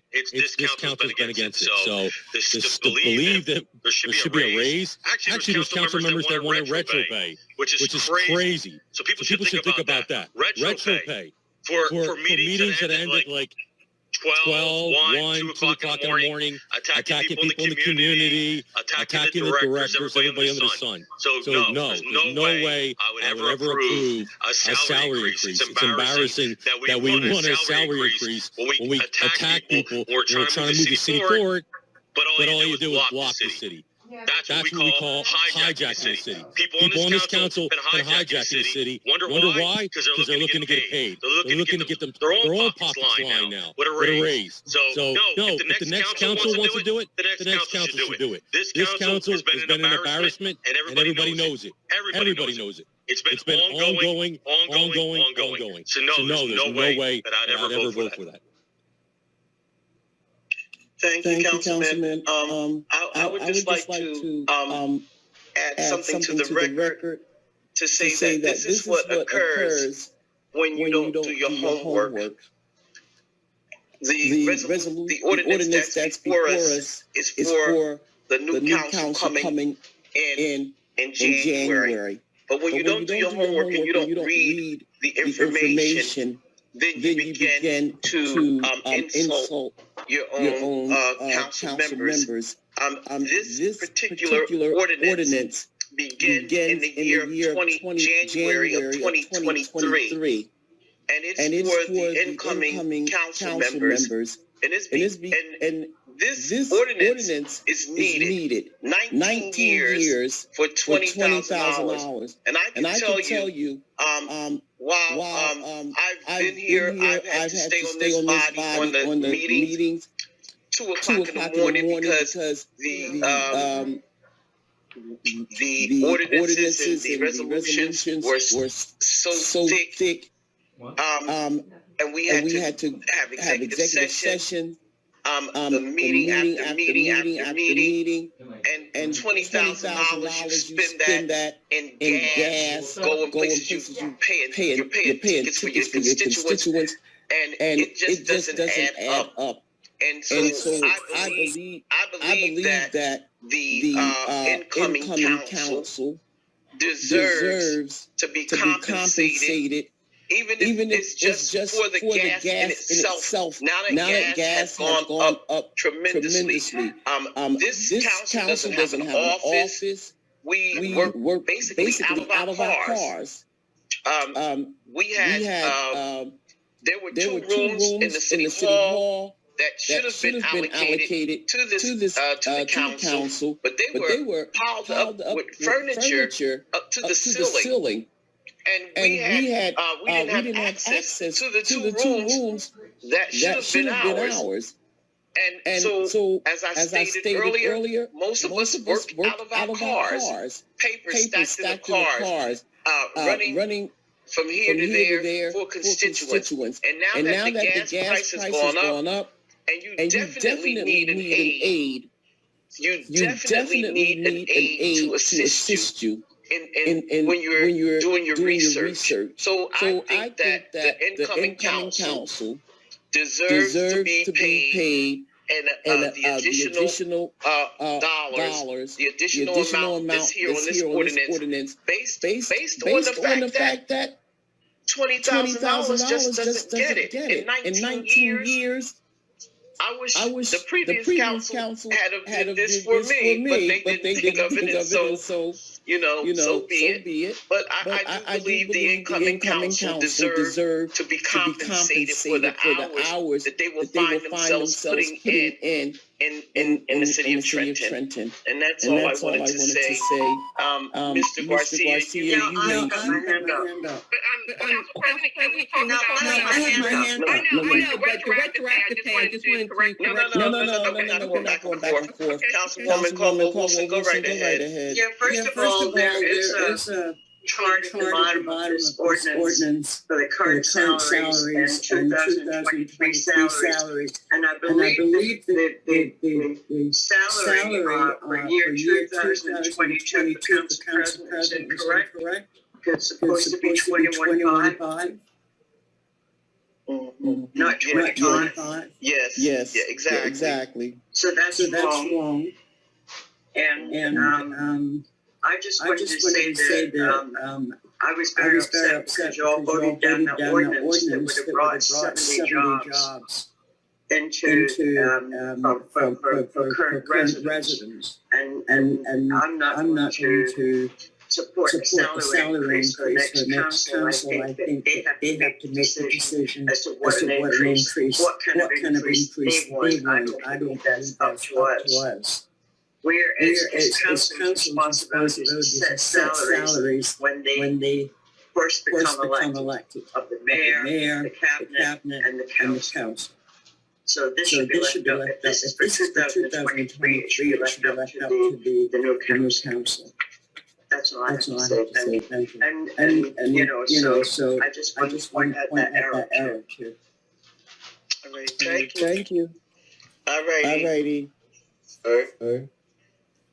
If there's no other discussion, roll call. Ms. Caldwell Wilson. No. Mr. Harrison. No. Okay. No. Mr. Michelle. No. Ms. Vaughn. Yes. Ms. Wilkins. Yes. Mr. McBride. Yes. Okay. Failed.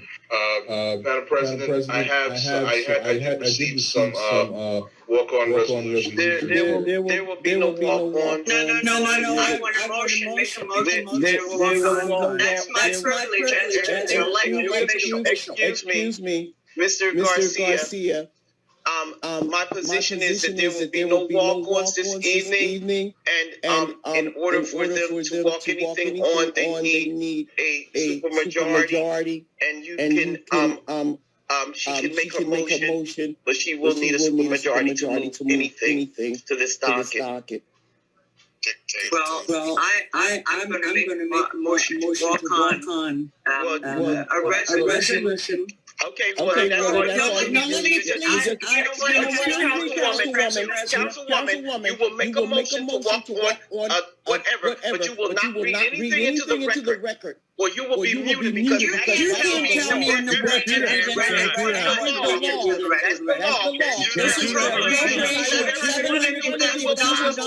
You will follow the rules and regulations. The rules and regulations will be followed. You can ask to walk it on, but you will not read anything. All right, I will talk to my attorney about it. Well, do that. Now, what is the motion? You want to move a motion? Yeah, I want to move a motion. Okay, that's as much as you do. Move a motion to walk the walk. I meant to move, but how can I move a motion if nobody knows what the motion is? Correct. It's just a resolution. It's either ordinance or resolution. Make a motion to walk on a resolution. Thank you. Now, For having human services. Mr. Garcia. Second. Okay, it's been moved by Ms. Caldwell-Wilson, it's been seconded by Mr. Harrison. Roll call. You're allowed to read the ordinance. Mr. Colosi, you should correct them. I'm allowed to take discussion.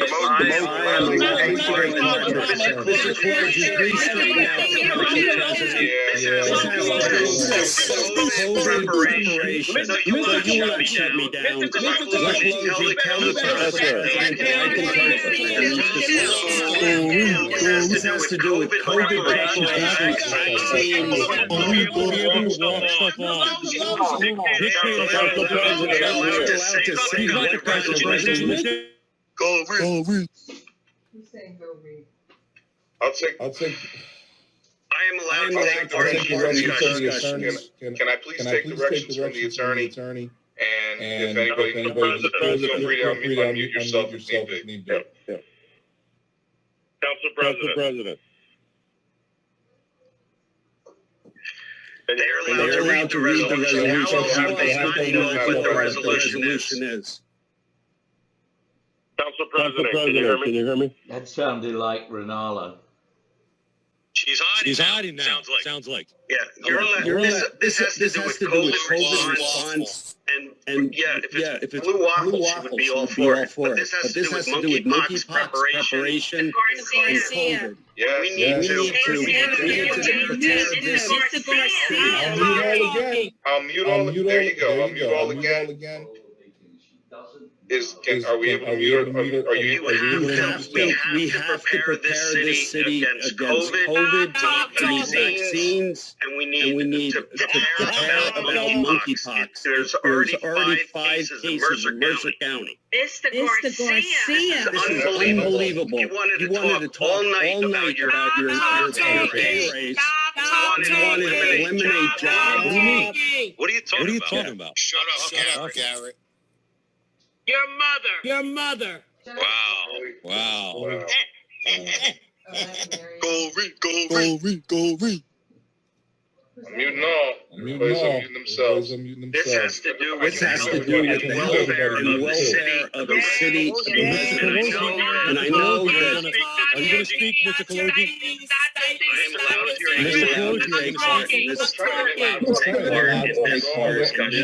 Discussion.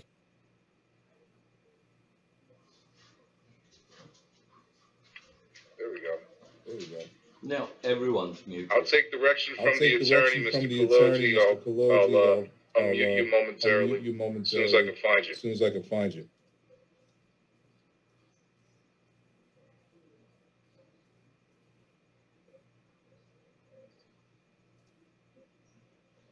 Mr. Clerk, can you hear me? Yes, I can. Yes, I can. Can you hear me? Can the rest of the council hear me? I actually would have to unmute them manually to find out. I'm going to take this moment that they can hear you. But I'll take the direction. Go ahead, Mr. Colosi. Yes, all right. Yes, all right. The procedure that's been followed is that the council president denies walk-on resolutions.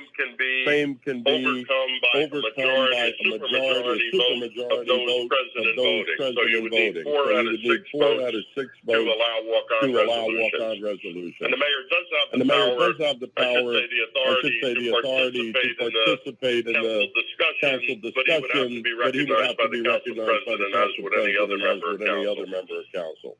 So based on those two things, if there's a vote to permit walk-on resolutions, it would have to pass by 4 out of 6 votes. I'll ask all to unmute now.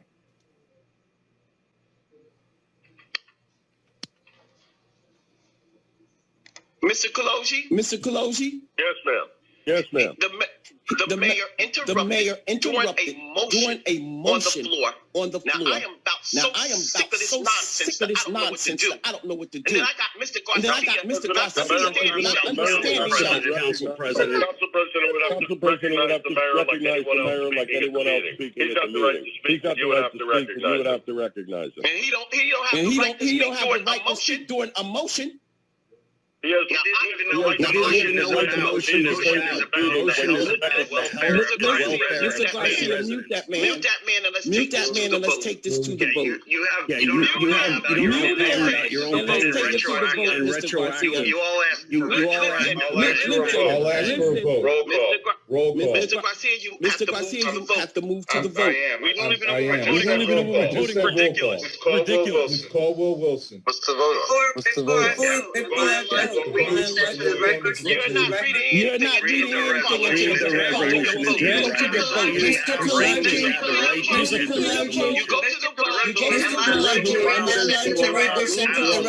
Absolutely. Read is not the chair. He has no right to interrupt. Somebody needs to be the chair around here. Get off the phone! Get off out of this meeting! Stop being rude! Stop being rude! Somebody mute her. She's out.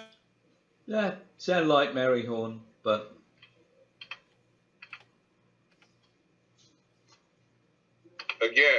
Again, I'll take direction from the attorneys on the line, whether the resolution should be read into the record. I believe that's where we're at at this point. All right? I'm hoping I'm right. Mr. I'll ask you to unmute yourself now. Mr. Kaloji?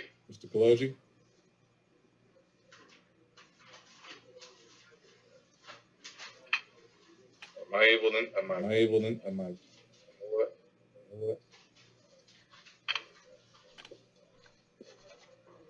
Mr. Kaloji, are you able to speak? Yes, sir. Yes. Go right ahead. Procedure with the following is there's a vote whether to allow walk-on resolutions. It would have to pass by a supermajority. If it passes, walk-on resolutions can be read into the record and voted upon. If it doesn't pass, there will be no walk-on resolution. So outside of that, then they cannot be read into the record, is what you're telling me? No, the motion would be to allow walk-on resolutions. No, I'm talking about one resolution, Mr. Kaloji. I'm talking one resolution. No,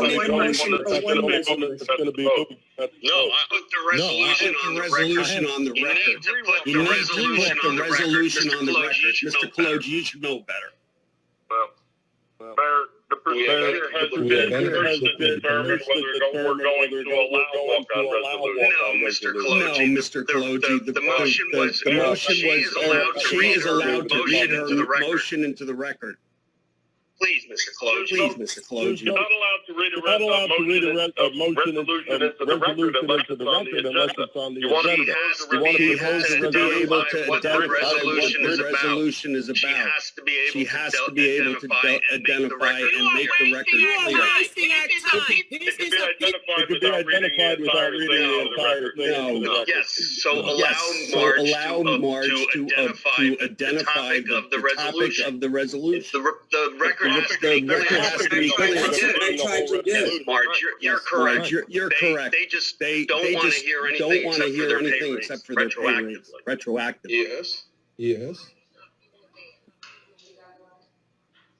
gave your directives one illegally. Okay. Mr. Mayor. There. And penalize the muted the mayor. I'll mute everyone. What else? We need to go to the vote, Mr. Garcia. Okay, where are we at? Are we at the vote? Yes, we're at the vote. Yes, we're at the vote. Okay. So the vote is the motion to allow resolution. Walk-on resolution.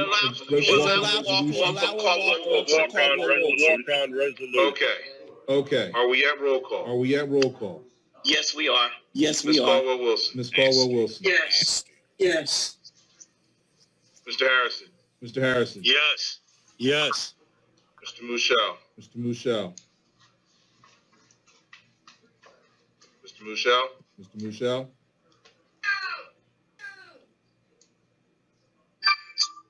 I can't hear you, Mr. I can't Michelle. hear you, Mr. Michelle. Miss Vaughn? Miss Vaughn? You got him muted. You got him muted. It's on. He's muted. He's muted. I have to unmute him? I have to unmute him. himself? Can't he unmute himself? No, you got Everybody else seems No, to be you able gotta to. Everybody else seems to be able to.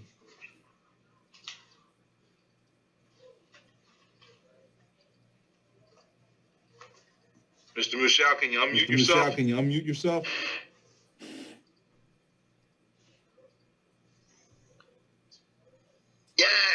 Yeah.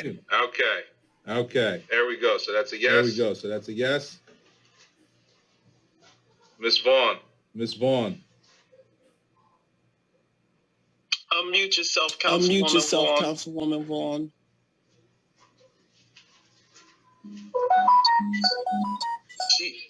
We can't hear you, Councilwoman Vaughn.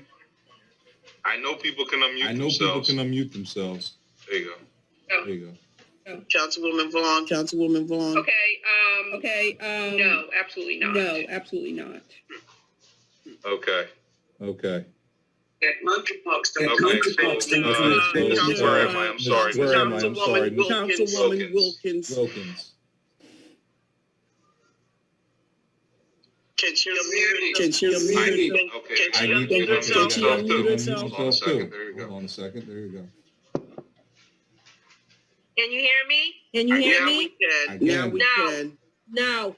And my vote is no. No. It No. failed. Failed. So this failed. Take that, Caldwell. Take that, All Caldwell. right, cut it out. Take All right, cut it out. And don't cry. Let's move on. Let's move on. Let's move on. What is the next order? What is the next order? Okay. Okay. So next order of business is moving the public comment.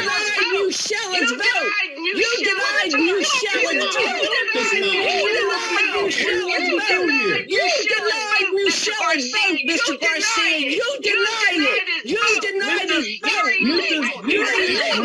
Mr. Clergy, you should be thankful. No, it's about time somebody tells you something. You denied Michelle. You locked them out. You locked them out.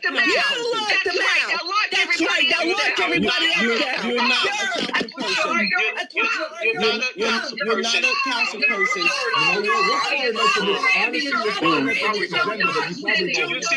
Do you see what we're dealing with here?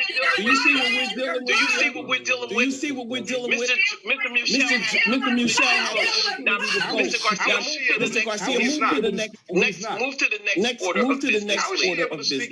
You know what? I'm not even going there. No, you can't. No, you have to just go. You have to just go. Moving to public comments. Is there any public comment? Is there any public comment? Anyone for public comment, please raise your hand. Please raise your hand. And if I don't see it, I'm moving If I don't on. see it, I'm moving on. Thank you, Mr. Garcia. Seeing and hearing none. Seeing and hearing none. There are public comments. There are. No, they better speak up.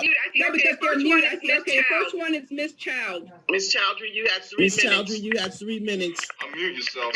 Unmute yourself. Disgraceful. So are you, coward. So are you, coward. First of all, thank you. Go ahead. I understand. Thank you, Ms. McBride. First of all, yes, thank you. First of all, I was really disappointed to, please, with the background noise, I was really disappointed to hear how many people thought that they had a right to speak out of turn. I think that there needs to be some kind of effort to keep these meetings as civil and as rule-bound as possible. To find that people are screaming and they're not even members of council. Very, very concerning, but not my most important issue. I think that Trenton, some of the things that are discussed here, I like the rigorous approach, but sometimes I feel like we're losing the forest for the trees. Trenton is a city in crisis, whether it's the police, whether it's the housing, whether it's the job crisis here. It's a city in crisis. And one thing I wanted to call particular attention to is recently on Trenton PD Facebook, they decided to share pictures of women who are arrested as sex workers.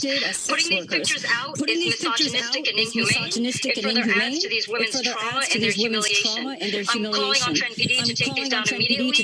I didn't really expect Trenton PD to really care about these women. I thought that we were past to this point in time, that we platform spaces of trauma used at the hands of their traffickers, at the situations they're escaping, who are self-abusing in their drug use, if that's a factor, and their clients, and then they have to suffer at the hands of the police.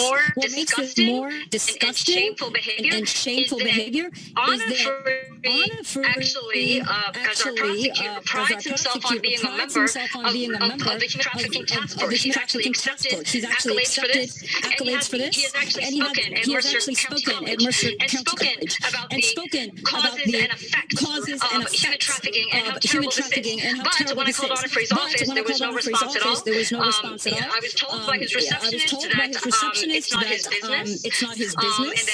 And then it's fine that I guess we go back to the medieval times here, and we're stoning these women in public. This is sheer ignorance and misogynism behind these actions, and it should be noted. I cannot believe that thousands of dollars go into training prosecutors and police and people like Honor Free, but it never seems to trickle down. These women were humiliated, and several people commented to that effect on the Facebook page. Trenton PD refused to respond. They have no problem further criminalizing people, which I think is a big part of their job here. And they have no problem humiliating people. I think that they're further victimizing people who are, although some might call them perpetrators, they're certainly victims at a lot of different levels. There for the grace of God, go your sister, your mother, your wife. There was a time when if somebody died, their wife had no choice but to turn to prostitution because there was no form of income.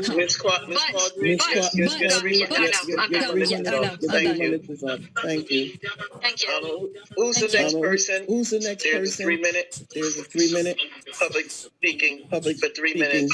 For 3 minutes. The next one is Miss Horn. Go right ahead, Miss Horn. Go right ahead, Miss Horn.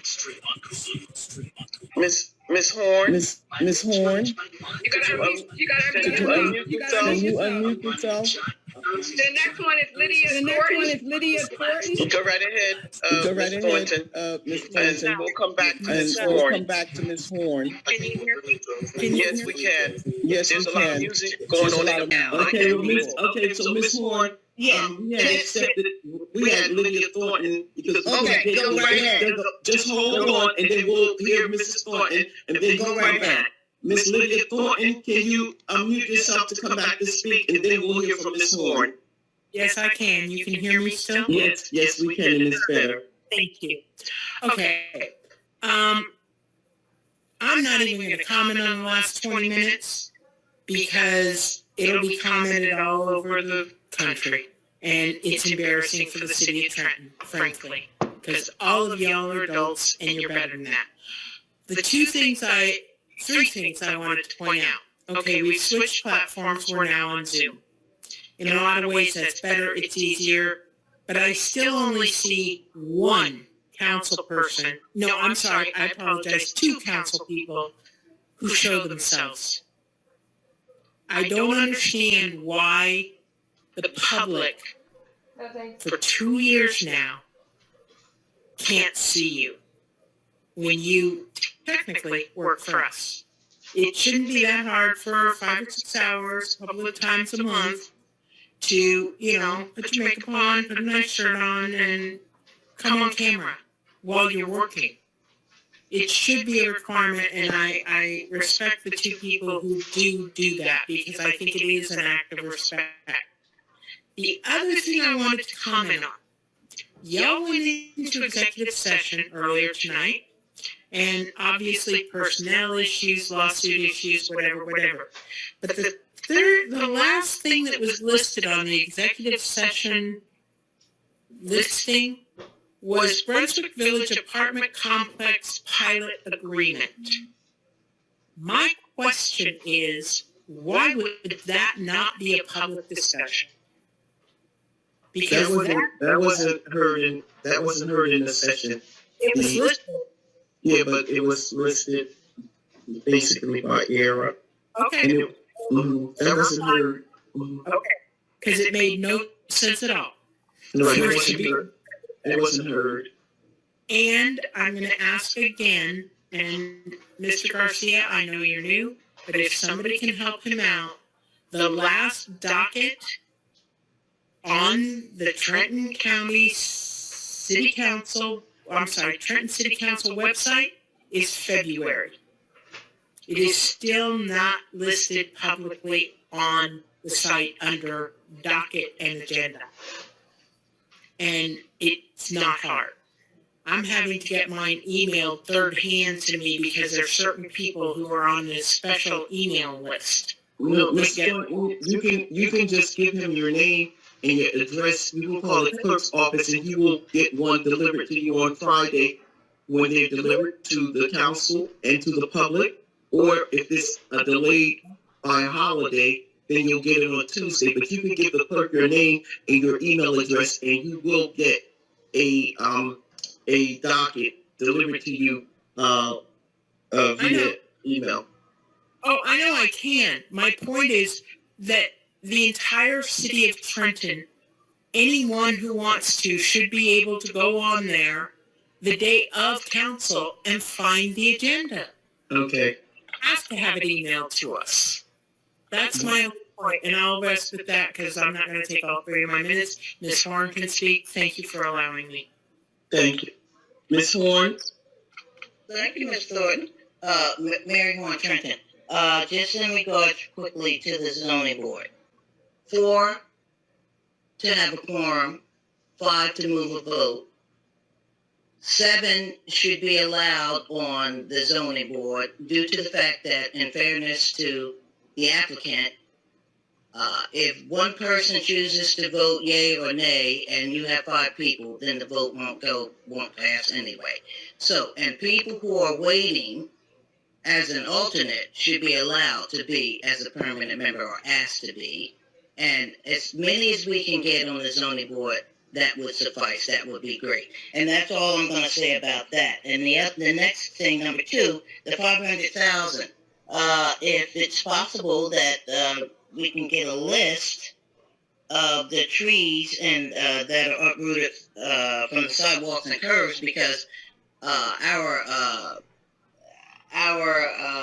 organization has submitted several properties, and we haven't heard anything yet, in fairness to the taxpayers, with having those sidewalks and curves fixed. They may be one of the people who are suing the city. I do not know, but I do know that we have submitted to the city to have these sidewalks and curves and the roots of the trees fixed for these taxpayers. Number 3, we have invoked our right in the Oakland Civic Association, which encompasses 6 or 7 streets.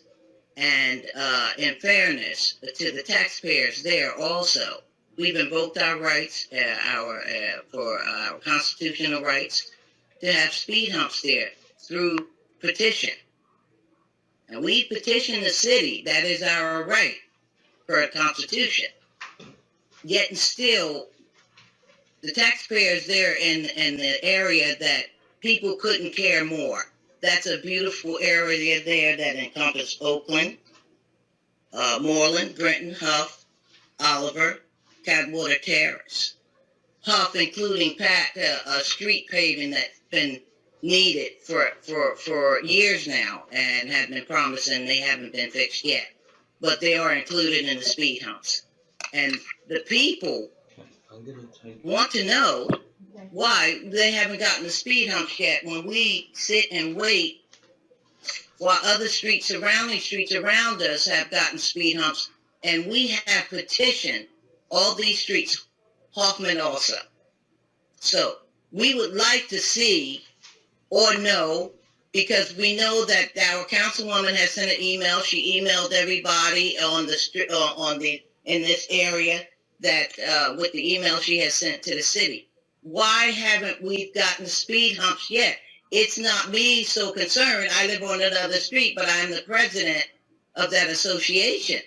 Now, the people have been patient and they've been waiting, and they've invoked their constitutional right by petition. Why haven't they gotten their speed humps yet? This is an area that's a beautiful area. They pay their taxes. People couldn't care more. Also, the fact that not only we're not asking for speed humps just to ask for them, they have called the police station.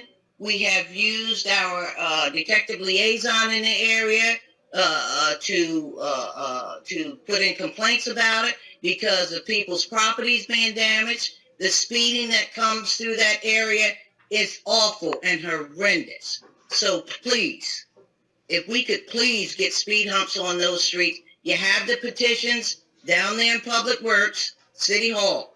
Please, please give these people, the taxpayers, what they need to keep their streets safe and keep children in safe also.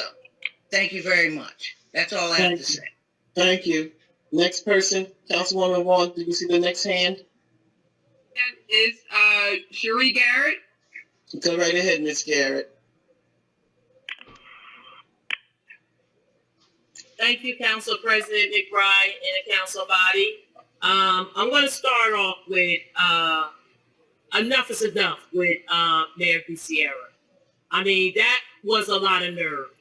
I like Mayor Gutierrez to explain to the council and to the public in 2021 for the fiscal year and the transitional year combined was $366.8 million. And we don't see it.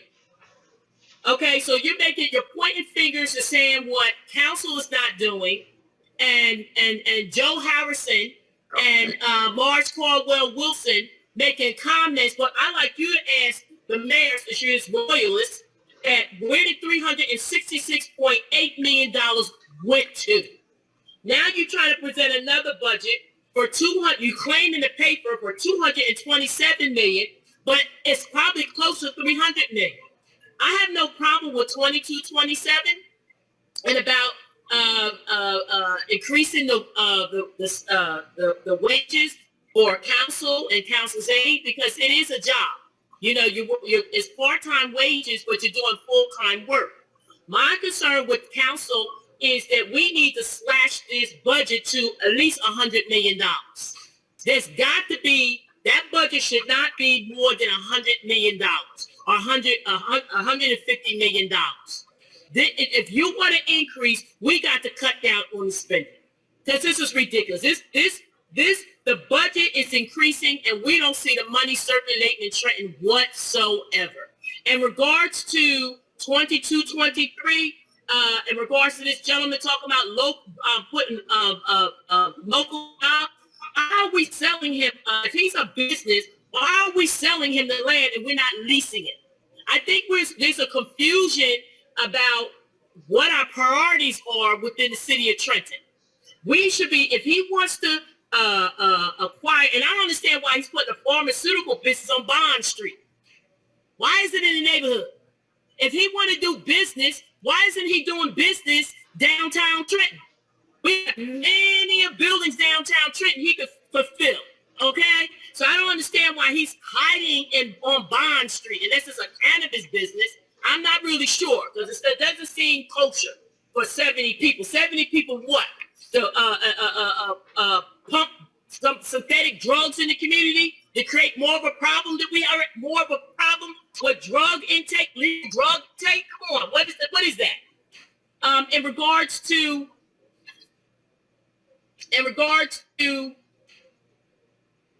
22,321, the money, where is the money for the capital improvement? Is that capital improvement for 22,321? You didn't say where that money is coming out of.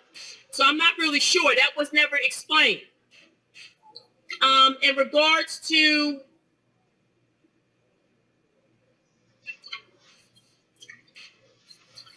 In regards to 22, okay, I already read that. That's really about it. But again, I want some explanation from the mayor, since he's always pointing finger at the council, never taking any accountability for how he's running the city. National Night Out was a disaster.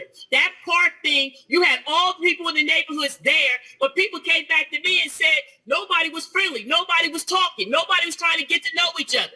Then you created some T-shirts with your name, biggest day on there, bigger than the night at Mayor Gusiera. Like, what kind of crap is that? Stop taking advantage of us. Go back to Princeton. Thank you. Thank you, Ms. Garrett. The next person on the next one is Mr. KVH. He would have to yes. spell his name. Good evening, KVH. Madam. Yes, can you hear me? Yes. You have 3 minutes. Madam Council President Hamilton. I wanted to talk, and I can address the young lady who was just on regarding the pharmaceutical company matter. And I'd like for Council President and other council members, if you would give us an opportunity to present to you what we are doing there. The building is actually... Mr. The building is actually... Hamilton? Yes, Mr. Hamilton, you have 3 minutes. Okay. The building is actually on Brunswick Avenue. It's 301 to 325. That's the old ABC Supply. We're going to make that into a pharmaceutical facility, which we will be manufacturing, again, if we're allowed to, a patented product that will help reduce sickle cell anemia. We also have products for prostate and diabetes and also liver diseases. And these are all patented products that we're trying to get built here, made here in Trenton. Currently, we're located in Union. We do want to move down here to Trenton because it is the capital city and because it's in a neighborhood that could use some employment opportunities. Again, we will have 70 jobs online by the end of the 18th month of operation. So if you folks would be considerate and allow us to come make a full presentation to you, maybe you'll see the merit in what we're trying to do and put that the sale of those 2 lots.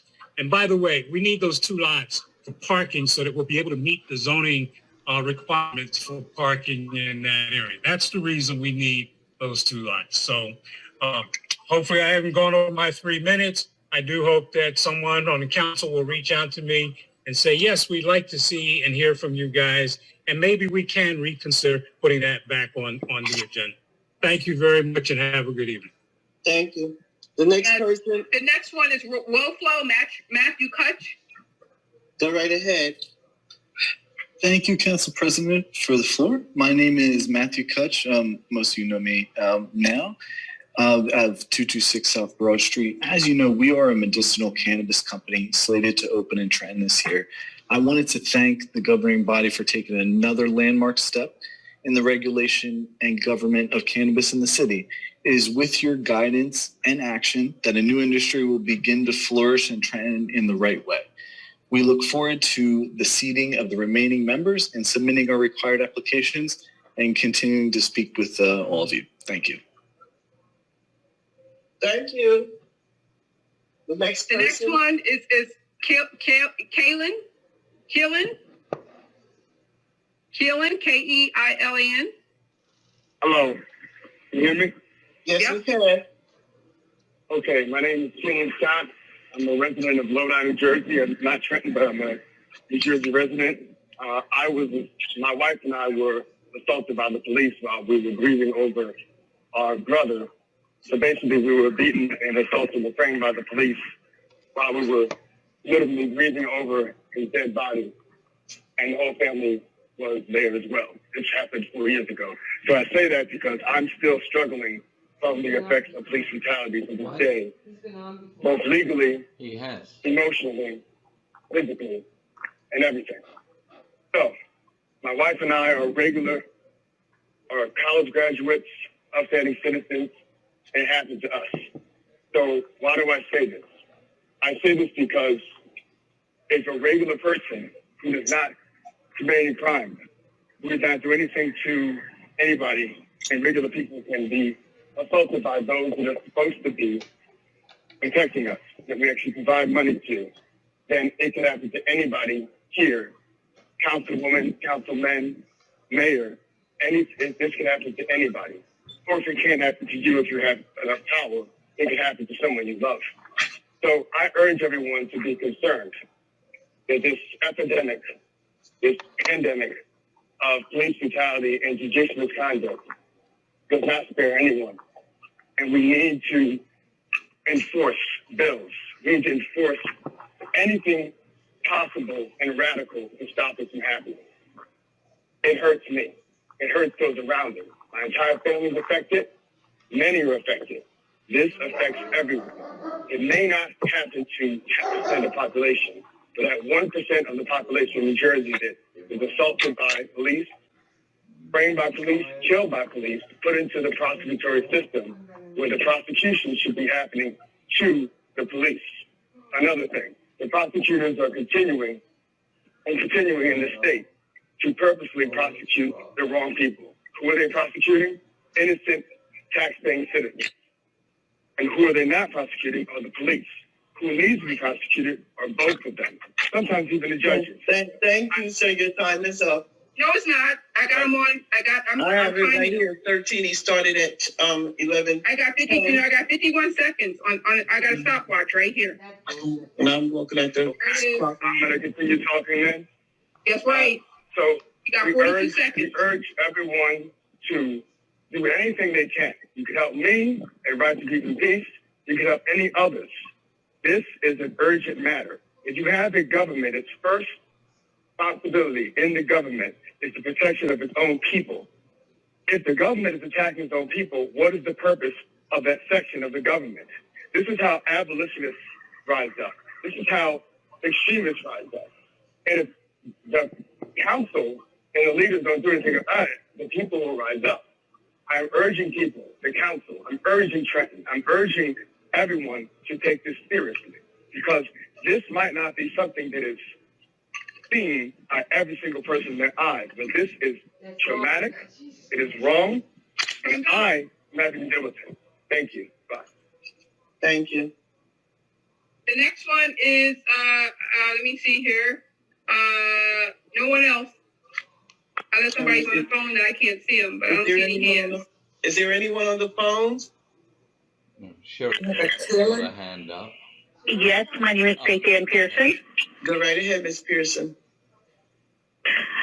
I've been listening to the city council meetings for a long time now, and I've been extremely disappointed with every person, not just the city council, but the entire city government as an overall service. This may be the last time I will ever come on and speak about the city. I'm hearing from too many people that the city of Trenton is where the other cities don't want their downtrodden, their drug dealers, their whores, whatever. Ship them down to Trenton, they'll take care of you. I'm tired. I wanted so hard to bring this city, Somebody, this county, Pearson. to where it was supposed to be back in the 16 and 1700s. Not many people realize the city of Trenton was once the capital of the country. Not only was it the capital, but it was one of the most important cities or areas for the colonies. And as a resident of the state of New Jersey, I am appalled. And I cannot emphasize it enough. Ms. Bourne, I think you love your voice too much, because you do not know when to shut up. Thank you. Goodbye. Is there anyone else on the phone? Mr. Garcia? Yes. Hearing no one else, I would like to move to close public comment. Mr. Harrison. Yes. Here, Mr. Michelle. Yes. Ms. Vaughn. Yes. Ms. Wilkins. Yes. Ms. McBride. Yes. Motion carried. Madam President, you want to move on to civic comment? Yes. Councilwoman Caldwell-Wilson. Not at this time. Councilman Harrison. Well, I'd like to say that if you notice, my hand's been up for a while. I had 3 walk-on resolutions that I wanted to walk on tonight that blows my mind. One was the tax levy regarding... Excuse me. No. My public comment. We're not reading any resolutions into the record. This is a big my public comment. You're cutting me off again. No, you're not. You're not going to do that. You're not going to do that. You're not going to do that. Civic comment. Exactly. This is civic comment. My civic comment. To read resolutions. Civic comment. Civic comment. Started working on 3 resolutions, and I could not get unmuted. So now it's my civic comment, so now I want to speak on it. So I can speak on what I want to speak on. All right, let's start off with the cannabis tonight. We had 3 members vote against Darren Green and Trisha Lee. So now we don't have a cannabis board. So we're talking about moving the city forward with cannabis, but why? Why are we sabotaging the city? It just seems like the same people doing the same thing over and over. I mean, we want to raise. We don't want to give the tax levies for the schools. We don't want to give the firefighter the equipment that they need, the emergency equipment that we could give them. But Council President doesn't want to do that. We have buildings that we can knock down that people around the city that ask you for knocking down, but Council President doesn't want to do that. The best part of all is finally, 2 of my colleagues came out and said they're running for mayor. Everybody should remember that, because this city's been held hostage for 4 years. 4 years, the city's been held hostage with over and over again. Whether it's Trenton Waterworks, whatever department it is, every director gets attacked. Everybody's a criminal. Everybody's going to go to jail. But guess what? At the end of the day, the same ones tonight wanted to get a raise. Oh wait, no, that's for the next council. But they're behind the scenes. They were talking about they wanted retro pay. But see, look, at the end of the day, everybody on the streets, everybody out there knows one thing. At the end of the day, people are talking about moving the city forward. This is the worst council. This is probably the worst council in the country. Are you guys kidding yourselves? We're supposed to be doing the city's business, taking down these vacant buildings, moving the city forward, and all you're doing is blocking it, intentionally blocking it, sabotaging the city. So I hope you guys are happy, because at the end of the day, anybody who's got any sense is going to realize something. The city workers, you are against them. You're against the firefighters. You're against the police. You're against all the directors. You're against anybody on the phone from the community who wants to speak up and say, hey, by the way, I would like to see my sidewalk fixed, the trees taken down, or whatever else.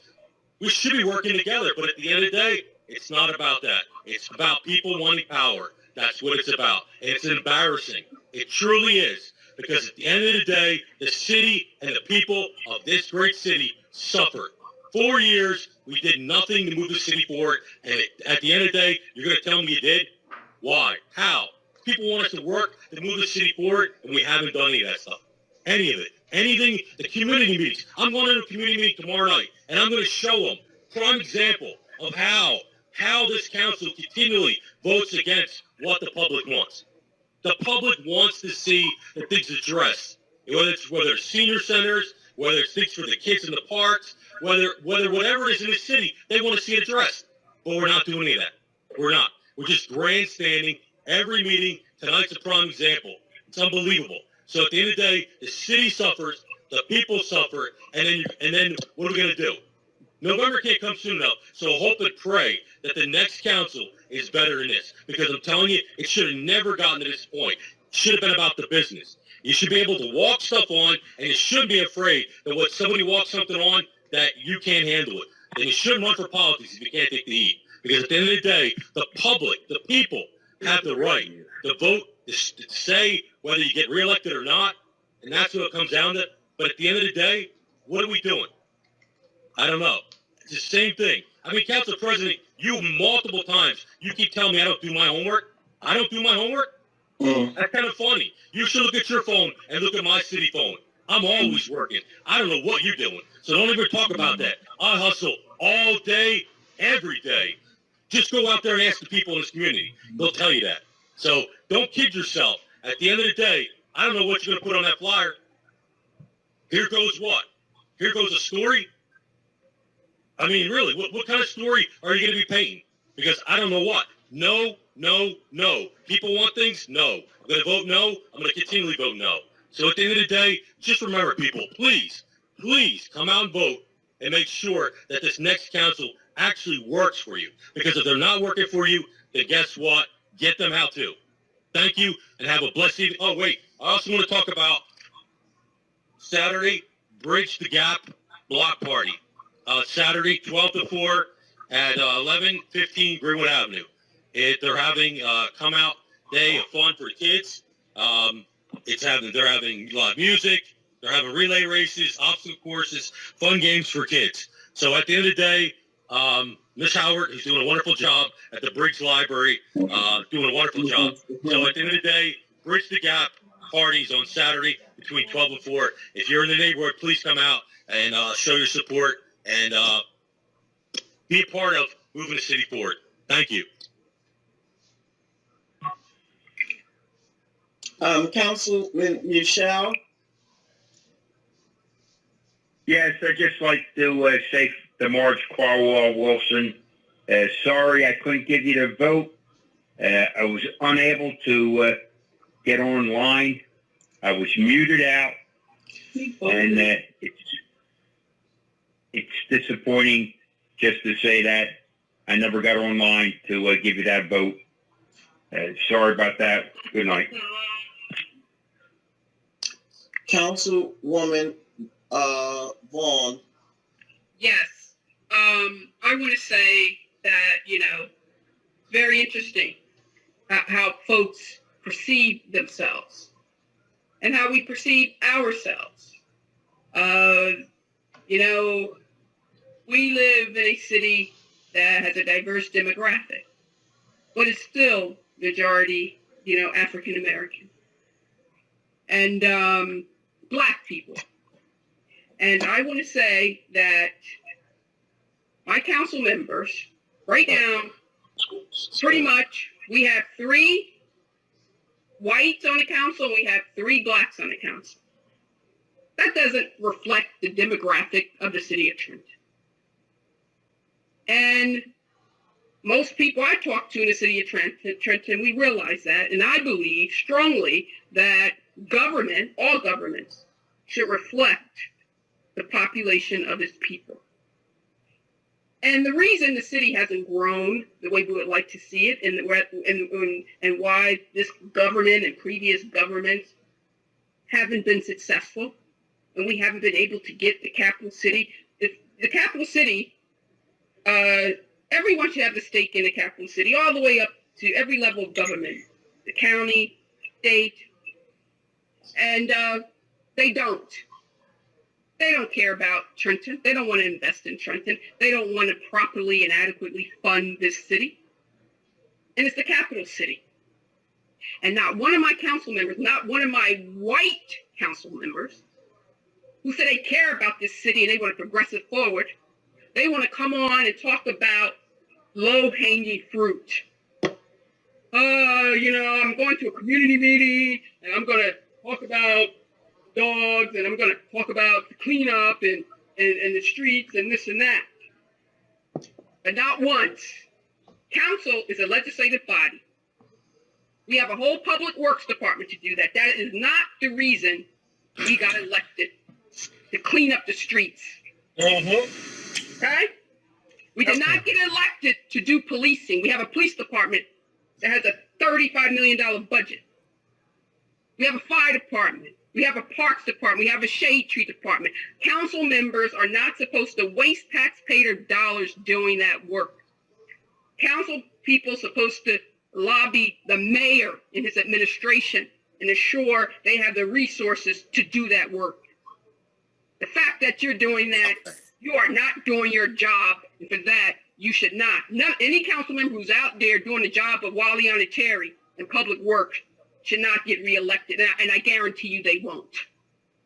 But I will say, not once do I hear from my white council members about the carnage in the street, the gun violence, the women workers in the prostitution that women have to work, that Ms. Chowdhury talked about this evening, human trafficking, the lack of competence over at the prosecutor's office, the lack of engagement of the prosecutor's office. Doesn't even care to even ever come to Trenton City Council to even, we're the municipality, we're the capital city. We have one of the highest murder rates and gun violence in all of the state. And he doesn't feel fit that he needs to come here and even address it. And I had raised a resolution to do so, and this council voted it down and didn't even entertain it.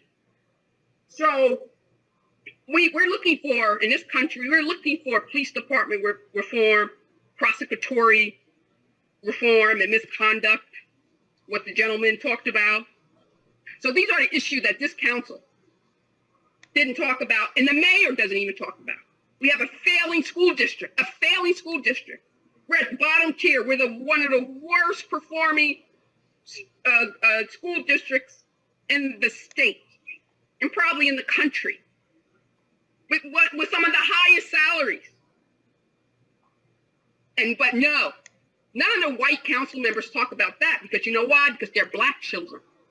They're brown children. They don't care. They want to talk about trees and dogs. When you got human suffering within these borders, Mayor Gassior has never talked to the school district unilaterally. He gets to appoint them. Not once has he come and talked about that. But he always lobbies to give and advocates to take money out of this city and keep Trentonians disenfranchised from their government and maintain the marginalization of black and brown people. So my white colleagues, continue to do what you have been doing, nothing for this city. Continue to only advocate for Mill Hill, those zip codes, and those area codes, zip codes where you live, where the 8% or 9% live. Look around you. The majority of the population does not look like you, and it doesn't look like this council. In what world or society does a minority population get to have the loudest voice and gets all the access and opportunity? It won't stand.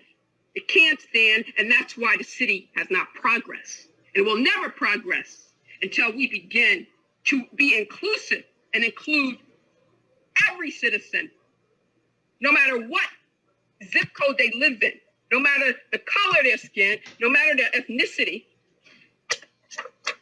The majority will rule, and that's what democracy is about, the majority.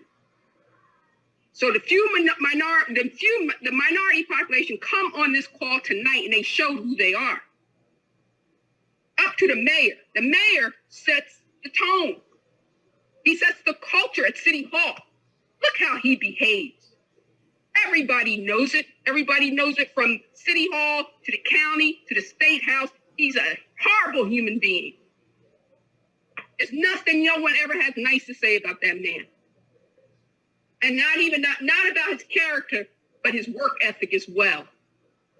And it reflects of the past 4 years. He hasn't accomplished a thing, not a thing. And all he can do is walk around with one aide. He can't even walk around the city by himself. That's not leadership. We're going to look for more. You know, I heard, and I'm going to close.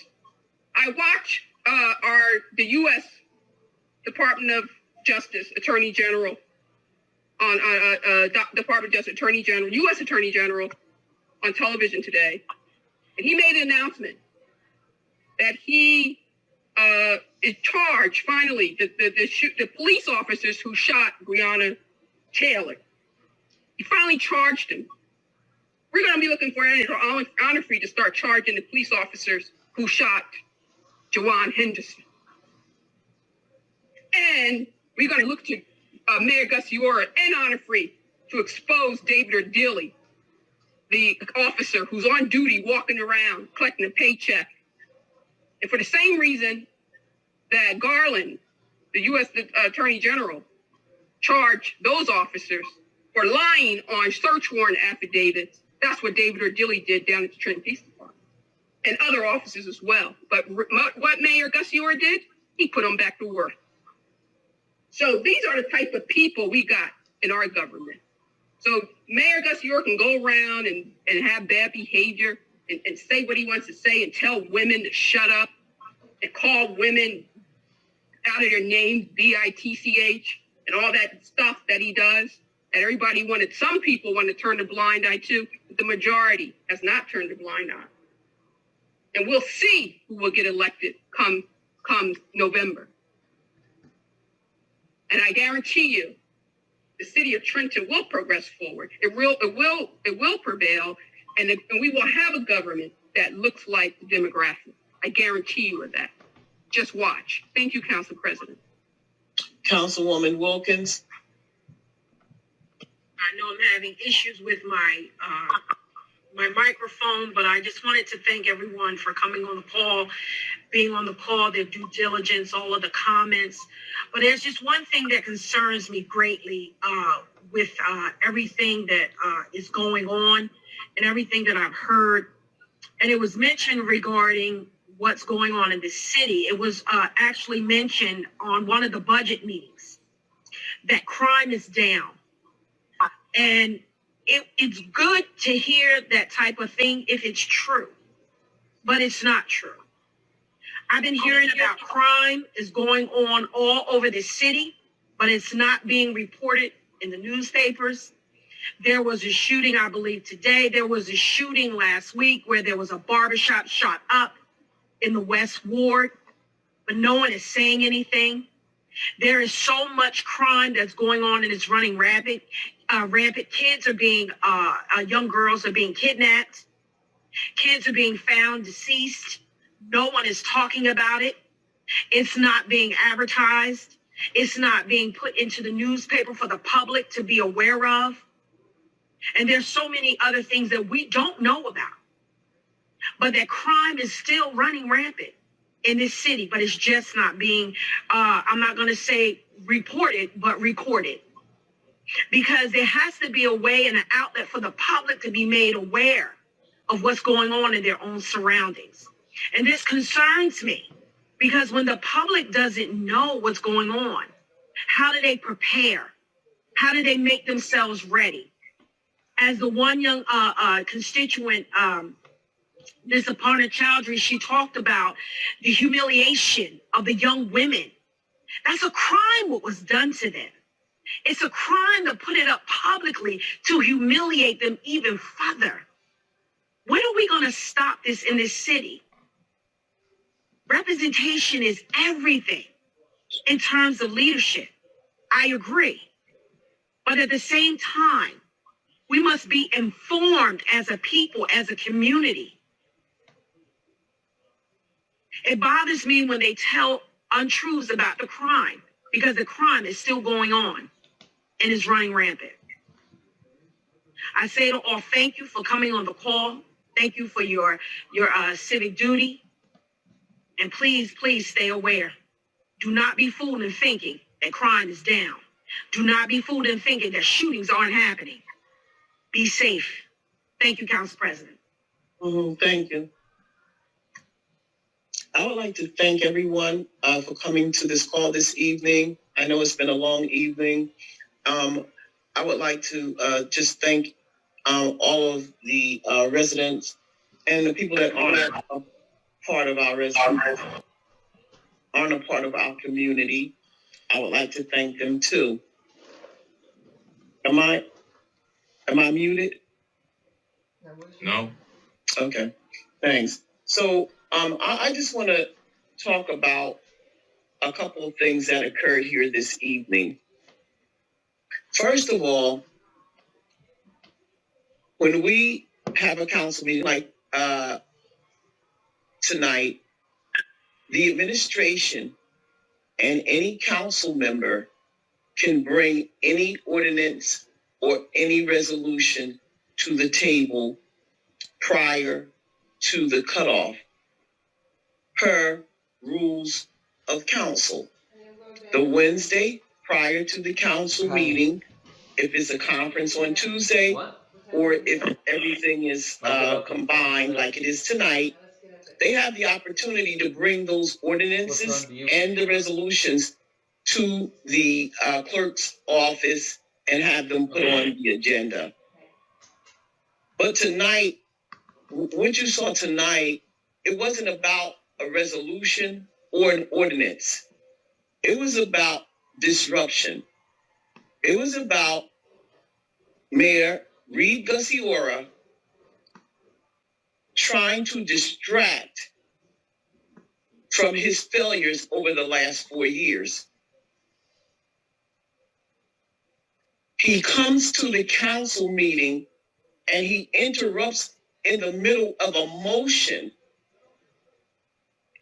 There is no way that I could go to his cabinet meetings on Tuesday morning and walk in and just start speaking without first being allowed into the room and second, being given the opportunity to speak. There's protocol and there's procedures, and they just seem to think that because we're in this city where people are turning a blind eye to this mayor, that they are allowed to pump Joey up, to pump George up, and to pump Marge up. And I'm very disappointed with my previous vice chair, because we worked together for 3 years and she never walked anything on. She would tell everyone that that is not the way you do business. You don't walk on resolutions. So when they start choosing sides instead of choosing the people, instead of choosing protocol, and in the newspapers, they say, oh, the judge sided with the council president. The judge didn't side with the council president. The judge upheld the law. That's what judges do. They uphold the law. They don't side with any individual. And so for the mayor to be as disrespectful as he was this evening with his distractions, him and Joey, and I keep hearing Councilman Harrison talk about the good job he do. Well, I've told him before, I got a whole pot full of dog manure, and I invite you over here to help get it cleaned up. But I want to say this to all of you out there listening. This is the only administration that I have ever known in my 35 years to have 5 subpoenas from the state and 2 from the FBI, 2 for corruption, being investigated for corruption, being investigated for procurement law, overtime, excessive use of overtime. But you don't want to talk about that. You want to come to this council and act as if you didn't have the opportunity to present an ordinance or a resolution before we got to tonight. It makes no sense. It makes no sense at all. And Mr. Daniels was asked previously to separate Lot 71 from 69 in order for that resolution for manna to pass. Mr. Daniels refused to do that. He said, oh, I sent you a picture. I didn't need you to send me a picture. I needed you to keep your word. That's what I needed from you. We're in executive session because they literally broke the law and want the council to fix it. They have violated every procurement law in the books, and they want the council to vote on things that they have no business voting on. But I say to all of you out there, I'm going to do my job. I'm going to continue to do my job. And it's not about cleaning up no dog poop. It's about taking up and standing up for the people that can't stand up for themselves. I have people from the city of Trenton trying to purchase homes, trying to be a part of the auction. I have business owners that have been trying to purchase property, and the property somehow never gets to them. It gets to the outsiders. They are literally avoiding selling property to the people that live here. I have a lawsuit right now because they refused a gentleman in the West Ward a lot that had been adjacent to his property for over 20 years. He had been taking care of his property, put in applications to purchase the property, was denied and rejected, but yet and still an outsider received the property. I have a business down on Passaic Street. I remember when Chief Johnny first came to Trenton and purchased that lot, but yet and still his children can't buy the lot. They have been given the runaround and they have the paperwork to prove it.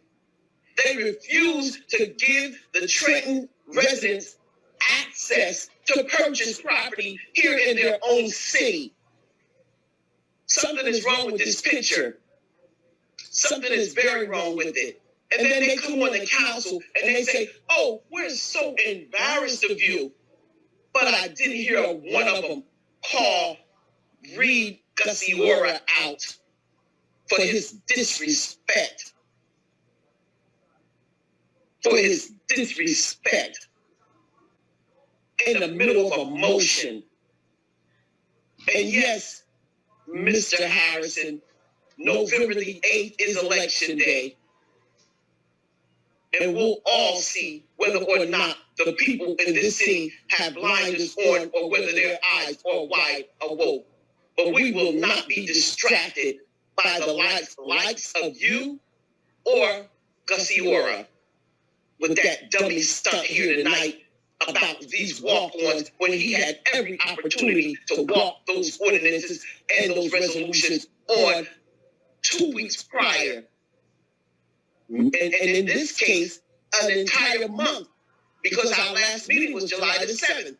So they had a month to bring on any resolution that they wanted to bring on. But this is the distraction. This is the distraction. Keep the council looking like it's dysfunctional. As long as we have Joey and George and March done bought into this nonsense, and that I do not understand.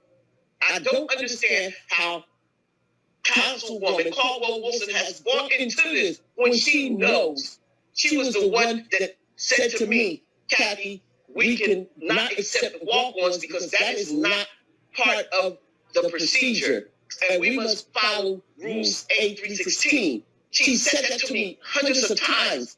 And tonight, what is that about? It's about distraction. Gusiora, you're not going to be able to distract the residents in the city of Trenton any longer. They got your number. They got your number. 5 state subpoenas and 2 FBI subpoenas, but you don't hear that on the news. You don't hear the violence, the gunshots. A woman on East State Street got shot on Saturday. Got trampled on Saturday while a gentleman was shot with the police on the block. Then a child got grazed in the back of the house.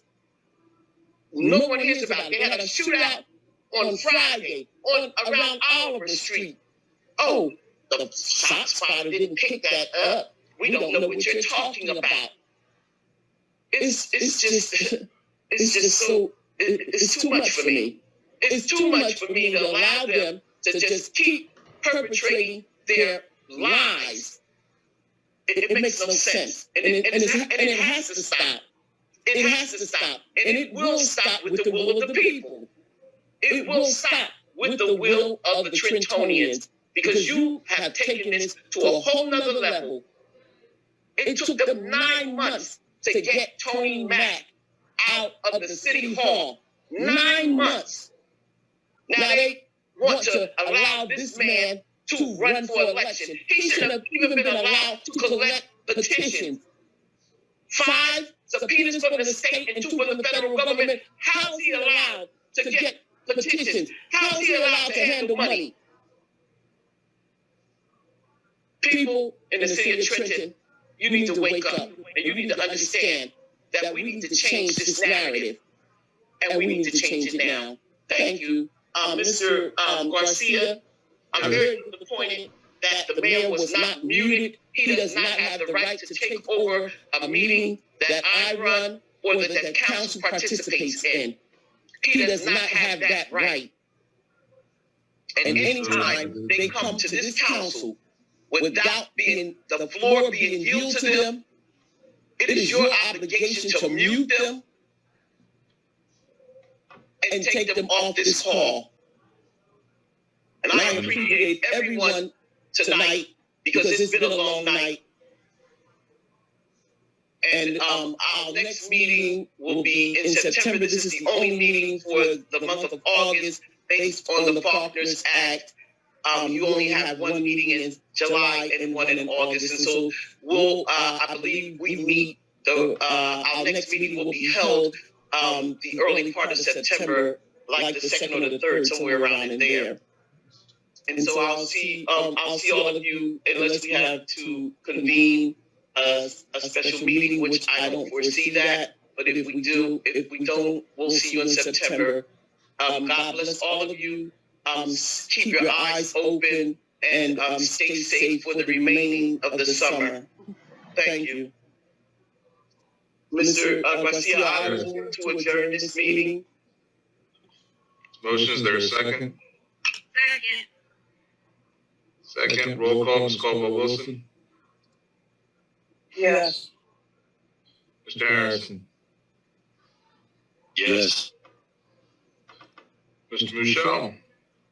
Yes. Ms. Vaughn. Yes. Ms. Wilkins. Yes. Mr. McBride. Yes. Motion carried. Adjourned. 11:49. 11:49. Yes. Yes. And to go.